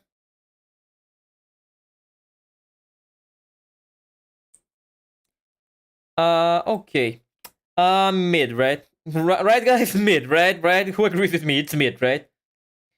Second life, but it's not a reincarnation, at least. If it wasn't for reincarnation, it would be trash. But since it's not a reincarnation, yes, man, no, I want to be fair to this thing, but let's just read the synopsis.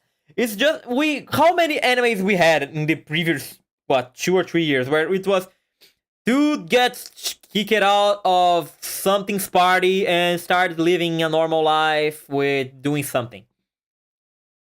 We had, I think, 4, maybe 5 animes like that in the last 2 years. This is nothing new. The big difference of this time is that the dude is being fired from the Demon's King army instead of the Hero's army or something like that. But again, it's just a detail. It's a small detail in the big scheme of things. It's not like this one is the detail that will make me say, oh no, actually now this sounds like peak content. Yeah, now this is something that I really want to watch. No, it's not. It sounds generic as fuck. So, goes to the gulag of the mid list. Next one, second season of Tsurune.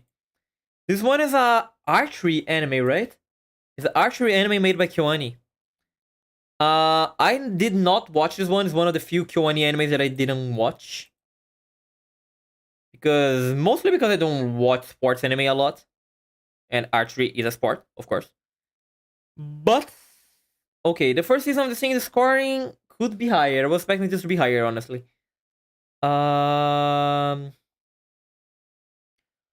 Let's see.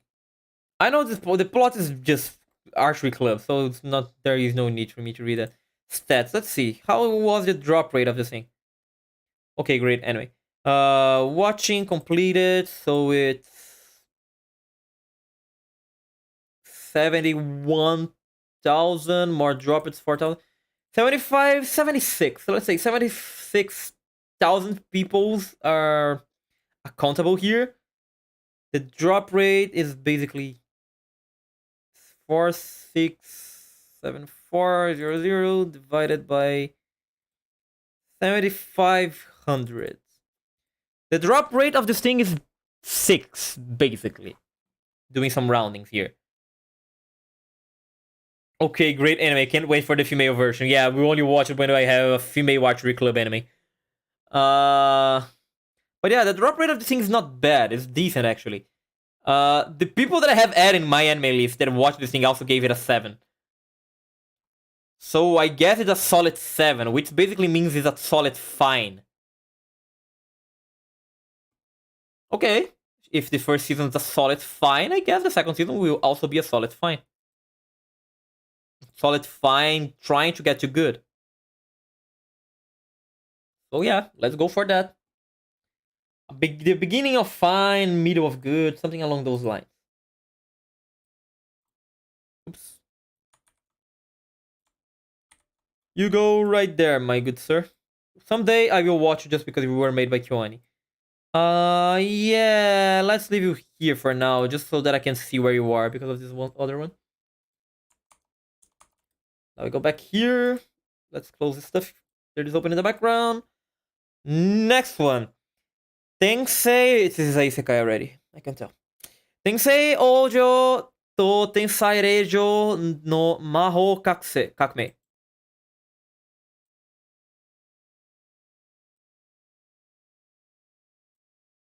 The magical revolution of the reincarnated princess and the genius young lady. Despite her supposed ineptitude with regular magic, Princess Anisfia defies the aristocracy expectations by developing magicology, a unique magical theory based on memories from her past life. One day, she witnesses the brilliant noblewoman Euphilia unjustly stripped of her title as the kingdom's next monarch. That's when Anisfia concords a plan to help Euphilia regain her good name, which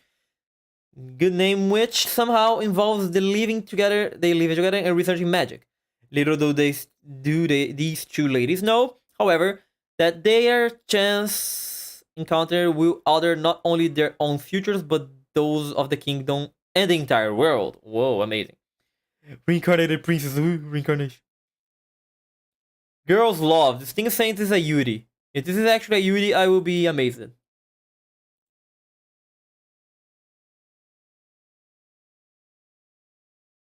Yokoso!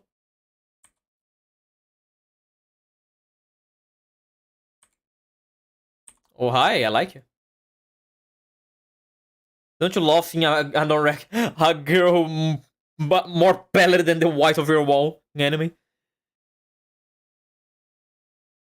Okay, generic blonde prince. South Africa.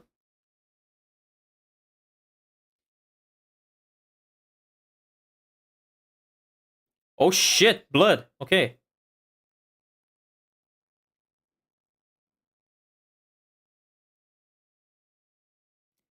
Opening Arc and Shell, of course, Arc and Shell.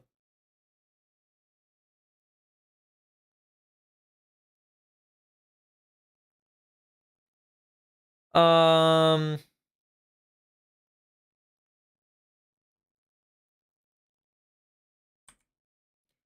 Okay. Yeah, it does not look like always the best girls. It does not look like just generic shit actually. I read the synopsis and I was getting the mid vibe from it. But the trailer seems more interesting than the synopsis gave it at first glance.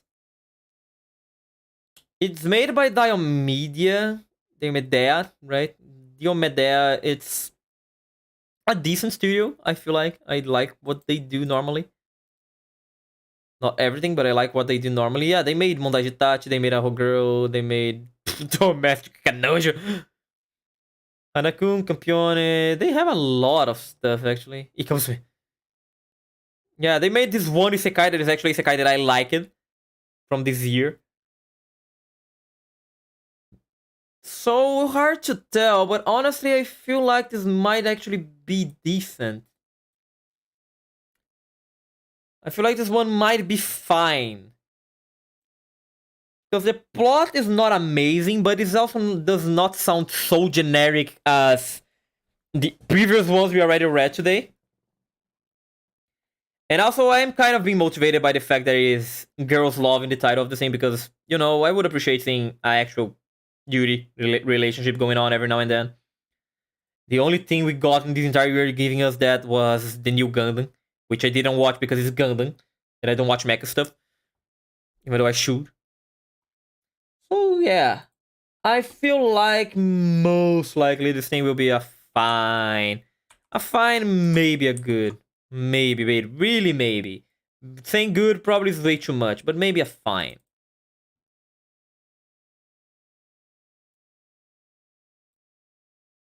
Gundam Kaka. Imagine watching Gundam.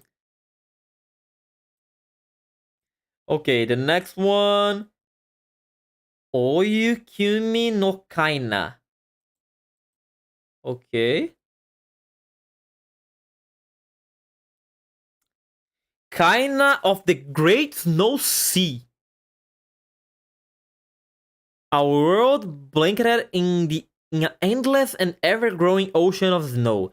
The people eke out a living, either rumbled around the roots of a normal street dotting the surface, or high in the canopy, which spreads over the planet's atmosphere.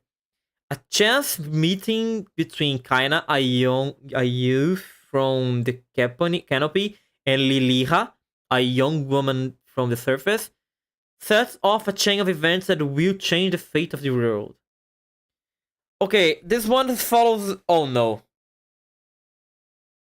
Polygon Pictures. Oh no. Oh no. Damn. No, no, no. Polygon Pictures, you say?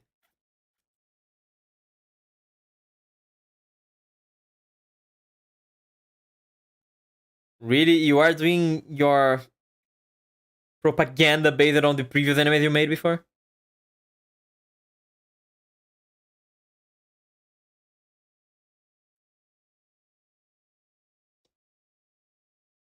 I see. Soup of larva. Delicious.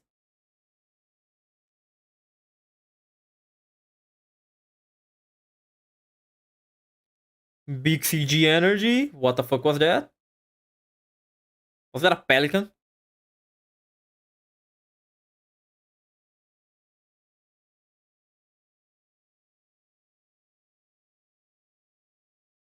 Of course, the blonde privileged lady would be the one that comes from the area where people are living a good life, right?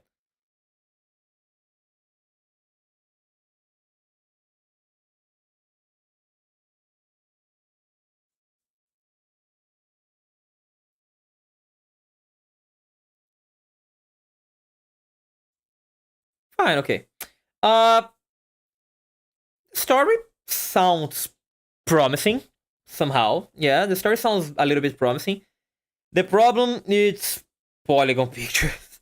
The problem is the CG, man. The problem is the CG.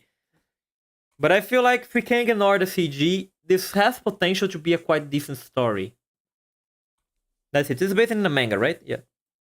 Let's see what the score for this manga. I see.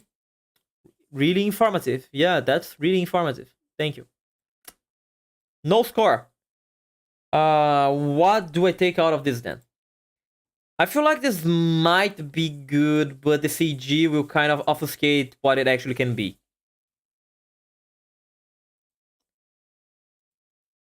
Because I remember what it was Sidonia no Kishi that they also made. That Sidonia no Kishi, I remember people really liking. I think the first season, but the second season was quite shit. I think that was the meme.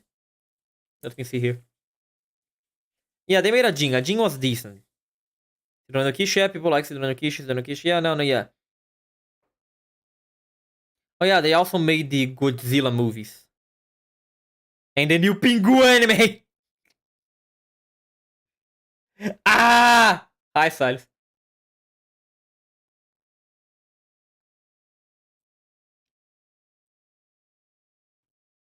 So yeah, I feel like this has potential, but I feel like the CG might be a down point for it. I know that Polygon Pictures does make good CG. I watched an entirety of Jing, and after just one episode, you get used to the CG. It's not a bad CG per se. It's probably one of the best CGs we have in anime nowadays. Yeah, and the plot was interesting, I guess. The plot was interesting. A post-apocalyptic world, you know. It's always good to get some kind of post-apocalyptic stuff every now and then. So maybe this actually has a. What the fuck did I do? No. Maybe this has potential to be more than it shows. I will bet on the fine. I will bet on the fine. I wanted to say maybe higher, even because the story sounds promising, but the CG. Polygon Pictures is a good CG, but good CG is still CG. As a Kidnut once said, I don't remember what a Kidnut said actually. Fuck. No, it's basically that. Bad CG, good CG is still CG. So at the end of the day, it's still not the best visuals we can have in an anime. But I will trust. I want to trust that this thing, at least the start of this thing, will be quite nice. It sounds interesting, okay? It sounds interesting. So I'm gonna believe. I'm gonna have some faith.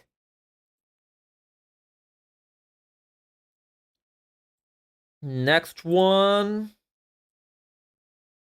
This thing. Buddy Daddies. That's a name. Buddy Daddies. No synopsis was. Wait, really? No synopsis was given? What the fuck? Okay, I guess I only have the trailer to follow then.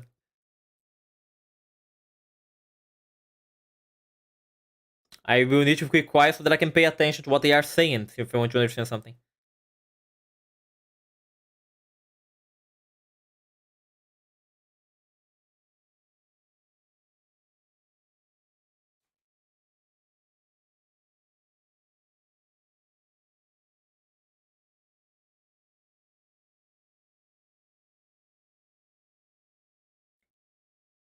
Okay, if I got this thing right, the plot of this thing is that they are team of spies and a child randomly just stops by one of them and thinks he's her dad, and then they adopt the child.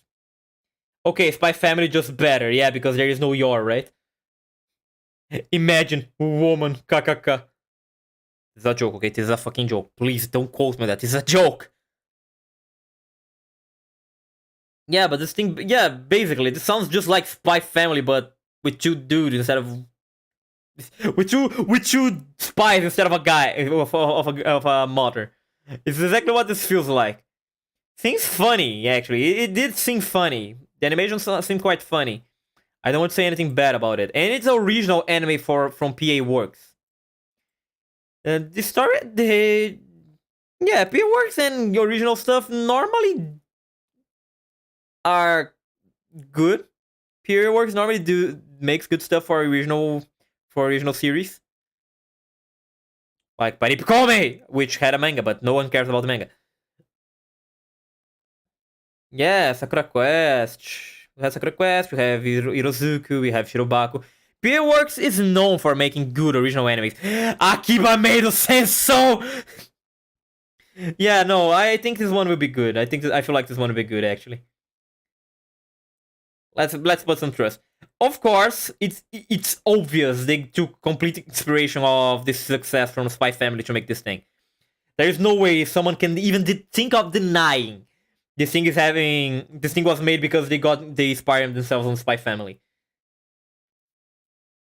But it's not because something inspiring something that makes that thing bad.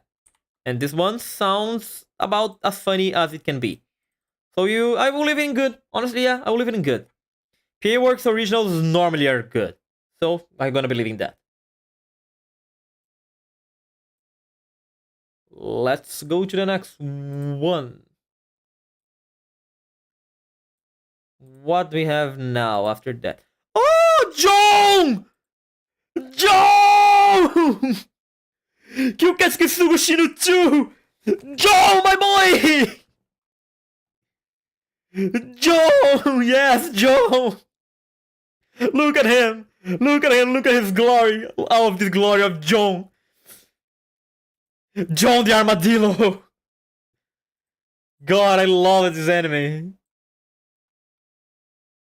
I know people didn't really like this one. I think the score of this one's quite low for the first season. Oh no, it's quite decent. John the Goat. Okay, yeah. This thing is basically just a comedy story about a vampire that can't do shit because he will die for anything. That's literally the title. The vampire dies in no time. He dies for everything. Sunlight, dead. Flip of my finger on his face, dead. The smell of garlic a mile away, dead. John rolling over him, dead. It's basically just a comedy about a vampire hunter that had to take the useless vampire into his custody because he destroyed his home by accident. And they just keep doing goofy stuff while meeting other vampires. And there's John. There's John. John's the goat. John's the best creature ever made. This armadillo is so fucking cute. John is so precious. John is honestly so freaking precious.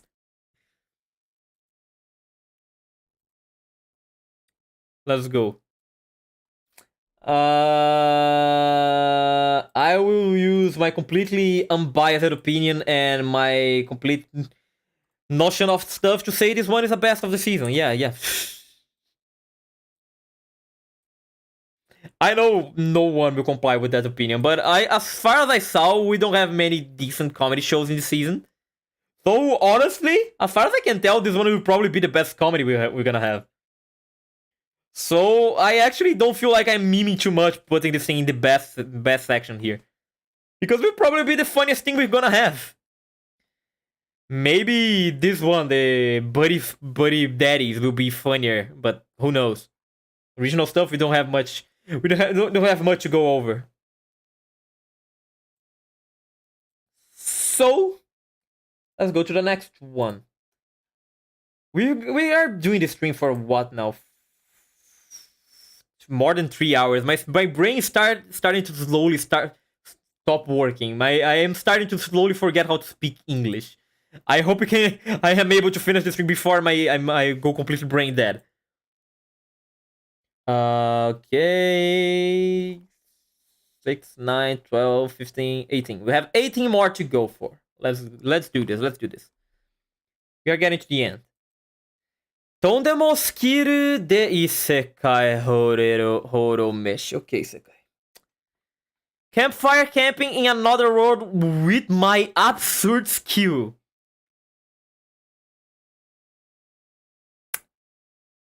The name already sounds so bad. Do I need to read the synopsis, guys? Do I need to read the synopsis? The name already sounds so bad. Just the name already sounds so stupid. Oh man. Along with three other heroes, 27-year-old Mukoda Tsushi is transported into a fantasy world to rescue a kingdom from a mysterious threat. However, it soon becomes clear that Tsushi has been dragged into the summoning ritual by accident. His only skill turns out to be food menu, which allows him to open an interface where he can purchase and obtain food-related supermarket items from modern Japan. Unceremoniously booted out of the palace, Tsuyoshi sets out on his own into the new world. However, his ability to create delicious dishes unknown to this world soon pays dividends, even attracting the legendary wolf Fenrir. Fenrir is so taken in by the food that the creature immediately forms a contract with Tsuyoshi, becoming his familiar. Followed by his whimsical, mythical being, Tsuyoshi takes up a job as a merchant and adventurer, traveling and cooking up mouth-watering meals that never fails to amaze the inhabitants of this world. This thing is being made by Mappa. No fucking way. Mappa is doing this thing. No, now we need to see the trailer. I was ready to just drop it in the trash bin, but Map is making this thing. Oh god, he's so fat.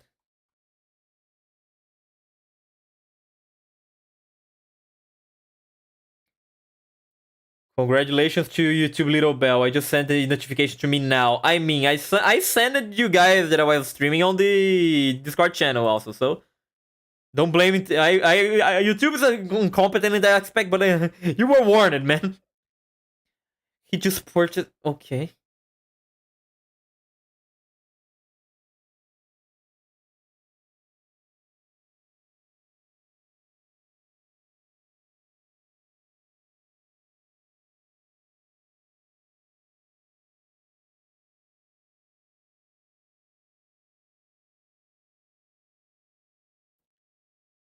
I had plans on trashing in this anime. I really planned on trashing on this anime, but this is basically Isekai Shokudo, but with no building, right? This is basically Isekai Shokudo.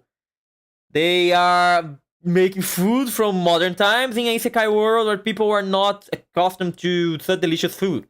That's basically the plot of this thing. I'm too stupid to remember something that will happen the same day. I'm in a few hours. Okay, I can't blame you for that, Macro. I'm sorry. I am the one to blame. I shouldn't expect you to remember stuff like that. But yeah, this is basically the plot of Isekai Shokudo. But instead of having a restaurant, he's traveling and giving food to people. Which makes this thing slightly more decent than the generic Isekai. And it's basically the plot. I will assume the plot of the thing will be basically just do travels, make a new dish to a new character, keeps going traveling, meets new character, makes new dish, make new character amazing, travels again, makes another new dish, yada yada yada. It will probably be some kind of episodic stuff like that. And if that's the case, I guess it's not that bad. Honestly, I don't think this one will be good. I don't think this one will be fine, but I also don't think this one will be trash or anything like that. I think the best thing I can throw for this one is mid. I guess. I feel like mid is the proper place to throw this thing. Because it's like that. If someone ever says, oh, do you remember the gourmet isekai or the food isekai or something like that? People are gonna remember Isekai Shokudo, the restaurant to another world. People will not remember this one. Unless this one releases a big mark next season, which it probably will not. So with that in mind, I feel like this one will probably fall into the buy. Why didn't you copy? Here. Okay. I feel like this one will fall into forgetness and just go to the gulag. I'm also amazed that we don't have that many stuff in trash or in bad. Most of the stuff actually is quite balanced and fine here. Interesting to see. Interesting to see. Let's go back to you and send bye to you. What now? This one. 両軍に備えて異世界で8万枚の金貨を貯めます。Saving 80,000 gold in another world for my retirement.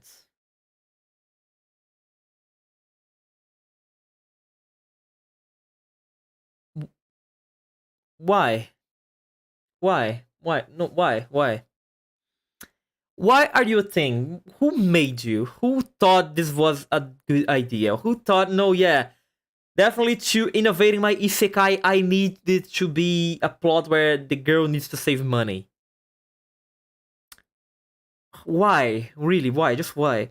One day, Mitsuha falls off a cliff and is transported to a medieval Europe-type world. After a near-death encounter with a pack of wolves, she then realizes that she is able to transport between two worlds, this one and her own. Taking advantage of this ability, Mitsuha decides to live in both worlds and calculates that she will need 80,000 gold coins to be able to retire. Mitsuha now has to come up with different ways to collect her gold coins. I see. I don't know how to react to this. I don't know how to react to this, honestly. I don't know. It's different. Yeah, okay, it's different. It's not the usual, but sounds so stupid. At least the girl is cute, I guess. I guess at this point, at least we should be thankful that the character is cute.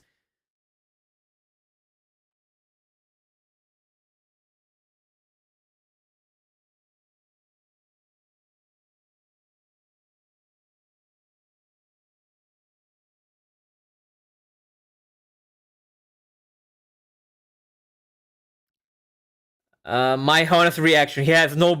My honest reaction to the information of this anime.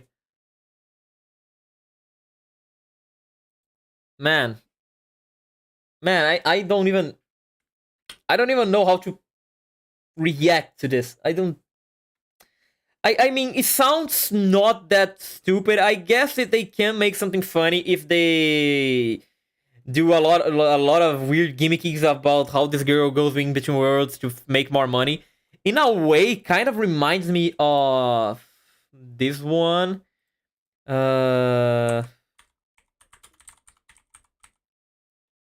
Make You Black Company. It kind of reminds me of this one remotely, in the idea that the dude just wants to get money so that he can have a good life after getting isekai. So I guess it might go for the similar vibe. Well, at least don't seem to have a fan service. Yeah, at least that. It does not seem like they are trying to throw tits on my face or something like that.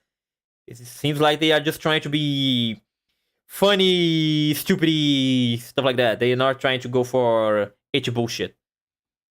In that sense, I guess I can respect the anime. And it seems, I guess, from the trailer, I can imagine that this girl is gonna to spend some of this money to get more skills so that she can win more money in the isekai to get more gold and then change the gold in our world to get her wasn't that retirement, get her retirement, some shit like that, which may be entertaining to see, I guess. I guess I will leave this one between fine and bad. Yeah, I feel like that's the place. Let's leave this one between fine and bad. Maybe it will be better, maybe it will be worse, I don't know, but it feels like something that has potential, but at the same time, it will be really. It might go shitty really fast, you know? You know what I'm saying?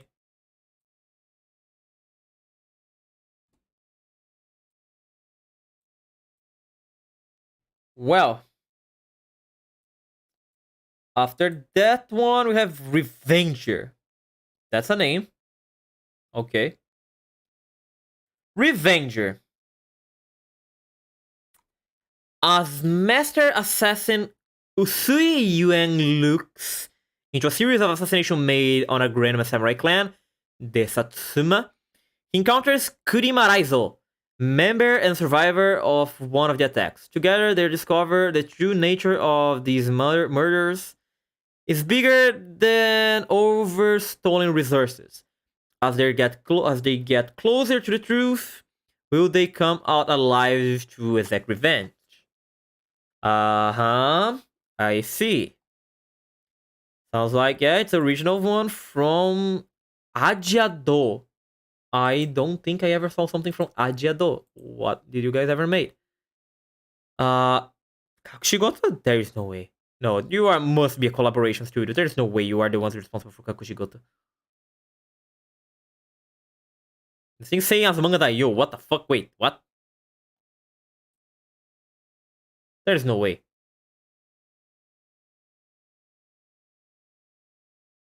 There is a way. This one is actually the main studio. What the fuck? Okay, so the studio is decent. Okay. Okay, let's see what the trailer has to show me. Historical revenge samurai story. I guess that sounds interesting. Not exactly my cup of tea, but I can see why this would be nice. The animation also seems quite nice.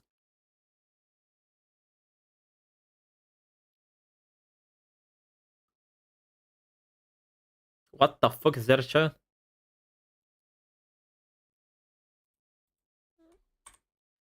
Golden, what? Was that a demon? That was a Fate Stay Night reference right there.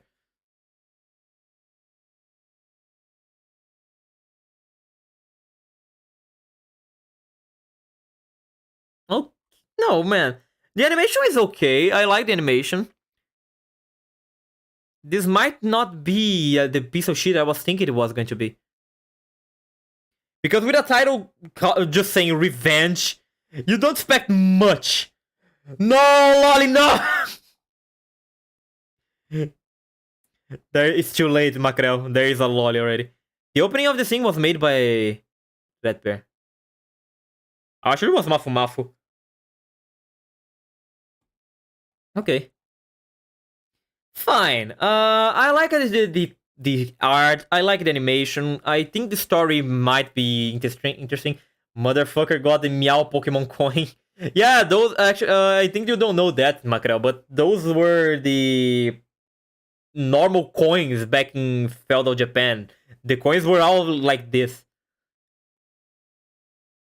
But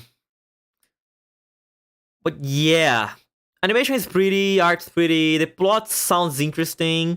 The OST sounded like fire. I like the OST. The studio seems to be nice. I honestly can't think of a bad thing to say.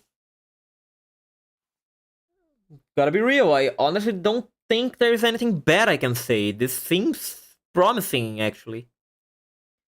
I don't think I personally will be watching because the plot sounds nice, but it's not something that I might get interested in at. But at the same time, it does not sound bad. It actually sounds quite interesting. So I guess... Oops, did I do some shit? I guess this one might be between fine and good. Yeah, probably. Yeah, honestly, yeah, I think I will leave it in there.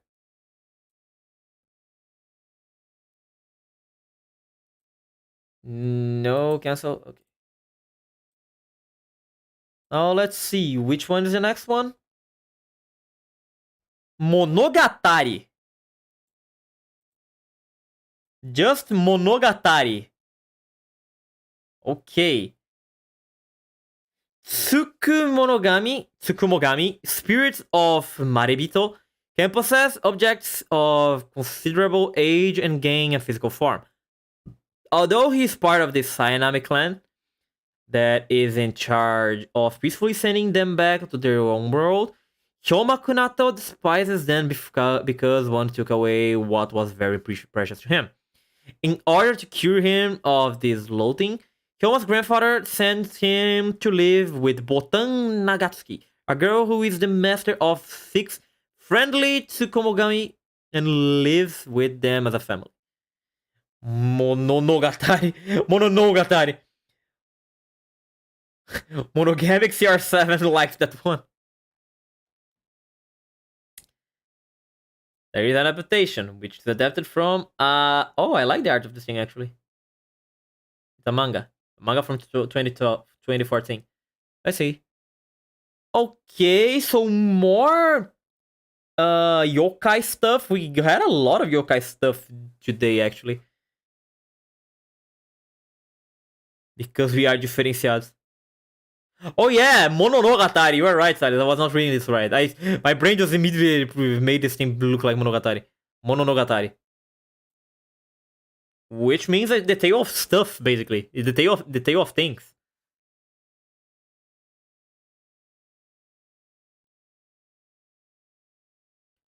Blood.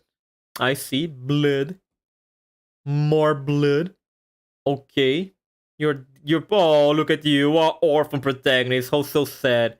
Get in line, there are a lot of you out there already. Who cares about your dead parents? Okay, this is the girl that has the family of monsters, I guess? Dude just straight up knocked the giant with a punch. Nice. Wait. I didn't like the animation I just saw. Yeah. Okay.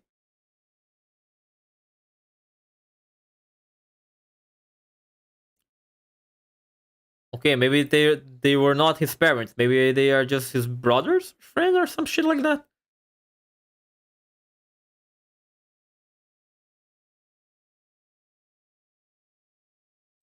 Tuberculosis.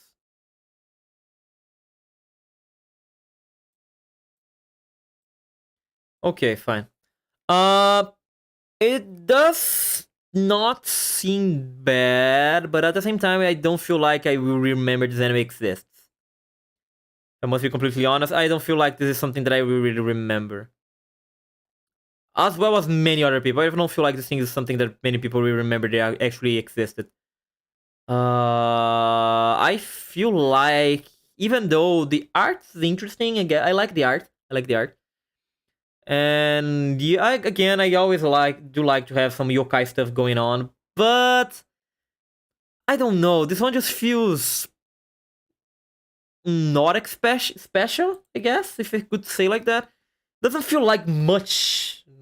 I watched the trailer, I saw some stuff, but it doesn't feel like something that I really cared after seeing.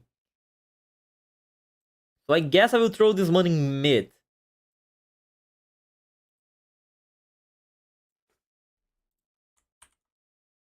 Maybe I am wrong. I would love to see that I am wrong. This one ends up being actually quite entertaining. But for now, I will say this one is mid because I don't feel like many people will actually remember this thing existing. For the next one, it's this thing here. Sugar Apple Fairy Tale. That's a name, alright. Is this Megukas? I feel like this is Megukas. After her mother passes away, Anne decides to become a silver sugar master like her mother, a highly regarded occupation in the country of Highland, where very few masters of the craft exist, and leaves for the town of Lelston, where the royal family holds a sugar sculpture festival. To become a silver sugar master, she has to win the top spot and receive a royal medal. In this world, humans treat fairies as slaves and take one of their wings to control them. Anne reluctantly buys a fairy named Shao to be a bodyguard on her way to Lelston. Anne is torn between setting Shao free but needing a bodyguard on dangerous roads to the festival. Okay, the simple fact that we are seeing fairies as slaves already makes me happy. So her mother was a sugar mommy? Yeah, I guess, right? Probably.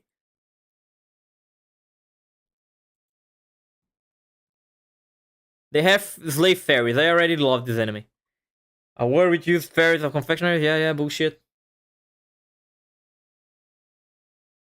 God, thank God I don't have this sound open to you guys because I am sure this is copyrighted music. Fuck. Sugar Apple Fairy Tale, yeah. I do like the art. I do like the art. But the art also reminds me of something that was not good, which I don't remember the name. Oh, this is the fairy. Oh, the art of the world per se reminds me of Humanity Has Declined. Sus.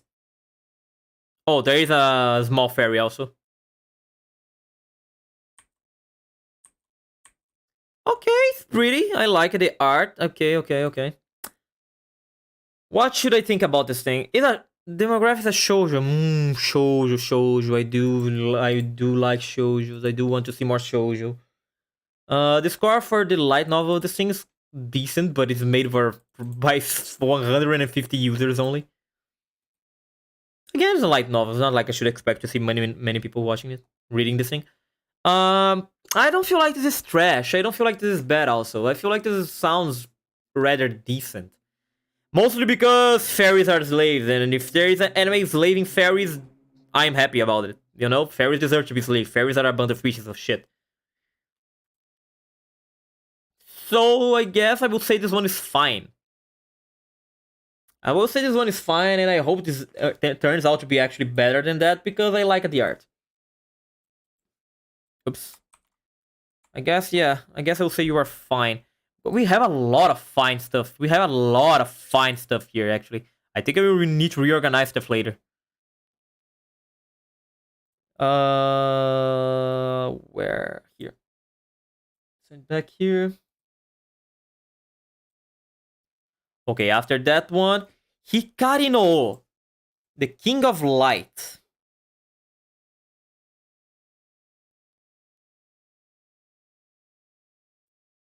The Fire Hunter. Yeah. Oh, it's because Hikari. Oh, okay. Make more sense. Hikari no takes place in the aftermath of humanity's last war. The world is enveloped with a black forest, and people have become infected with a pathogen that causes them to burst into flame in the presence of natural fire. So people are infected by spontaneous combustion. I see. The only safe source of fire can be obtained by hunting black beasts, flame spirits, which reside deep in the forest. Among the fire hunters, rumors of the king of fire hunters began spreading recently. An individual who would be able to harvest the man-made star, the Millennium Comet that once wandered the void. The story revolves around Toko, a village-raised girl, and Koshi, a former student of the capital. The encounter between the two, who were not supposed to cross paths, will change the fate of the world. I love how this was the third synopsis we read today that says their meeting will change the fate of the world. Once the Lord of Light banished dark, and all the steam from humanity, and man assumed a fleeing form. These are the roots of our world. Okay, this is one from Crunchyroll. Doggy. The aftermath of humanity, final war. The Fire Hunter, yeah, the same thing I already read. You leave the girl with the young man insect. The witch by the stars. That's all we had, really. Everything we had to see was that. The art style reminds me of old stuff, like maybe Tatami Galaxy or something like that. But no. It does not sound bad, but it didn't feel like anything amazing at the same time. And there is the given fact that this thing is a Crunchyroll original. Crunchyroll originals usually are bad. Well, I feel like this one feels more like a mid thing than anything else.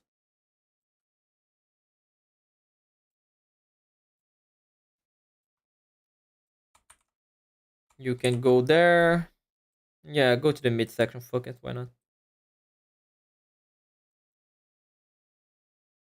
Now for the Nekosto. Where are you? This? Yeah, this one. Ars no Kyoju.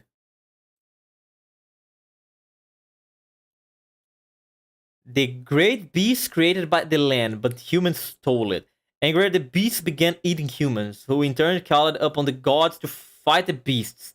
In the age of the swirl, heroes and mythology, giant beasts are hunted by humans for profit. Jairo, who makes his living hunting beasts, encounters Kumi, who is being chased by someone, and in that moment decides to save her. A rumor spreads regarding humanity and a mysterious experiment. Together they seek to discover the world's secrets. Man, it sounds generic as fuck. Sounds really generic, honestly. We had so many post-apocalyptic scenarios already today. Like, so many. The worst among the worst.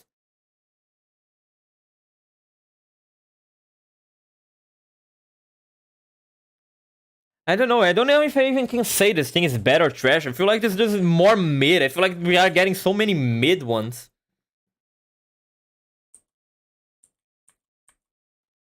I feel like this is just another one that no one will even remember this thing existed. Giant beasts of ours, especially the plot. The plot sounds so freaking generic. Oh, we have hunters and bullshit like that, but like whatever. Man, whatever. Oh yeah, I guess mid? We have so many mids already. I feel like we need something else than mid. But what? If not mid, where should I throw this thing? Bad, maybe? Nah, honestly, probably is mid, man. Probably will be just mid. We have so many mid shows today. Like the the previous stream, we didn't have so many mids.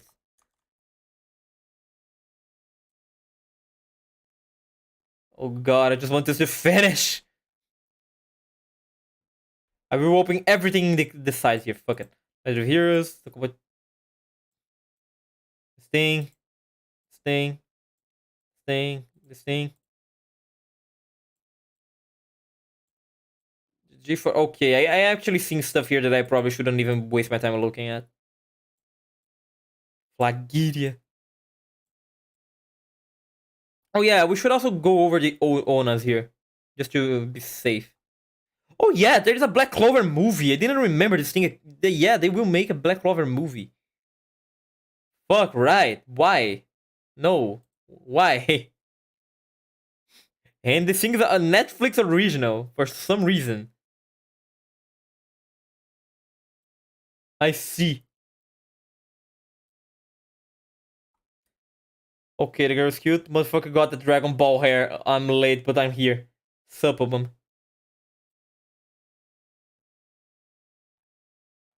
Okay, let's go back all the way up here. I open everything here, so let's go one for one. The Legend of Oh god! The Legend of Heroes, Densetsu no Yusha no Densetsu. Sen no Kiseki, Northern War. Is this the Densetsu no Yusha? No, I guess not. It's just AU Densetsu. Legend of the Heroes, Trails of the Sky. This is a game, right? Yeah, Legend of Heroes is a game.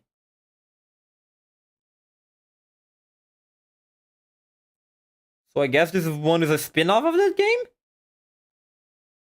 This centers around Ring Schreiser, a professor of Thor's military academy on the European Empire. The anime story will focus on the western part of the Mirror continent featured in the games.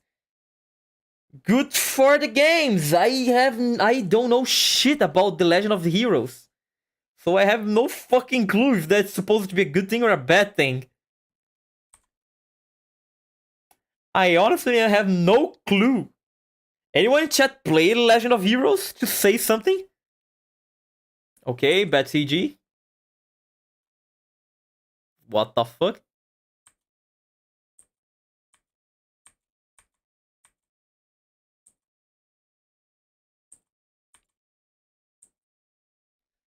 I don't know. absolutely no fucking clue.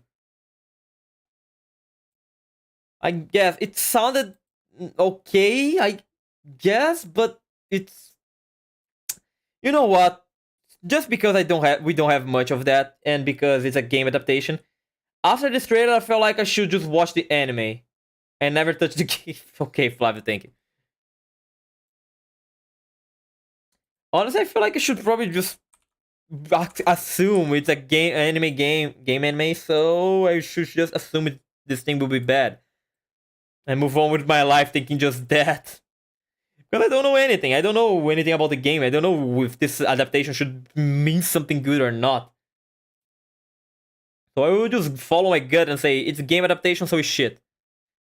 Power Rangers CG. Bad CG goes brrr. I mean, that CG was for the vehicle, so it's acceptable, I guess. Did I change? Okay, bye to you. Next one. Nokemono Tachi no Yoru, The Tale of Outcasts. Wisteria is an orphan girl living in the corner of the British Empire at the end of the 19th century. Oh god, poor creature, I feel so sorry for you already. Her life is desolate and bleak until she encounters Marbas, a powerful but equally lonely immortal being with a furry appearance. Of course, a furry appearance. Hounded by hunters. Together, Wisteria and Marbas roam the empire populated by humans and human-like beasts in search of a place where they can live together in peace. Skip it, just trash. Skip it, just trash because of the fuhu. Because of the fuhu. I want to see the manga of this thing. What's the manga of this thing? Oh god, the score for the manga is actually high. Why?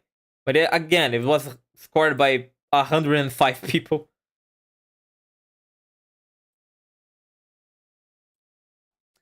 I guess I should watch the trailer. Let's see the trailer. Marvelous! Anataru de ao sekai o kaeta. Okay, yeah, the word changed because I met you.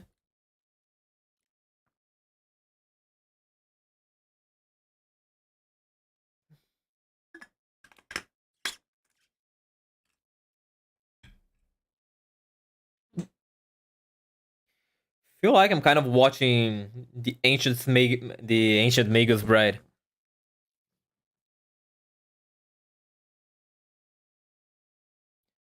Bizarro esse mano aí. A Furro, right?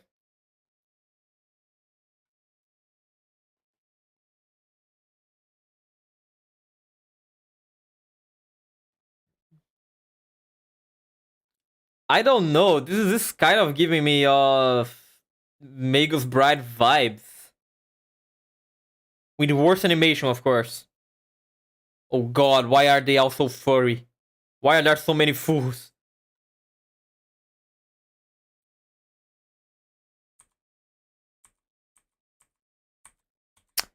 I feel like this is my moral. I feel like it's my moral obligation to score this thing as trash just because of the fools. It got so much better. I feel like I have the moral obligation of scoring this thing as trash just because of the fools, even though the story didn't sound that bad.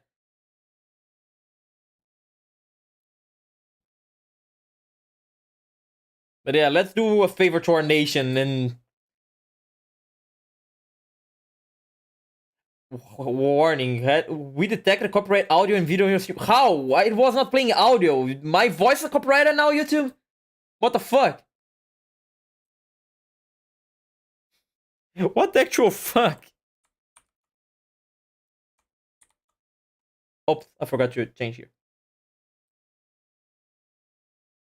I feel like, for the sake of my humanity, I will need to score this thing in trash. Okay?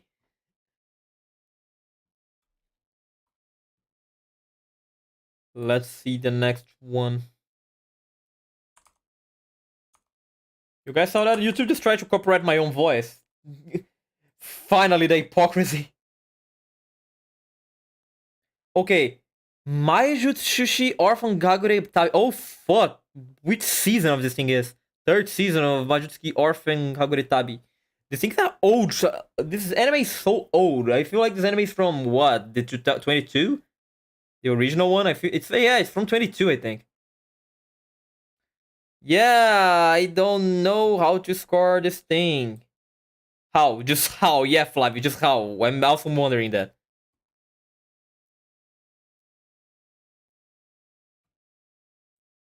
It seems like my voice is way too characteristic. I might probably remind YouTube of someone else.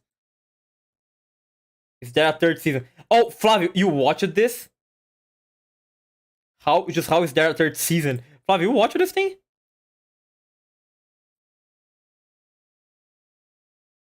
Okay, where is the prequel? Wait a second, wait a second. Okay, close to 5. Yeah, that's not a good score. But it looks horrible. I mean, I imagine the original one probably was nice, like this one from 98. The original one probably was nice. Since the other season. I see, I see. I will trust on that opinion, then I will just say this thing is trash then, okay? I feel like that's fair. Let's go with that opinion. Flavio said that this thing looks like trash, so it will be trash. Let's go. I will quote Flavio entirely if any one of the 3 people that are actually fans of this anime try to complain to me, I'll say no, it's because Flavio told me it was trash.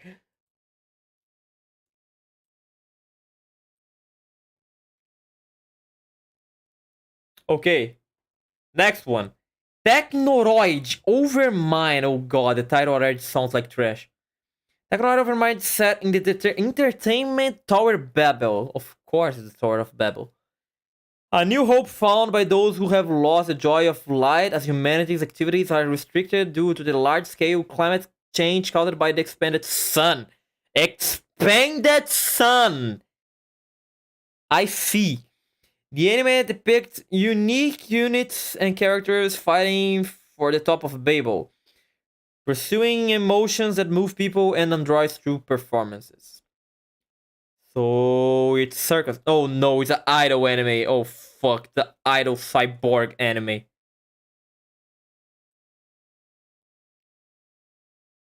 I don't feel like I want to play this thing actually.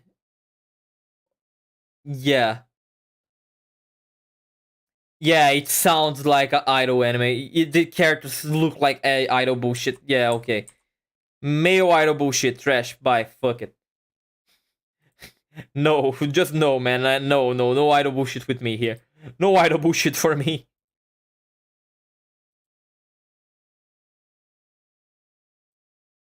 I will never take the idol bullshit. Here. I guess honestly, it's not even trash because idol animes are so forgettable that I feel like this thing is just mid, right?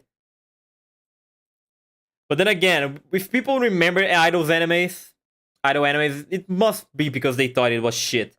So if someone remembers about this thing, it will be because they will remember this thing is bad. So I guess I will leave it in trash instead of the mid one.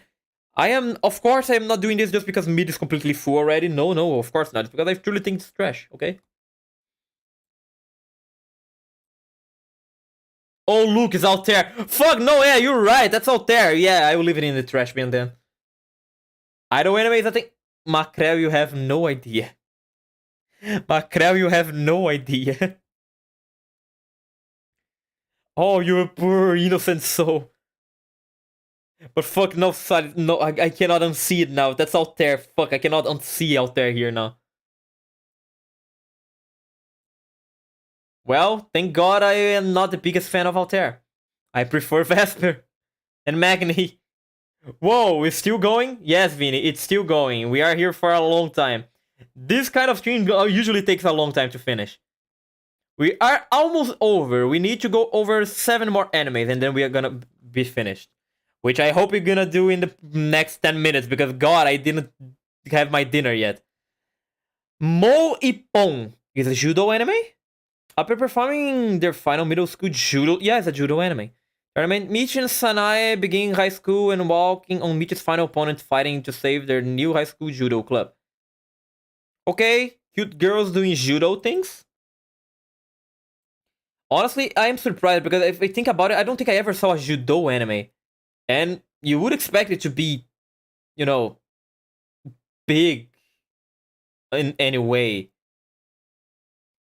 Then I will sleep and watch the VOD tomorrow. It's probably bad. Man, the VOD will have 4 hours. I don't think you want to watch the entire VOD. Good dinner. And good night. Bye, Vinny, I guess. Okay, the trailer didn't tell me shit. I actually didn't learn anything from watching the trailer. I just saw water bottles and girls on the tatami. That's all I saw. Uh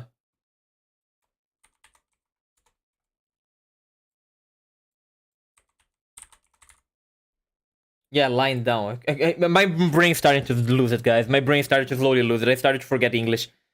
But I watched the VOD. Okay, Vinny, you can watch the VOD. Be my guest. Please watch the VOD.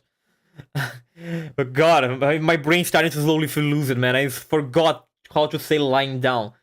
Okay, we just saw water bottles and girls lying down on tatamis. We didn't see shit.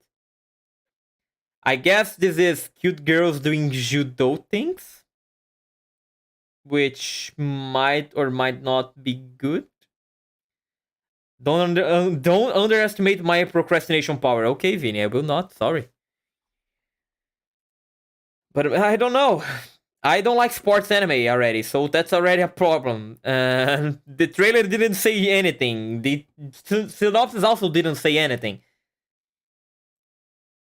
So I don't know.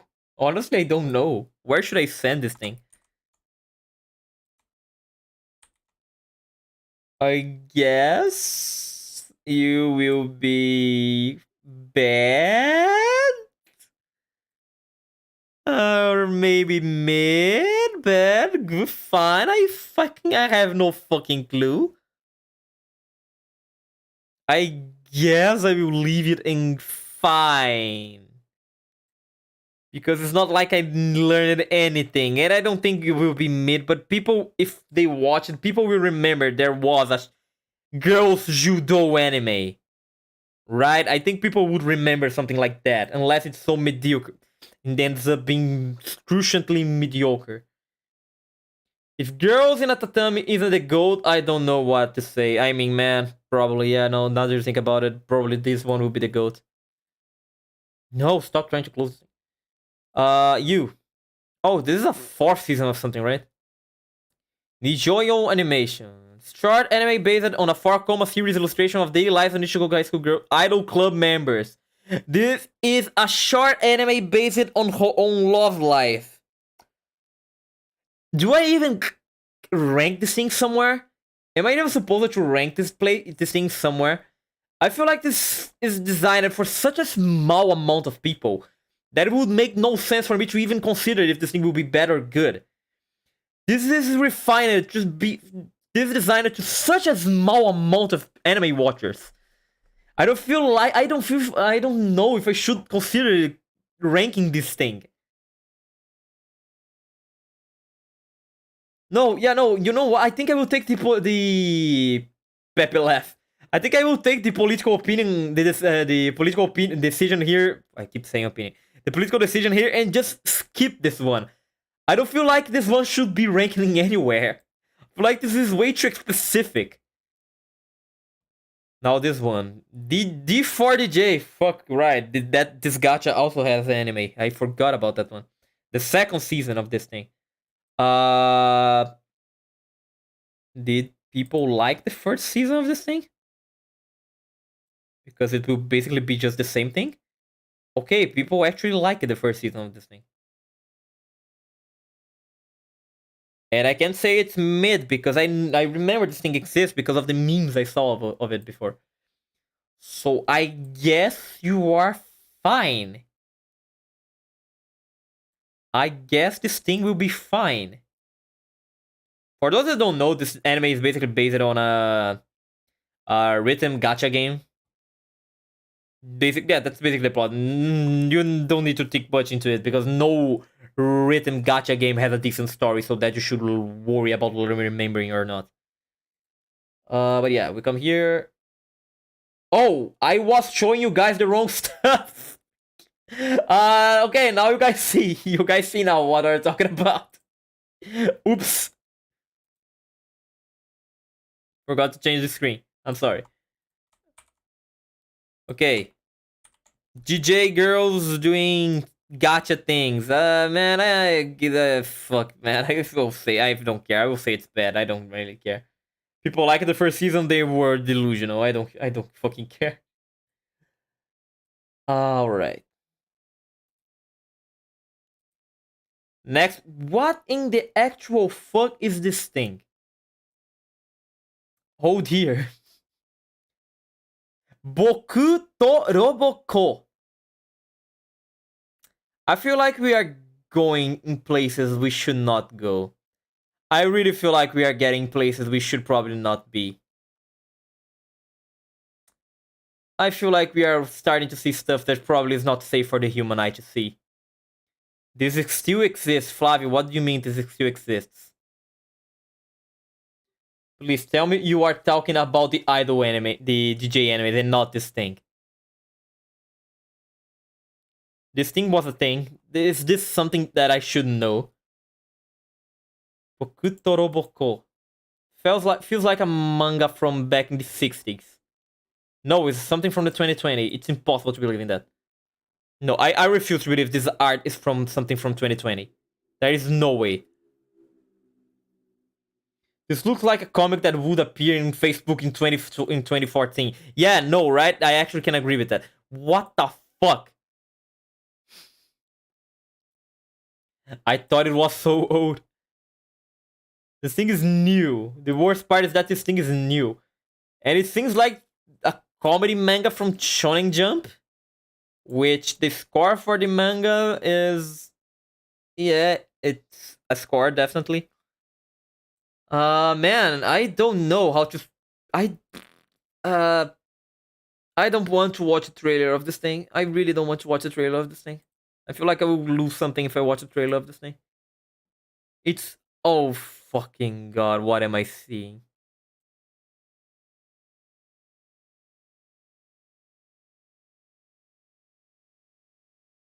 No.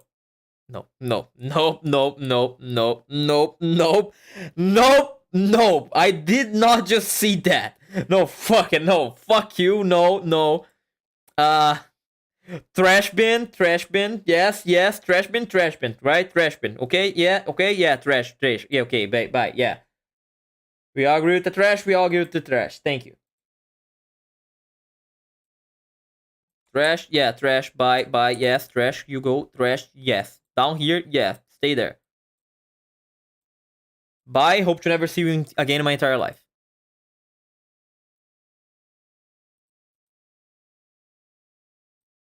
This gave me cancer. Hey, boss, I have cancer. Okay, what is this?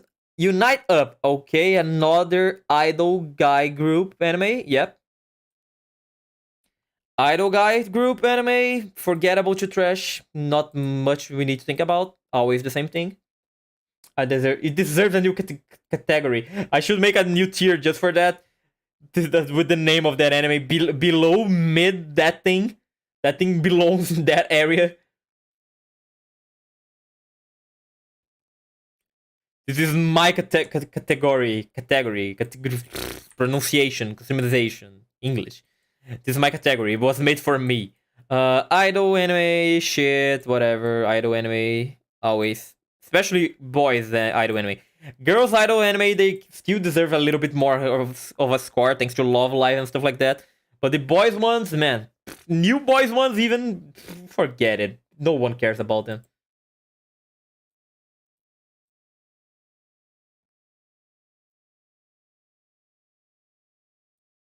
Okay, last two. Flagilia. Natsuyasumi no Monogatari. A Tale of Summer ah summer vacation. Summer break. A Tale of Summer break. Iko, a third grader, lives with his four older brothers in an old house in Tateyama. Iko's family has no parents, and according to his old brother, their mother works in Tokyo. Despite being a bit eccentric, Iko loves his brothers who take good care of him, but they have a secret. They are wizards who live among forever. The story unfolds on a family summer's vacation in a seaside town, happily living together while being caught up in the world of wizards. What? Harry Potter? Is that you? And it feels like also some kind of yeah, it's mixed media. Feels like this also is somehow related to idols. I don't know why, but this also feels like it's related to idols in some way.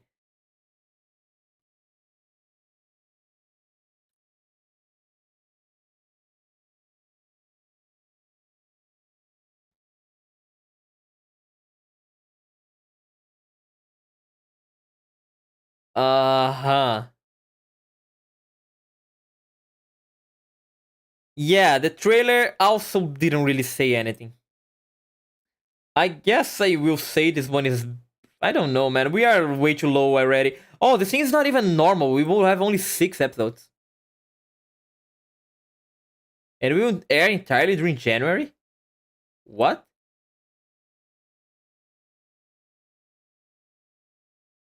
Wait, how?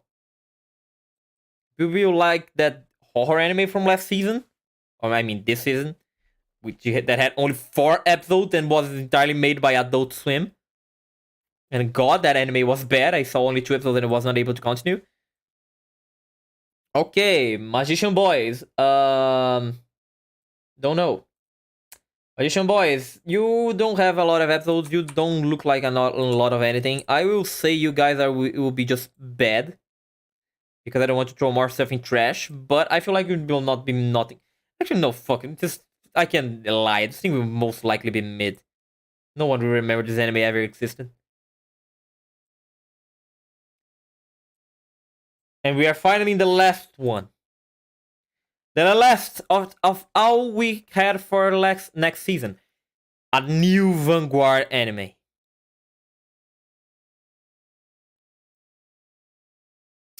I think I feel like I'm talking about... I talk for everyone when I say... No one fucking remembers Vanguard. No one fucking cares about Vanguard.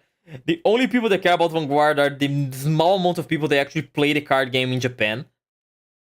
So I don't feel any remorse in saying that this thing is most likely mid. Oh yeah, and Nova, one of this VTuber that I watch to play card games, also she likes play Vanguard. But other than that, I don't think many people really give 2 flying fucks about Vanguard. So I just leave this thing mid. One of the most mids, the middest of the mids. Right, Flavio? The middest of the mids. And before we finish, I don't plan on ranking them, but let's just do a quick look on the onas of the next season.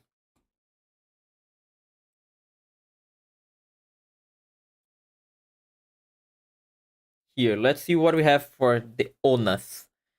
We're gonna have a new season of the Yakuza husband, which I only watched in 1 episode and refused to watch any further.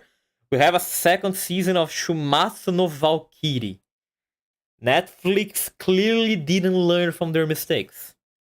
Fine. A 5th season of Aggressive? Fuck, they have 5 seasons already. Anime for Junji Ito Maniac.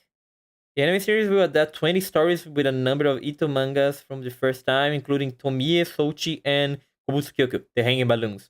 The balloons. You have to watch both of them. I don't think we're losing anything, man. Make My Day, a horror anime from Netflix. On a cold planet of ice and snow, mysterious creatures suddenly have appeared from the dark underground and have begun to attack the inhabitants. Can humanity survive the terror lurking beyond the horizon? Is there a trailer for this thing? I want to see the trailer for this thing. Nope, there is not. We just have a synopsis. Amazing. Netflix, thank you. There is something here. I have no fucking clue what this is supposed to be. Lupin 3rd versus Cat's Eye. Oh. Okay. Lupin content and Space Idol. Oh god, more idol stuff. And now there are movies also. Oh yeah, the Gridman movie will come out next season. The Gridman movie, this Yaoi stuff also will have a movie. Okay. Fine, now, what was this? Kaiju Fire. Oh god, Kaiju Fire. This thing still exists. God, no, please stop. Burn it. Burn it with fire before it lay eggs. Okay, guys, we finally did it. We passed it through every single anime of the season. Now let's go back to the spreadsheet and Let's go back to the ranking and try to see if we can organize this in a better way. This is the final thing we have for now. We have a lot of stuff that are the midterms here. We have a lot of stuff in the midterms. Ironically, we didn't have a lot of best ones. We have 5-ish, and one is here for a meme. We didn't really have a lot of best ones. This, I guess it's maybe because we are coming out of just such an amazing season like the last season from this year is being, but it does not feel like anything the next season is really that amazing. Other than Vinland Saga, nothing really caught my attention here. I guess Vinland Saga and Tokyo Revengers.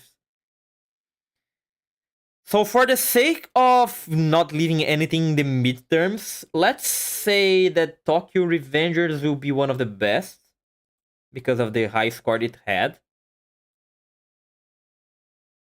Yeah, like this. Let's bring this thing all the way back here.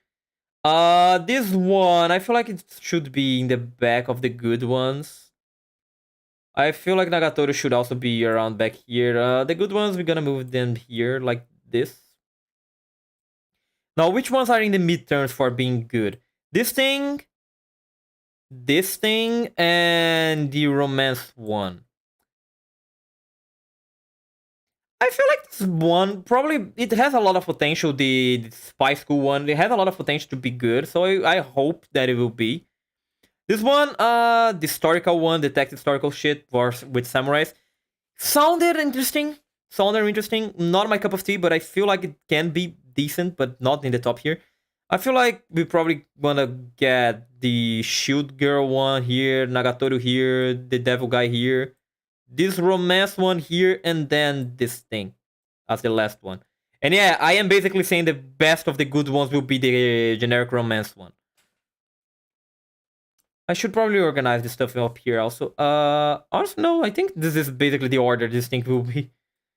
For the fines. I guess this one, if Isekai stuff, but I guess I feel like this one has more potential of being bad than this one. I guess we're gonna bring that one up like this. Fine, Bungo, the second season of this kid playing with slimes, the dude that turns into ice. The Isekai of the dude that is a handyman. The second season of the archery anime, the possibly Yuri magical world witches, the CG of North Pole, the one of the sugar mommy.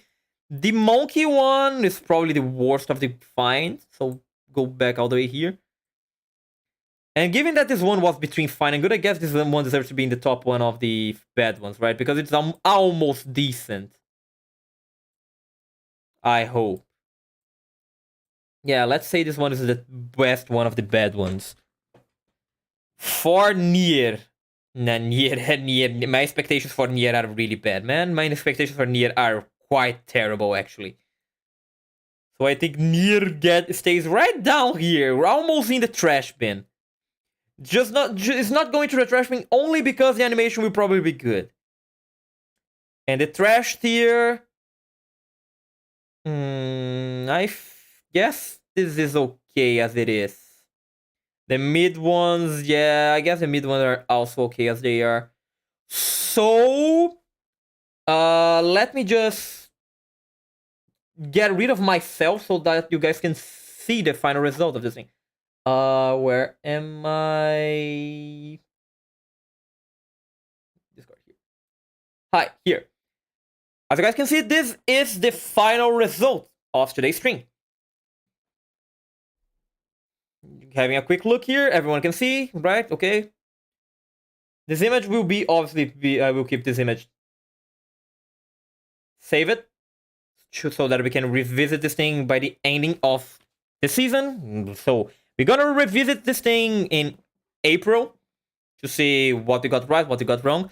But overall, this season honestly feels a little bit disappointing, if I must be honest.